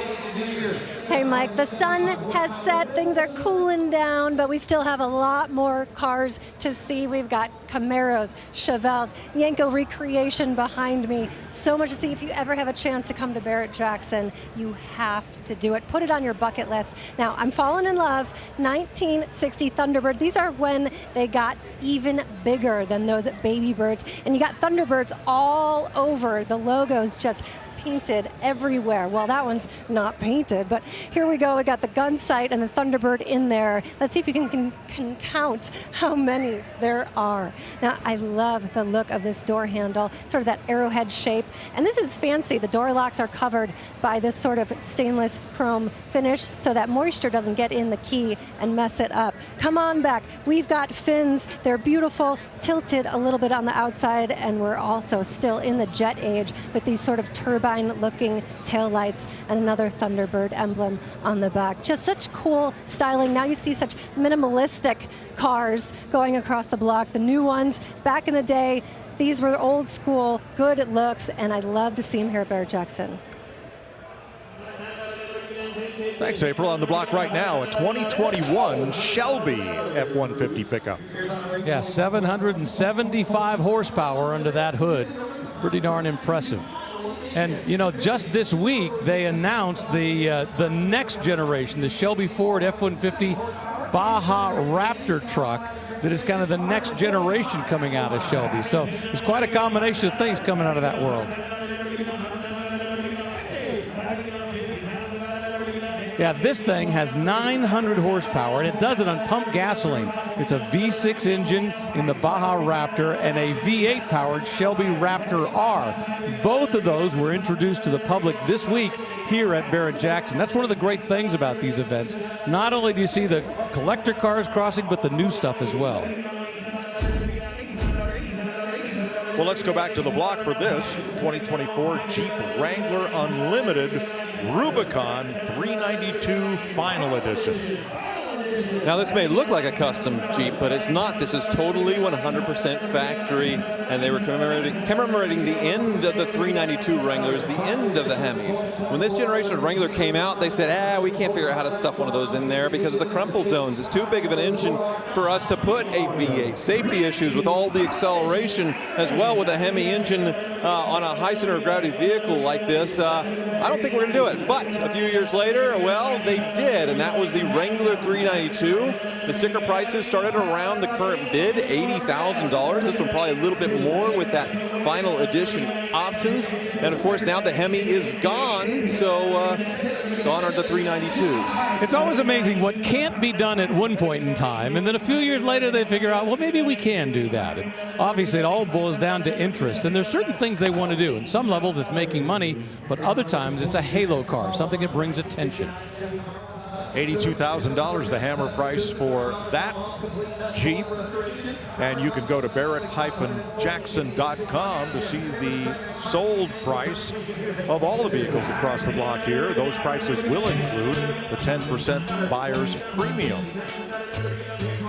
Here's a 1969 Chevy Camaro that has been highly customized. Yeah, I like the Pro Touring look. Now, if it were me, there's one other thing I would add to this car. It'd be some yellow pinstriping and a number 6 on the side to bring back that look of the Roger Penske Trans Am car that Mark Donohue drove. Honestly, that's the only thing that's missing out of there. Big 540 cubic inch engine underneath the hood. Plenty of horsepower, a lot of style on this one, and a lot of work that's gone into smoothing out a lot. So it's got shaved door handles, very subtle spoiler in the back. Yeah, very much modernized. So the bumper has been painted color matched like you find on modern Camaro. No trim around the windshield, no chrome trim, so modern in that sense. Yeah, shaved door handles, them sort of modern inset with that as well. Other than the wheels, which I guess have a little bit of polish, there is no chrome on this thing. So yeah, beautiful. What do you think, Mike? Just a little Sunoco on the back, a little 6 on the side? Yeah, I think, Rick, you'd have to change that Elkhart Lake Blue Metallic for some Sunoco Blue and some yellow pinstriper. It's Larry close enough. Chopet was the Penske pinstriper back there in Reading, Pennsylvania, who did all that great work on the Camaros and the Lola endurance cars for Roger, and the Indy cars, too. Yeah, they used that Von Dutch style. I mean, it was such a great-looking car. To me, that is the epitome, the ultimate Trans Am racer. Very custom interior as well. You saw that sort of natural leather dash, certainly a higher quality than what you would have got in a Camaro in period. Manual transmission, and looks like very comfy bucket seats. It's got a custom chassis underneath and pretty big meat on the back. Big tires you can see as they fill a big area. $86,000 sends it to its new home. We've got about an hour and a half to go tonight, but still a lot of cars out there in the McGuire staging lanes awaiting their turn on the auction block.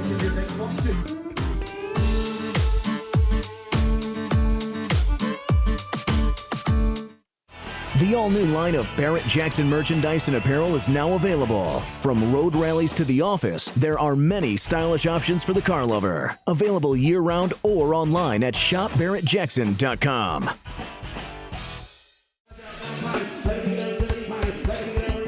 Earlier today, Barrett-Jackson was honored to have Medal of Honor recipient Command Sergeant Major Gary Luttrell here for opening ceremonies. Luttrell is one of only 60 living Medal of Honor recipients, so it was very special to have him here today. Gary was here with the Tribute to Valor and Foundation and the Friends of Freedom Foundation. They provide students with opportunities to understand the importance of STEM, how new technologies are critical to improving quality of life, and they also meet and learn from wounded, ill, or injured service members, including Medal of Honor recipients. Just another great cause doing great things here at Barrett-Jackson. $79,000 just took home a 2023 Dodge Challenger RT392 Scat Pack Last Call Swinger Special Edition. I don't know how you fit all those names on the trunk lid, but it was just superb in sublime. Coming up next, here is a 1969 Pontiac GTO Judge Ram Air 3. Tell you what, this is one of my favorites for very specific reasons. First off, this started off life here in Arizona. I'm going to guess there's an excellent chance it has lived most of its life in Arizona. It's also a 1969, the 68-69 body style. And once again, everybody's got their own opinion about GTOs, but I believe this is the best body style of all time. I love this Endura bumper with the body color. Inside, we're not talking customs here, we're talking restored. And restored to the point they've even mimicked the chalk writing that would have been done on the cowl at the factory. And you see the vacuum line for the active intake to open up when you hit the gas. Yeah, everything very correct. The red line radials, the Judge graphics, and like Rick said, they started with a probably very straight, very nice Arizona car, and it certainly shows after this rotisserie restoration. Now, I was corrected from yesterday on Rowan and Martin's Laugh-In. It was Sammy Davis Jr. who most often played Here Come the Judge. A lot of people did, but Sammy Davis Jr. most often. I note on this Judge, it looks like they took the credit instead of the hideaway headlamps and put the regular Tempest grill in there. You could do that as a lead option.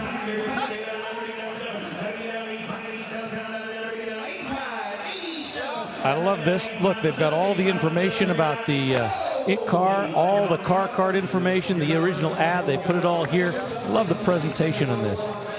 That one was sold new in Arizona. Not sure if it's staying there, but $85,000 sends it to its new home.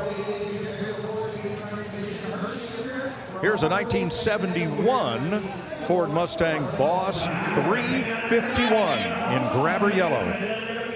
1971, a big transitional year for the Mustang. Totally different styling that you see right here. But yeah, a Boss 351, so a significant vehicle for 1971 in grabber yellow. And this looks similar to the Judge as far as it being a very faithful, very high quality restoration. Yeah, this was really the beginning of the end of the big Mustang as we know it. This restyle in 1970, they'd go on for another 3 years making the big ones. And by now, there were no Shelbys. Remember, the Shelby went away after the 1970 year, technically, although they were basically 1969s that had been rebadged. So now this was the performance arm, the all you could get in performance from a Mustang. So this Boss 351, the 351 engine underneath the hood was everything you wanted to be. And I got to tell you, this one up close looks great. I love the yellow color, the black, the matte on the hood. I think they've done this one really nicely. Well, they had to go from Boss 302 to 351 because Chevy had taken their Z28 from 302 to 350 cubic inches, hence the Boss 351.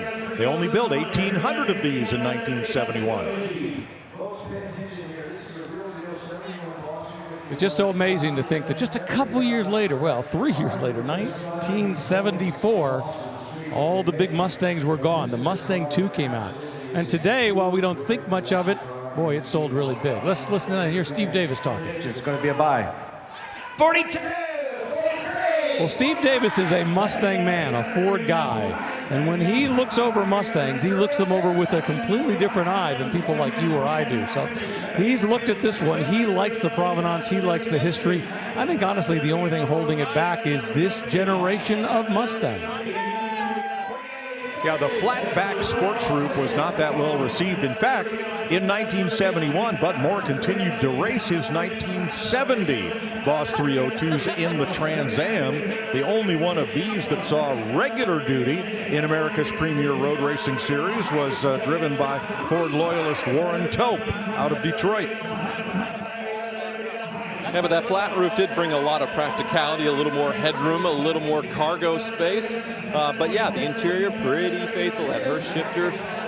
Otherwise, yeah, looking very stock, maybe very original in the gauges. Yeah, those vinyl seats. Well, maybe this is the original interior. And actually, this back here actually had some aerodynamic advantages. It was sort of a camback, and camback, we know, in other cars, has been used as an aerodynamic advantage. I'm not sure that was their intention, or whether there was a styling. I think that's a good buy at $57,000. Sends it to its new home. And there's the Summit Racing sold sticker. indicating the hammer price. Now, here is something very special. This comes out of the Redding family collection.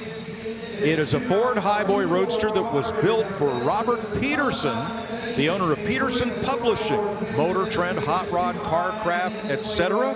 This also includes pictures of Mr. Peterson, whose names are painted on the door and the gauges, some Hot Rod magazine memorabilia, Mr. Peterson's toolbox, and a Peterson Museum jacket. Well, if there's an important name in collecting cars and in the world of automotive history, it's definitely the Peterson family. And the fact that for once they had that long history of having the magazines, then creating the Peterson Museum, which is truly the pinnacle of museums around the country. And as you pointed out, Mike, on the door right here, it says Pete. That's for the nickname for the gentleman this was built for. His wife's name is on the passenger door.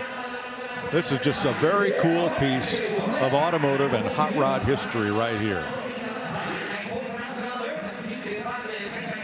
Yeah, this is no fiberglass body with a 350 kit. This is, real deal steel, 1932, 302 cubic inch V8 under the hood, and it is fenderless, so we'll make it with the tires. Yeah, great look. Obviously, a magazine cover car in the 90s, so all that provenance. I think this is a buy as well.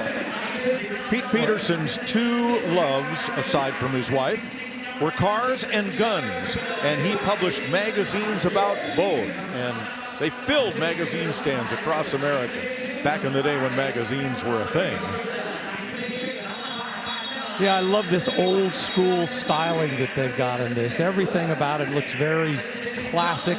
I even love that, once again, we call this the Von Dutch style pinstriping right there. There's nothing not to like about this. It's been done really to a high quality standard. As you mentioned, it's a steel body, not a fiberglass. And I love the fact that they haven't gone crazy and put on some replacement tires. These are kind of very old school hot rod tires. $63,000 for Pete Peterson's Highboy Roadster. Now, this comes from the Redding family collection. Got a good look at this as we were doing our previews. You may associate the name Vicky with 32 Fords, the Ford Victoria sedan, but this is a 32 Chevrolet Vicky custom sedan built by Custom Auto Fab in Bluff City, Tennessee, over a 3.5-year period by Buford Gentry Jr. Well, you want to talk old school fabrication for a hot rod. I mean, look at this. This is an all steel body. All the modifications are numerous. You see the raked grille, you see the shorter fenders, and then, of course, the chopped roof. It looks like it was raked, so chopped maybe more in the front and then sort of going up to the back. Everything completely shaved, and yeah, that paint, wow. Let's see what it looks like underneath. Yeah, just about as nice as it does up on top. A 350 cubic inch engine, the way it goes all the way out the back, nicely done. You know what I love about this? We see so many 32 Fords. That is one of the most common hot rods that's ever been created, the Deuce Coupe. This is a 32 Chevy. We do not see nearly as many. In fact, I can't remember the last time we saw a 32 Chevy hot rod here at Barrett-Jackson. I had no idea they were building great hot rods like this just a stone's throw from Bristol Motor Speedway in Tennessee. This paint is absolutely spectacular. As you move past it, it kind of changes, but it's subtle changes. It's not one of those where you got a big swing to it, like a purple to a yellow. I really love what they've done with this. And I love that it's pillarless, both windows rolling down to where there's no frame in between with that swept roof. And yeah, that wild paint on the inside as well. So much metallic, candy apple, you name it, they threw it all in the paint. A little subtle thing to notice here. because they don't know who's going to be driving these across the block with the drivers, they've got all these labels that they've put. It's got a push-button start, ignition switch over here. Over here, it's got something about how the door opens. Whoever built this, whoever is the consignor and selling this, wants to make sure that the Barrett-Jackson drivers know how it operates so they don't get stuck. It's a great thing to add a little extra information to help out those drivers. All right, phone bidder in play. Barrett-Jackson employee in the upper right. And the bid on the floor. Yep. Yes, under 5, it'll be 110,000. Looking for 110. We're at 105. 110. Yes! Hold on, says the voice on the phone. Yep. Gotta go. Gotta go. Do you want it? All right, you won for 110,000. Sold. $110,000. Well, it's time for the moment of truth. We've been talking all week about Fantasy Bid, brought to you by Dodge. So let's see who's going to take home the grand prize, a 2024 Dodge Hornet. Congratulations to Keith R. by 57 points over Elijah C. Keith R. is our winner. April. That's right. I have Keith with me right now. Of course, Craig Jackson as well. Keith, this has been a big deal, very difficult. It's all about skill, guessing what these cars are going to go for. I need to know your secret. You know, I just come here, check out the cars, talk to people, sit in the auction house for hours watching cars go through and write down some prices. And there's a lot of people playing this Fantasy Bid. Craig, I mean, is there a secret? Like, how does he come out on top? You were earlier today, you were 4th. You made it to 1st place for today's Fantasy Bids. I mean, this is a pretty difficult thing to do.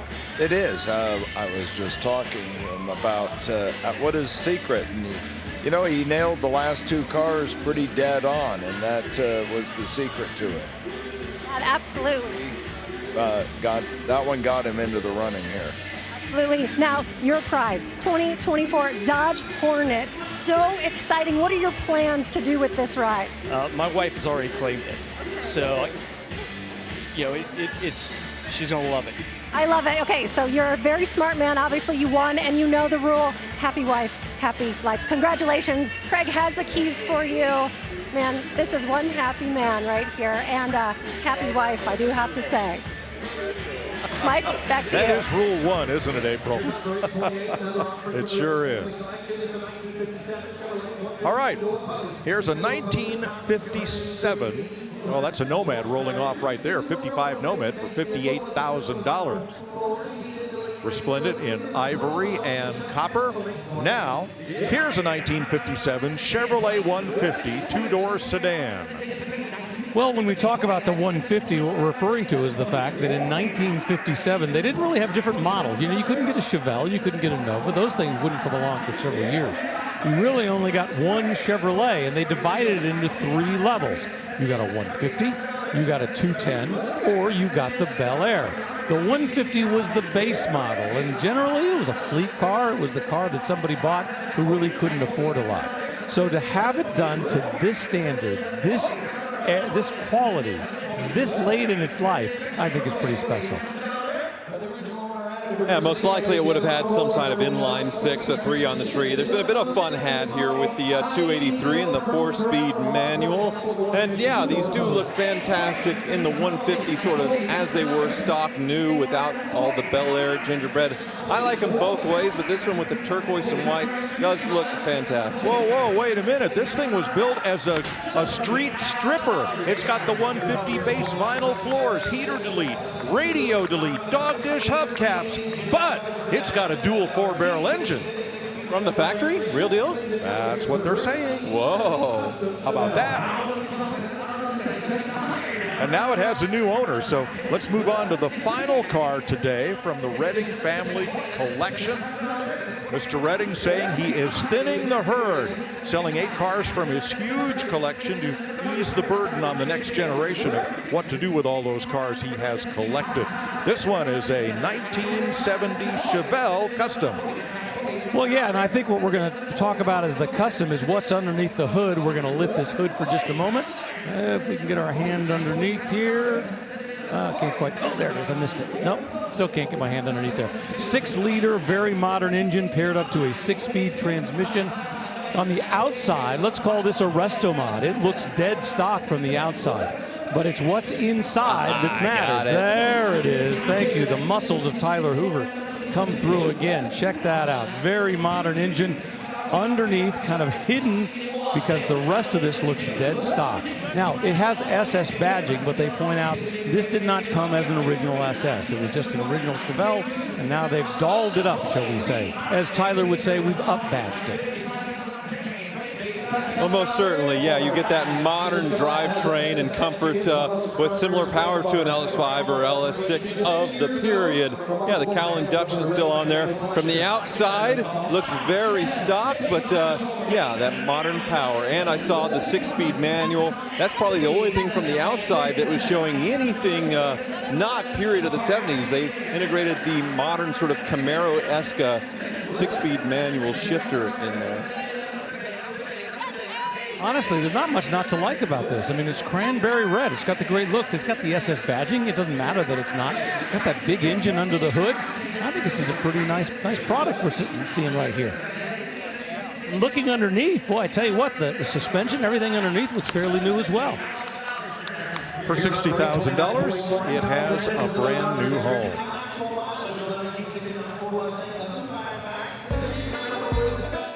Lots of great cars still to cross the auction block this evening here in Scottsdale.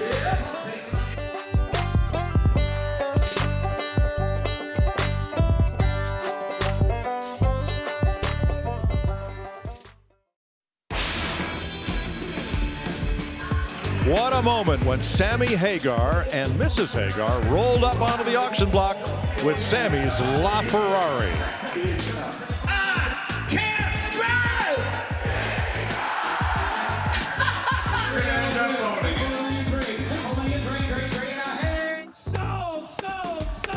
For tomorrow, he came here. And there is the happy new owner. The car had a reserve and it looked like it wasn't going to sell. Then Sammy said, you know what? I got 2 open seats on my jet to go back to Cabo. The winner's going to ride back with me to see the concert tonight and help me celebrate my birthday tomorrow. I guess that sealed the deal. The reserve was lifted and the car sold. Wow. So that, of course, is our top seller at $4.25 million Hammer price, followed by a 2019 Ford GT, a Cadillac Escalade IQ for charity, a Ferrari SF90, and a 62 custom Chevy Corvette. Those are today's top 5 sellers. Back to the auction block for this 69 Chevrolet Chevelle SS. Yeah, a lot of nice customs. Now, the last one we saw was the 1970 that rolled across. That was in cranberry red. This is a slightly different color. This is Viper red, but I love the fact that the stripes have been painted on. They're perfectly done underneath. Got a big new 454 underneath the hood. Much more modern. They say they've only got about 1,000 miles that they put on this drivetrain. $51,000 is the Hammer price. Happy high bidder there. And here comes a vehicle that April previewed, a 72 GMC K5, or excuse me, this is a 72 Chevrolet K5 Blazer customized. Yeah, a mild custom on this one, just the more or less stock 350, but you can see pretty obvious what has been changed. It has been lifted with that Rancho suspension you can see underneath there, the steering stabilizers, beefier shocks, and yeah, sitting on BFG all-terrains. Looks so much better with that lift than from the factory. I think if we ever saw a stock one, we'd probably think that looks strange now. Well, this generation of Blazer really changed everything in the SUV world because, you know, Ford had come out with the Bronco a few years earlier, and it was on a short wheelbase chassis. It was a short. When they came out with it, first off, Chevy did not come out with anything right away to compete with it. But when they did, instead of building a similar vehicle to the Bronco, short wheelbase specific chassis, they said, well, let's just put it on one of our truck chassis. that changed everything. It was a much bigger vehicle. And in 1978, Ford had to follow suit, stretching out their Ford Bronco and putting it on a truck chassis as well. All right, the split screen indicates that the internet has the high bid right now. Those are Barrett-Jackson employees working the keyboard there. You can bid by phone, by internet, or in person, or Barrett-Jackson will proxy bid for you up to your determined, self-determined limit. Most of the bids come from the floor, as Mary is working a bidder right there, or from the skybox. We're at $65,000, and that's where the hammer falls.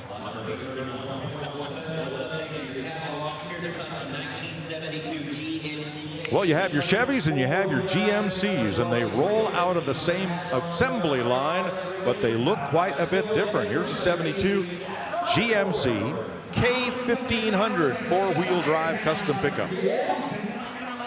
Well, this one's had his 350 breathed on a little bit up to a 383 stroker, so a lot more power than what it would have had from the factory. And you can see, yeah, it is a K1500, so it is a four-wheel drive. They've got a winch mounted on the front, just sort of all by itself with the stock bumper. And this paint has a lot of metallic in it. Wow. Well, you know that color. It is Ford Mustang Eleanor Pepper Gray metallic. Funny, without the stripes, without the Mustang underneath it, it just doesn't look quite the same. You know, looking a moment ago at that 72 Blazer that rolled across, this truck and that Blazer would share a lot of parts underneath, essentially the same chassis, a lot of the same suspension pieces, except for the four-wheel drive stuff that's on this.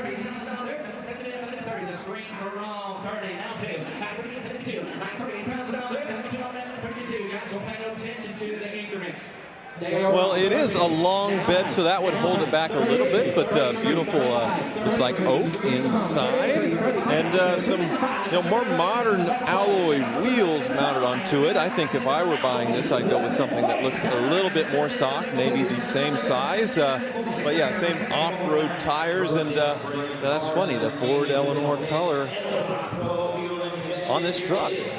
Cool. They've kept the rear drum brakes, and we're so used to now, as we look through wheels, seeing the disc coming through. We forget that this is what it all used to look like. These drums, the drum that fit right over the brake shoes, the brake shoe adjustments we used to have to do. These days, we're really spoiled with all our four-wheel disc brakes all the way around that do such a great job of stopping, and most importantly, stopping in the wet. $40,000 is the hammer price for that GMC K1500 custom pickup. Got a little more than one more hour of coverage as cars and trucks, new and old, continue to roll across the block here at Barrett-Jackson.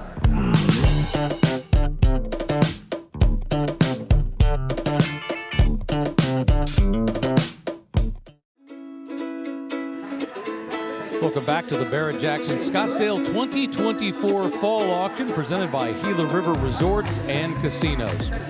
Well, our regular viewers know we're missing a very important part of our on-air team, a very important person. Steve Mugnante went through some very major health problems last year. He's now recovering quite well, but he's still got a ways to go. And our own Mike Joy caught up with him just last month.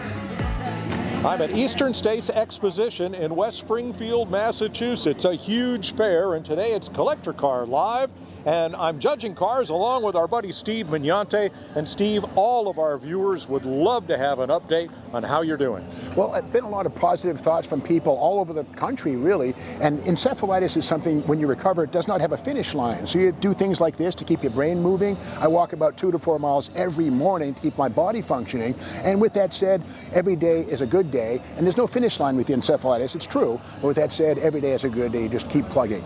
But you're shooting videos, you're judging collector cars, and all that great storehouse of knowledge that we rely on appears to be intact. It's true, it really is. When we do videos at High Octane Classics, once a week I go in to do 4 or 5 videos on cars. It's scrimmage, if you will. It's a good way to keep in front of a camera and functioning with the brain, so it's a good thing, one step at a time. Well, we'd all love to have you back with us at Barrett-Jackson. I hope so. In January at the big show in Scottsdale, I hope to be there one day at a time. Could be. Well, we hope so too. Wayne Carini and Mike Brewer were judging cars with us, thanks to J.J. Giuliano, who put us all together for Collector Car Live at the Big E. And although they don't want a lot of attention for this, I'd be remiss if I didn't point out that when Steve was first stricken with encephalitis, started to pile up huge medical bills, among the very first to step up in a big way were Craig and Carolyn Jackson. And that support certainly is appreciated, as is all the support that Steve has gotten from viewers like you. You can catch his Steve Maggs YouTube channel between now and when we hope to see him here at Barrett-Jackson in January. Here is a 1963 Mercedes-Benz 190 SL Roadster. Well, we saw one of these earlier across the block, big money. That one was a very fresh restoration. This one not quite as fresh, although it's been in a nice collection, been well cared for over the years, just not quite as spectacular in terms of the absolute freshest restoration. As we mentioned earlier today, you know, this has the styling touches from the Mercedes 300 SL, kind of in a smaller package. The big downfall for this car was just the fact that, well, it was on a sedan chassis. There was nothing special about the way it handled. It was pretty mundane, considering that the 300 SL was really derived from a race car. This was just as derived from a sedan. The one we saw earlier was also a very early car, 1955 or 56, I believe. Here we are coming up on the end of the 190 SL in 1963. Now, the Pagoda was the one that replaced it. That one just crossed the block. Sold for a bit more than this one. $63,000, I think, is a buy. Yes, exactly. We've seen the first year 55 and now the last year 1963. $55,000 is the hammer price, and there's the Summit Racing sold sticker indicating the hammer price for all to see. Well, let's go from that puny little four-cylinder to a whopping V12 in this 2012 Aston Martin DB9. Well, aren't these just stunning, and they age so well. It's a 2012, but certainly doesn't look it, and that has a lot to do with the design. Ian Callum, Henrik Fisker, totally reimagined Aston Martin in the 90s and 2000s, and yeah, the DB9 certainly shows it. Under the hood, a V12 that is actually Ford-derived, sort of based on the Duratec V6. The joke goes that they took two Ford Taurus Duratec V6s, put it together, and that's how you get the V12 Aston Martin motor. Obviously a bit more complicated than that, but yeah, still a pretty solid, reliable drivetrain. This one looks like it's only showing 19,000 miles on the odometer, so it's pretty fresh. In my mind, this is one of the most beautiful coupes that has ever been designed. You know, we see a lot of these come across as convertibles, and you know, convertibles are okay. But this car, as a coupe, really set the standard, set the look that I think everybody has tried to follow since this generation of Aston Martin has come out. This, to me, once again, the ultimate coupe. Whether it's a Vantage, whether it's a DB9, this is the look you want. Yeah, I agree, Rick, and the smaller Vantage had these same styling lines. You know who else would like this?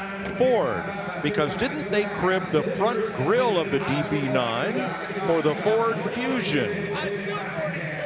Well, there was some corporate trading going on back in those days before they split off, so yeah, that look does live again. Well, and actually the design for this Aston Martin, the previous generation, the DB7, was meant for Jaguar, and they decided not to. They decided to give it to Aston Martin, and the XGS continued for a very long time with that old look. Excuse me, $42,000 is the hammer price for that Aston Martin. Lots more exotics and domestics, including my favorite year of Camaro, 1970. This one will roll across the block shortly.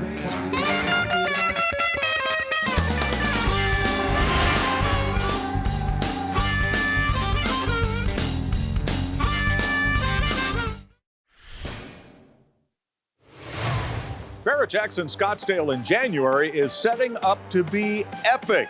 Cars just all across the spectrum, like this rare Aston Martin Zagato shooting brake. This just completed 69 Motion high-performance Camaro. There's something for everybody, including really cool motorcycles, Blazers and Broncos, and pickups both restored and modified. And what would Barrett-Jackson be without Corvettes, and especially Stingrays? Look at these beauties, all built to be better than new. Now, last year, a Jeff Hayes Custom Stingray rocked the block.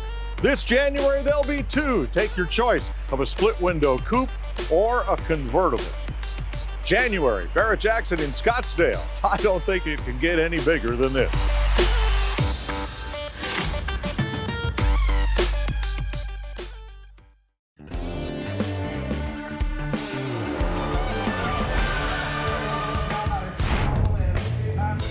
Welcome back to Scottsdale, the Barrett-Jackson Collector Car Auction. And no, you're not hearing anything wrong. It's Scottsdale in October. We came back for a second visit this year. We had so much fun this last January. We decided to do it again. And just a few months, we'll be back for the big one, the mothership, the January auction here at Westworld. So here's Mike Joy with a preview of some of the cars we'll see.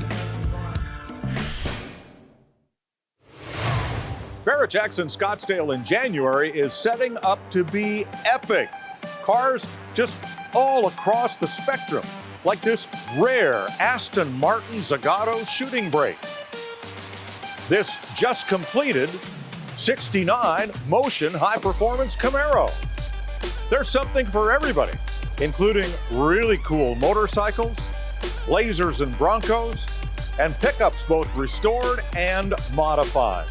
And what would Barrett-Jackson be without Corvettes and especially Stingrays? Look at these beauties, all built to be better than new. Now, last year, a Jeff Hayes Custom Stingray rocked the block. This January, there'll be two. Take your choice of a split window coupe or a convertible.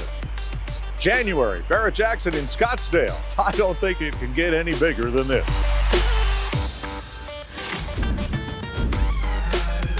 Somehow they just seem to keep outdoing themselves. Well, that's what the collector car hobby is all about.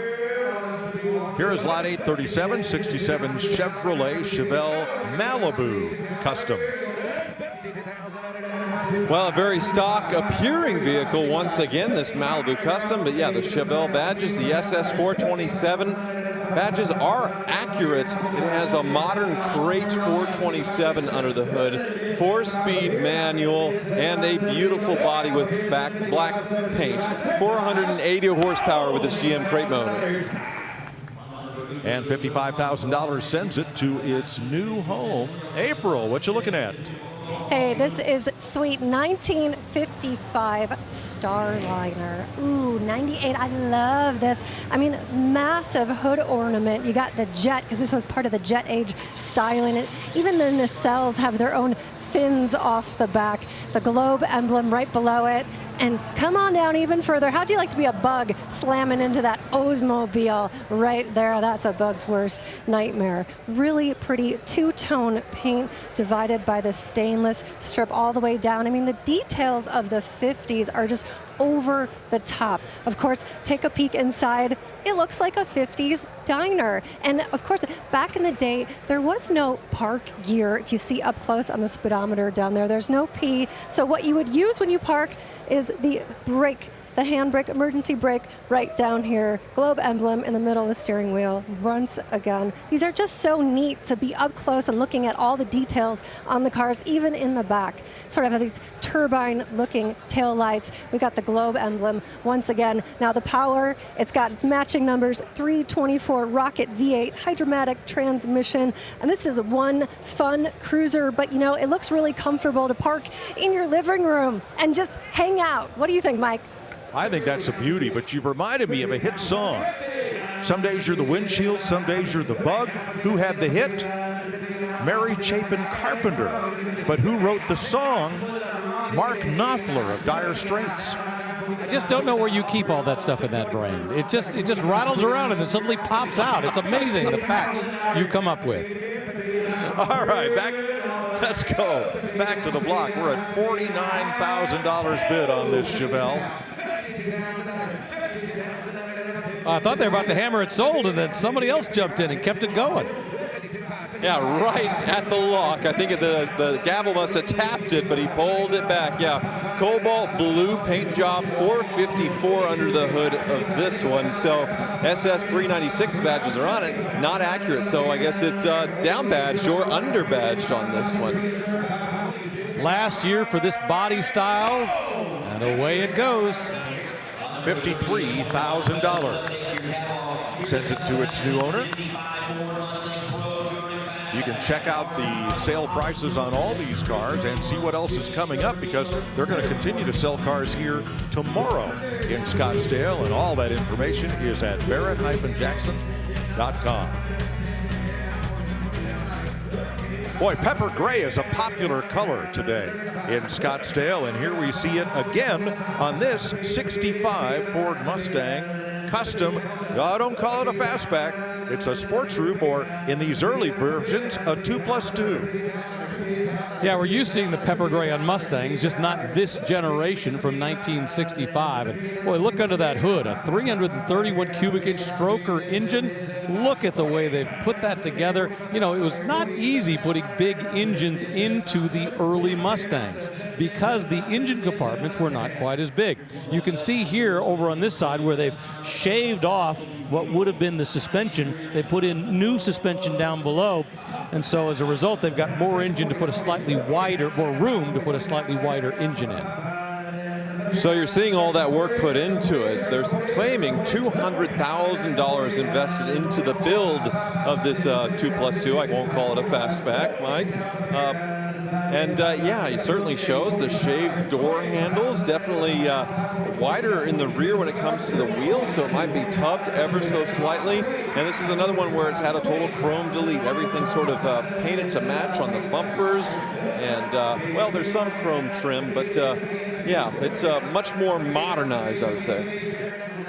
And the way the spoiler's been done in the back, really to kind of recreate the look of those Eleanor cars, where it's actually part of the body and moving up. This is not a styling that you would have seen in 1965, or frankly we see very often in this generation of cars. Of course, yes, it's still got the 3 tail lights, but look at this special kind of billet surround that they've put onto it. So not a nice touch. Same thing with the gas cap right here. You know, let's see, does it still have, oh, this one, because it's now a new style, it does not have the little cable that keeps it in place, but it's great looking. I'm not sure why Ford did not want to use the word fastback.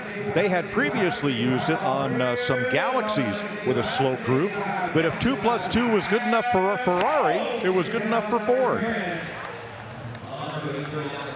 $62,000 for that custom Ford Mustang 2+2.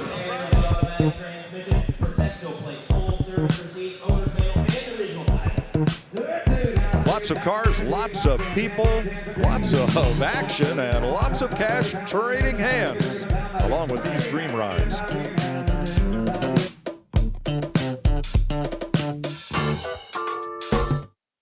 The all-new line of Barrett-Jackson merchandise and apparel is now available. From road rallies to the office, there are many stylish options for the car lover. Available year-round or online at shopbarrettjackson.com.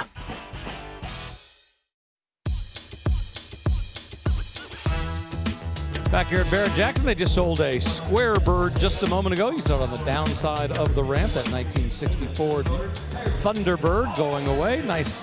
Don't see a lot of those here at Barrett-Jackson. Everybody wants the baby birds or the bullet birds that came after them. And up at the block now, a 1956 Ford F100 custom pickup truck. Wow, the paint on this is just amazing. And even more amazing is what's underneath. Here's a 351 Cleveland 8-cylinder engine, C6 automatic transmission. This one repurposed frame and Mustang 2 front suspension and rack and pinion steering. That's a great upgrade. And I love this candy copper paint. Wow.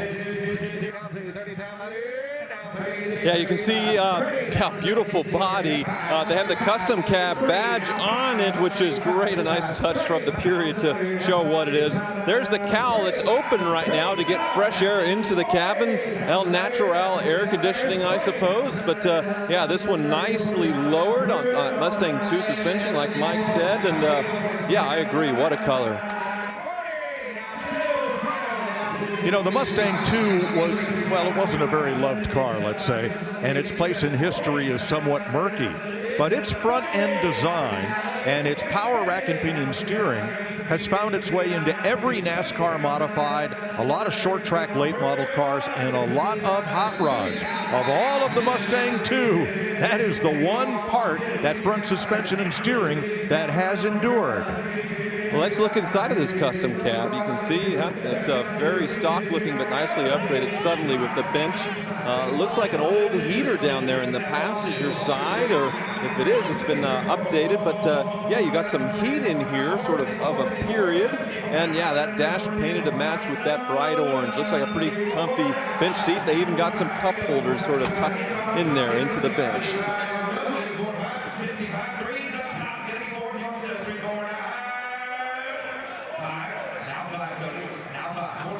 Came close to selling it. As a result, the bidder assistant goes back to the bidder going, yep, do I win a little bit more? They were talking about it, couldn't quite pull it off. As a result, it sells for $54,000 to the folks up in the Skybox. A little while ago, April Rose previewed a 1955 old Starfire 98 convertible, and now it's joining us up on the block. Oh, this is very cool. And I love these General Motors mid-50s two-tones. This is absolutely factory. That's the way it came out of Lansing, not Detroit. But this is very cool. I love the styling of the dashboard on this car because the gauges in front of the driver, that whole design is repeated for the passenger over here on the right side. See how the dash dips in the chrome for the speedometer? Over here, you have the clock, and behind this grille is the radio speaker with the glove box in the middle underneath the radio. Cool design touches. Absolutely. It has that rocket V8 under the hood, and all the design on the outside you can see as well. The intricate hubcaps, I mean, just so much attention to detail. The trim going all the way down the side, you know, showing a little bit of wear, a little bit of use, but still in very nice shape. And even the center strip on the trunk going down into the 98 logo right here. I mean, all these little beautiful chrome details, something, of course, of a bygone era that we'll never see again. Boy, a lot of that trim is stainless steel, and where would you ever find that today? I'll tell you what, that is 78,000 original miles, and it just sold for $35,000. And boy, it looks awesome. So I have to say, I think that is a screaming deal from 1955. Beautiful. Remember, this was the top of the line for Oldsmobile, this 98 Starfire convertible. Wow, what a car. 2002 Ford F350 custom pickup truck rolling up onto the block right now. Well, in Chevrolet, you had the K10, K20, or K15, K20. Ford, the F-150, 250, 350. Half-ton, three-quarter-ton carrying capacity. And this is the big one, the one-ton truck, or at least the biggest one that would be sold by your regular local Ford dealer. To get up into the 450 to 650 range, well, that was a different dealership altogether. But this one has the big Power Stroke diesel V8. This is large and in charge.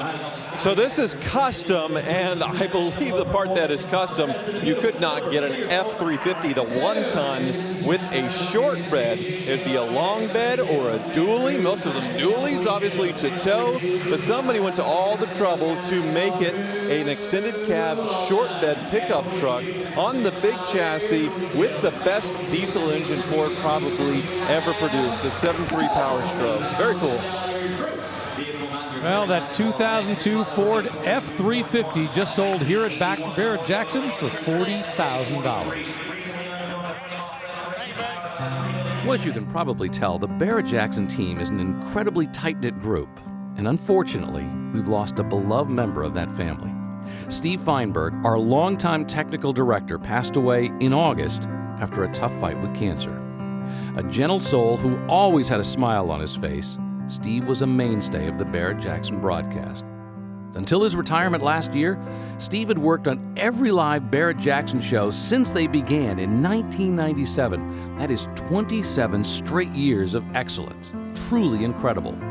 Steve was our dear friend, and he will be sorely missed.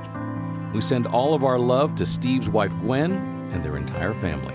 It won't be the same without you, Steve, but your positive impact on our Barrett-Jackson family will be felt for many years to come.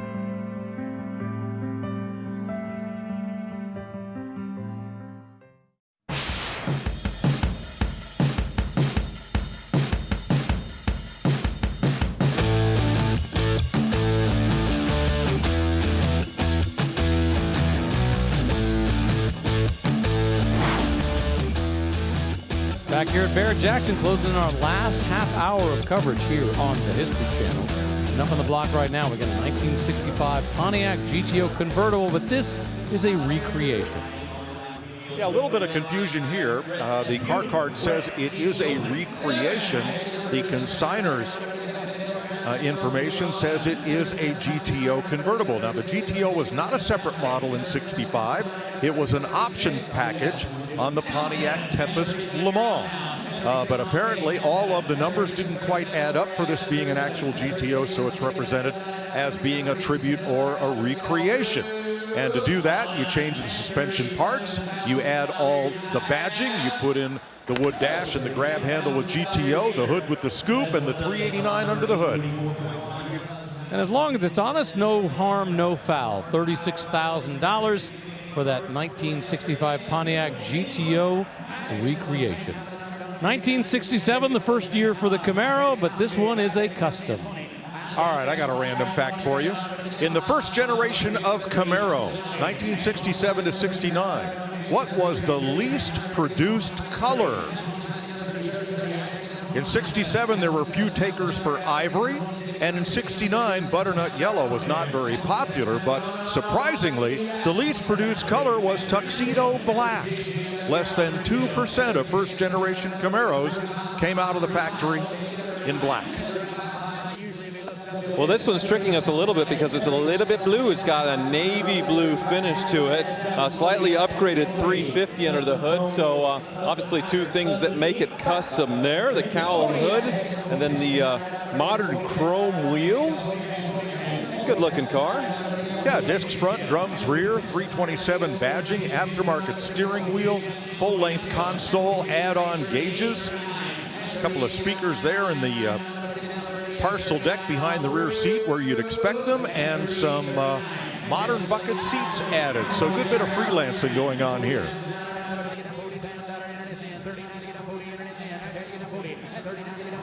So what's the difference between this and the customs we saw earlier today selling for well over $100,000? Some of those have special chassis, a lot more modifications underneath. You know what they've done here? They've done a great job on making a custom out of a stock Camaro. As a result, it doesn't bring quite as much, but it's still a great car. $40,000 for a 1967 Camaro Custom Coupe. Every auction we send our April Rose out to, be amongst the people, talk with all the folks out there. And I tell you what, she always finds some really fun people here at Barrett-Jackson. Here at Barrett-Jackson, the variety of cars is endless. You can dream up anything and you will see it.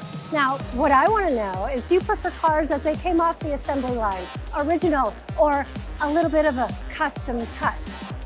Do you like custom cars or original? I prefer original myself. But what I want to know is, do you prefer them as they were born off the assembly line, completely stock, or custom? I would say original. Yeah. Just because they were built a certain way. Right? Original, like this one right behind you? Yeah. So are you more of a custom girl, or do you like original? Original. Okay, so I gotta ask you, because I think I saw something on your wrist. Can you show it to me? That is the Barrett-Jackson Sold sticker. What? What inspired that? I just live and breathe Barrett-Jackson. Well, we're building a Bronco right now, which is like amazing, Yes. and it's so much fun. So do you prefer cars original as they were born, or more custom touches? I love custom. Yeah? So yeah, I'd like to go extreme. We kind of went a little off the deep end with this one. Well, so wait, this one's yours right here? It is. Well, there you have it. The people have spoken, and the answer is a little bit of both, which, you know, I kind of have to agree. All right, April, custom or original? I say you have to agree with both, but you can't. I know. I'm thinking original because they're becoming more rare. Everyone's modifying them, customizing them with all the resto mods. The prices have gone way up over the years for resto mods. So originals, if you can get your hands on one, I have a feeling that's where the price is going to stick high. I know there's a tattoo artist on site. You guys all want to go in together on a tattoo? No. No? Where would you get that Sold sticker tattoo? Geez, I don't know. No comment. I like cars that look original, but they have period modifications, day 2 modifications we call them, and things that you would have put that on that car if you could have afforded to back in the day. Those are the ones I like to build. Well, we're going to take a quick break here at Barrett-Jackson. Night is falling, and we're going to be right back.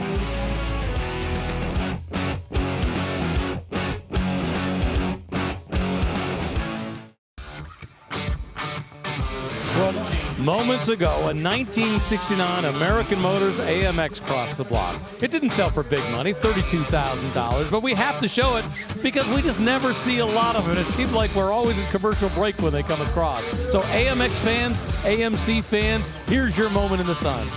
They only built 6,725 of them that year, and this is the only AMC car in the entire sale, so it had to make the air. Thank you. Another car that sold up on the block just a little while ago. This was a 1970 Camaro Custom Coupe. This is the one we previewed for you. It sold for $48,000. Meanwhile, up on the block, how about a 1974 BMW 2002 Tii? And this one is built. This has an M10 inline 4, 2 liters, fuel injected. That's the last I in Tii. Refinished in its original Targa green metallic.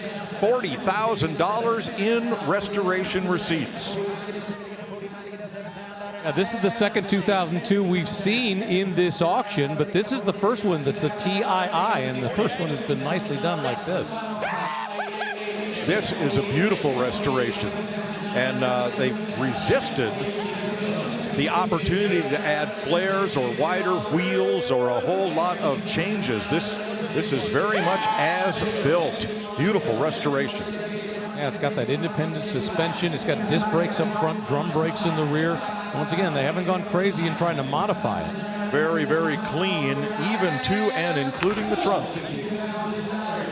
We had internet bidders involved, but it was someone on the floor who got it for $52,000. That's the sales price for this 1974 BMW 2002 Tii. Big truck rolling up on the block, a 1985 GMC K1500 Custom.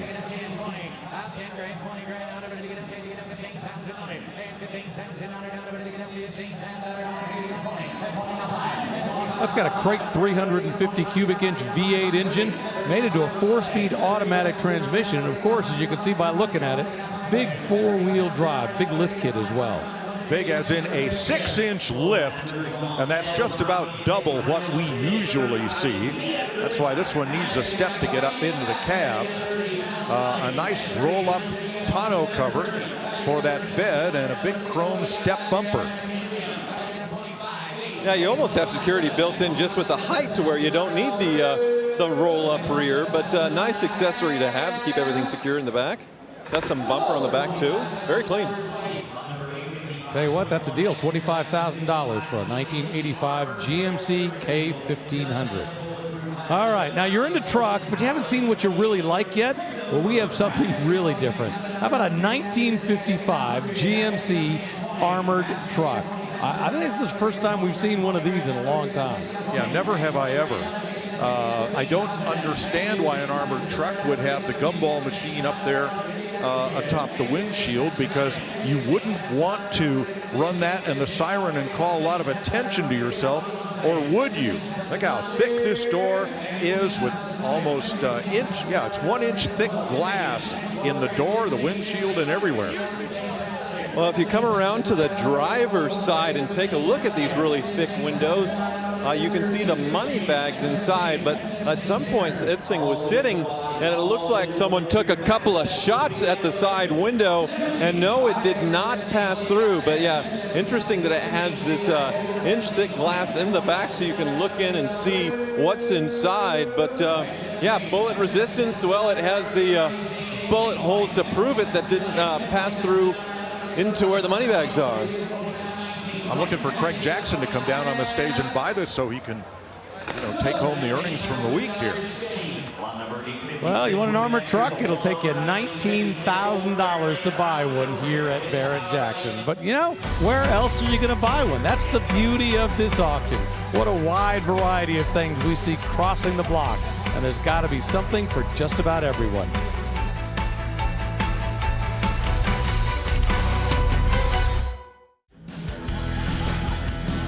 What a day it's been. Super Saturday. Let's check out the top sellers. The number 3 sale of the day was to benefit a great cause. It was this 2025 Cadillac Escalade IQ VIN 001. It was sold to benefit the Detroit Children's Fund. It brought in $550,000. The number 2 sale of the day was a 2019 Ford GT. I love that color, liquid red, only at 35 miles on the odometer. It sold for $800,000. And the number 1 sale of the day, well, it was a rock star in more ways than one. That's because Sammy Hagar, it was his LaFerrari. He drove it up onto the block with his wife. Very special vehicle, and it sold for $4,250,000. Needless to say, that was a rock star here at Barrett-Jackson on Super Saturday. Meanwhile, up on the block right now, we have a 1958 Chevy Apache pickup truck. Well, and this is a fleet side, one of the first appearances of a smooth side pickup in steel from Chevrolet after the experiment with the Cameo and the fiberglass sides. That was so well received, they put it into production in steel alongside the step side beds, and here it is for 1958. Well, $35,000 for those beautiful dual quad headlights. Love them. Let's head over to Mike Joy. All right, Craig Jackson, what a weekend it's been. Final thoughts? Whee! I thought you were going to come down and buy that armored car to, take all the proceeds home with. No, it's been a great day, though. I mean, what can I say? Sammy was on fire. The electricity. And having him with the new buyer out there, bonding, he feels so good of the home it's going to.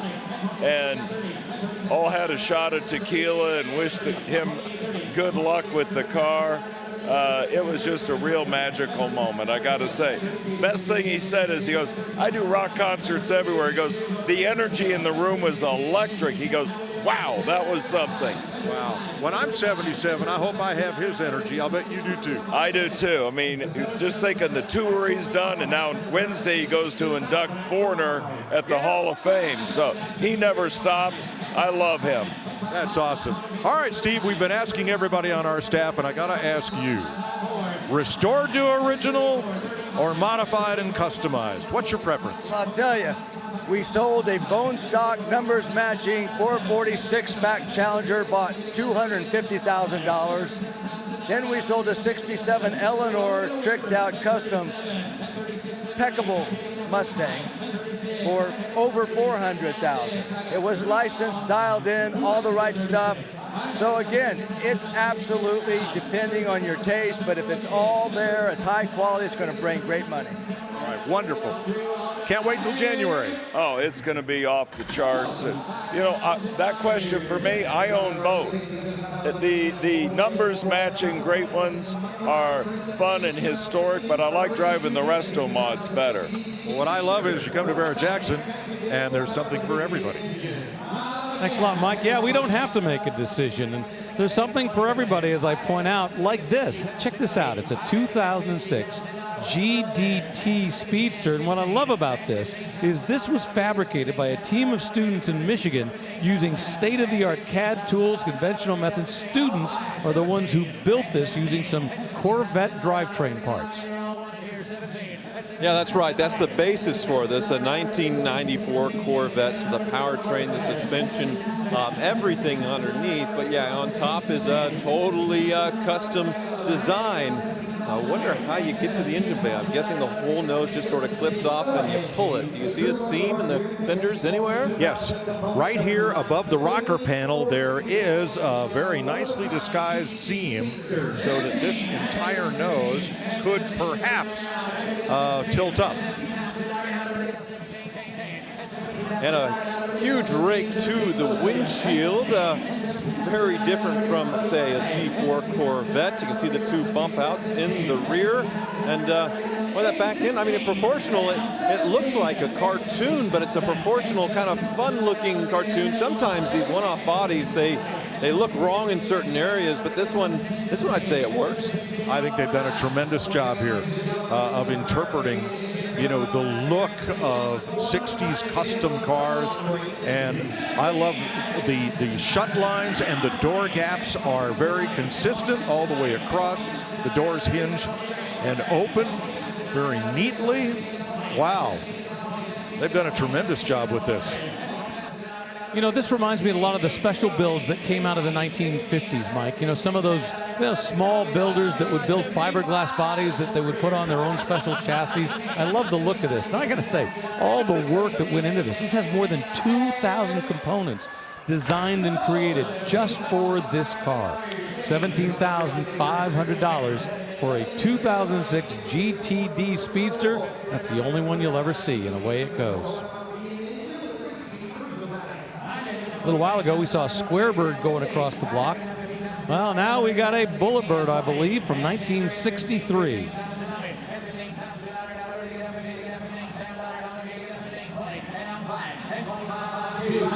Note the Thunderbird emblem here on every one of these bullet boards, and that color is Thunderbird Aqua, and that has been used on every Thunderbird emblem since the beginning in 1955.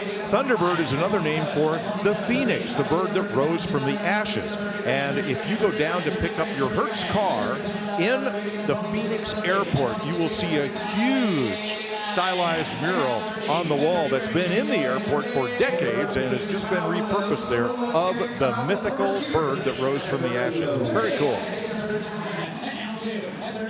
Well, I guess I need to look up when I'm in Phoenix looking at my rental car. Usually I just try and get out of there as quickly as possible. But yeah, there's that bird on the back as well, that Jet Age styling with the taillights. Yeah, very cool. And that one, a sports roadster with the fiberglass tonneau and the headrest fairings behind the seats to give it the look of a two-seater. Yeah, exactly. I mean, not necessarily an original sports roadster, but the same look. So it just sold for $30,000. Up on the block now, a 1987 Pontiac Firebird Trans Am. This is a GTA convertible. Well, I was at Pontiac's ad agency as this car was being conceived, not when it was actually brought to market.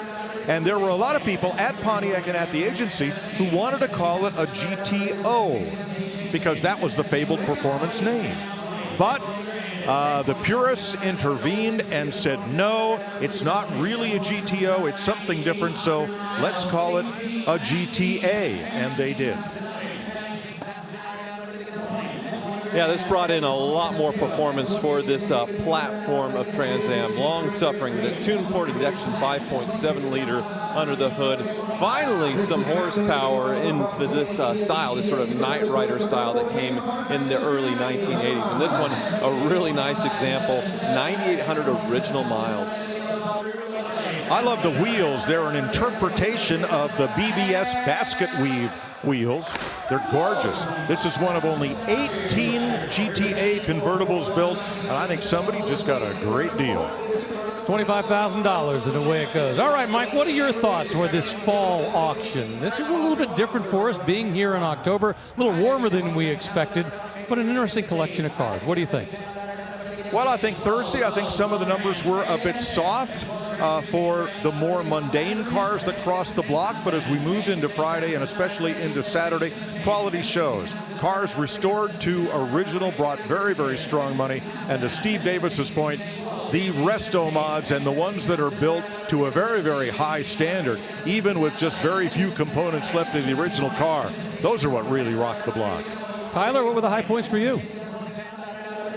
Well, seeing Sammy Hagar in that LaFerrari, what a big, huge Barrett Jackson moment that they were famous for. But a fall auction, that was actually my very first Barrett Jackson back in 2020.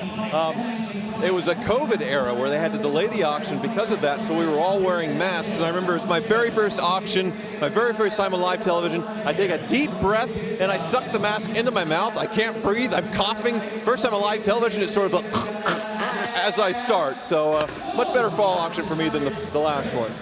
Saw this Lotus Elise sell for $20,000. I thought you, of course, would mention that the absolute high point of the week had to be the opportunity to meet William Shatner yesterday when he sold his Jaguar F-Type. And I got to do the scene from Star Trek II Wrath of Khan. That's why I fell down. Well, I would have fainted by meeting William Shatner, but yeah, I was doing that scene from Wrath of Khan, giving the Live Long and Prosper to do Spock's death, and then, yeah, to pick up the mic and basically MC the auction.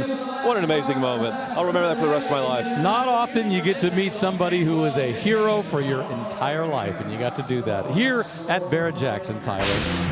Well, unfortunately, that's going to do it for our time here in Scottsdale. But what an incredible ride it has been this week. And that's why Barrett-Jackson sets the standard in the collector car world.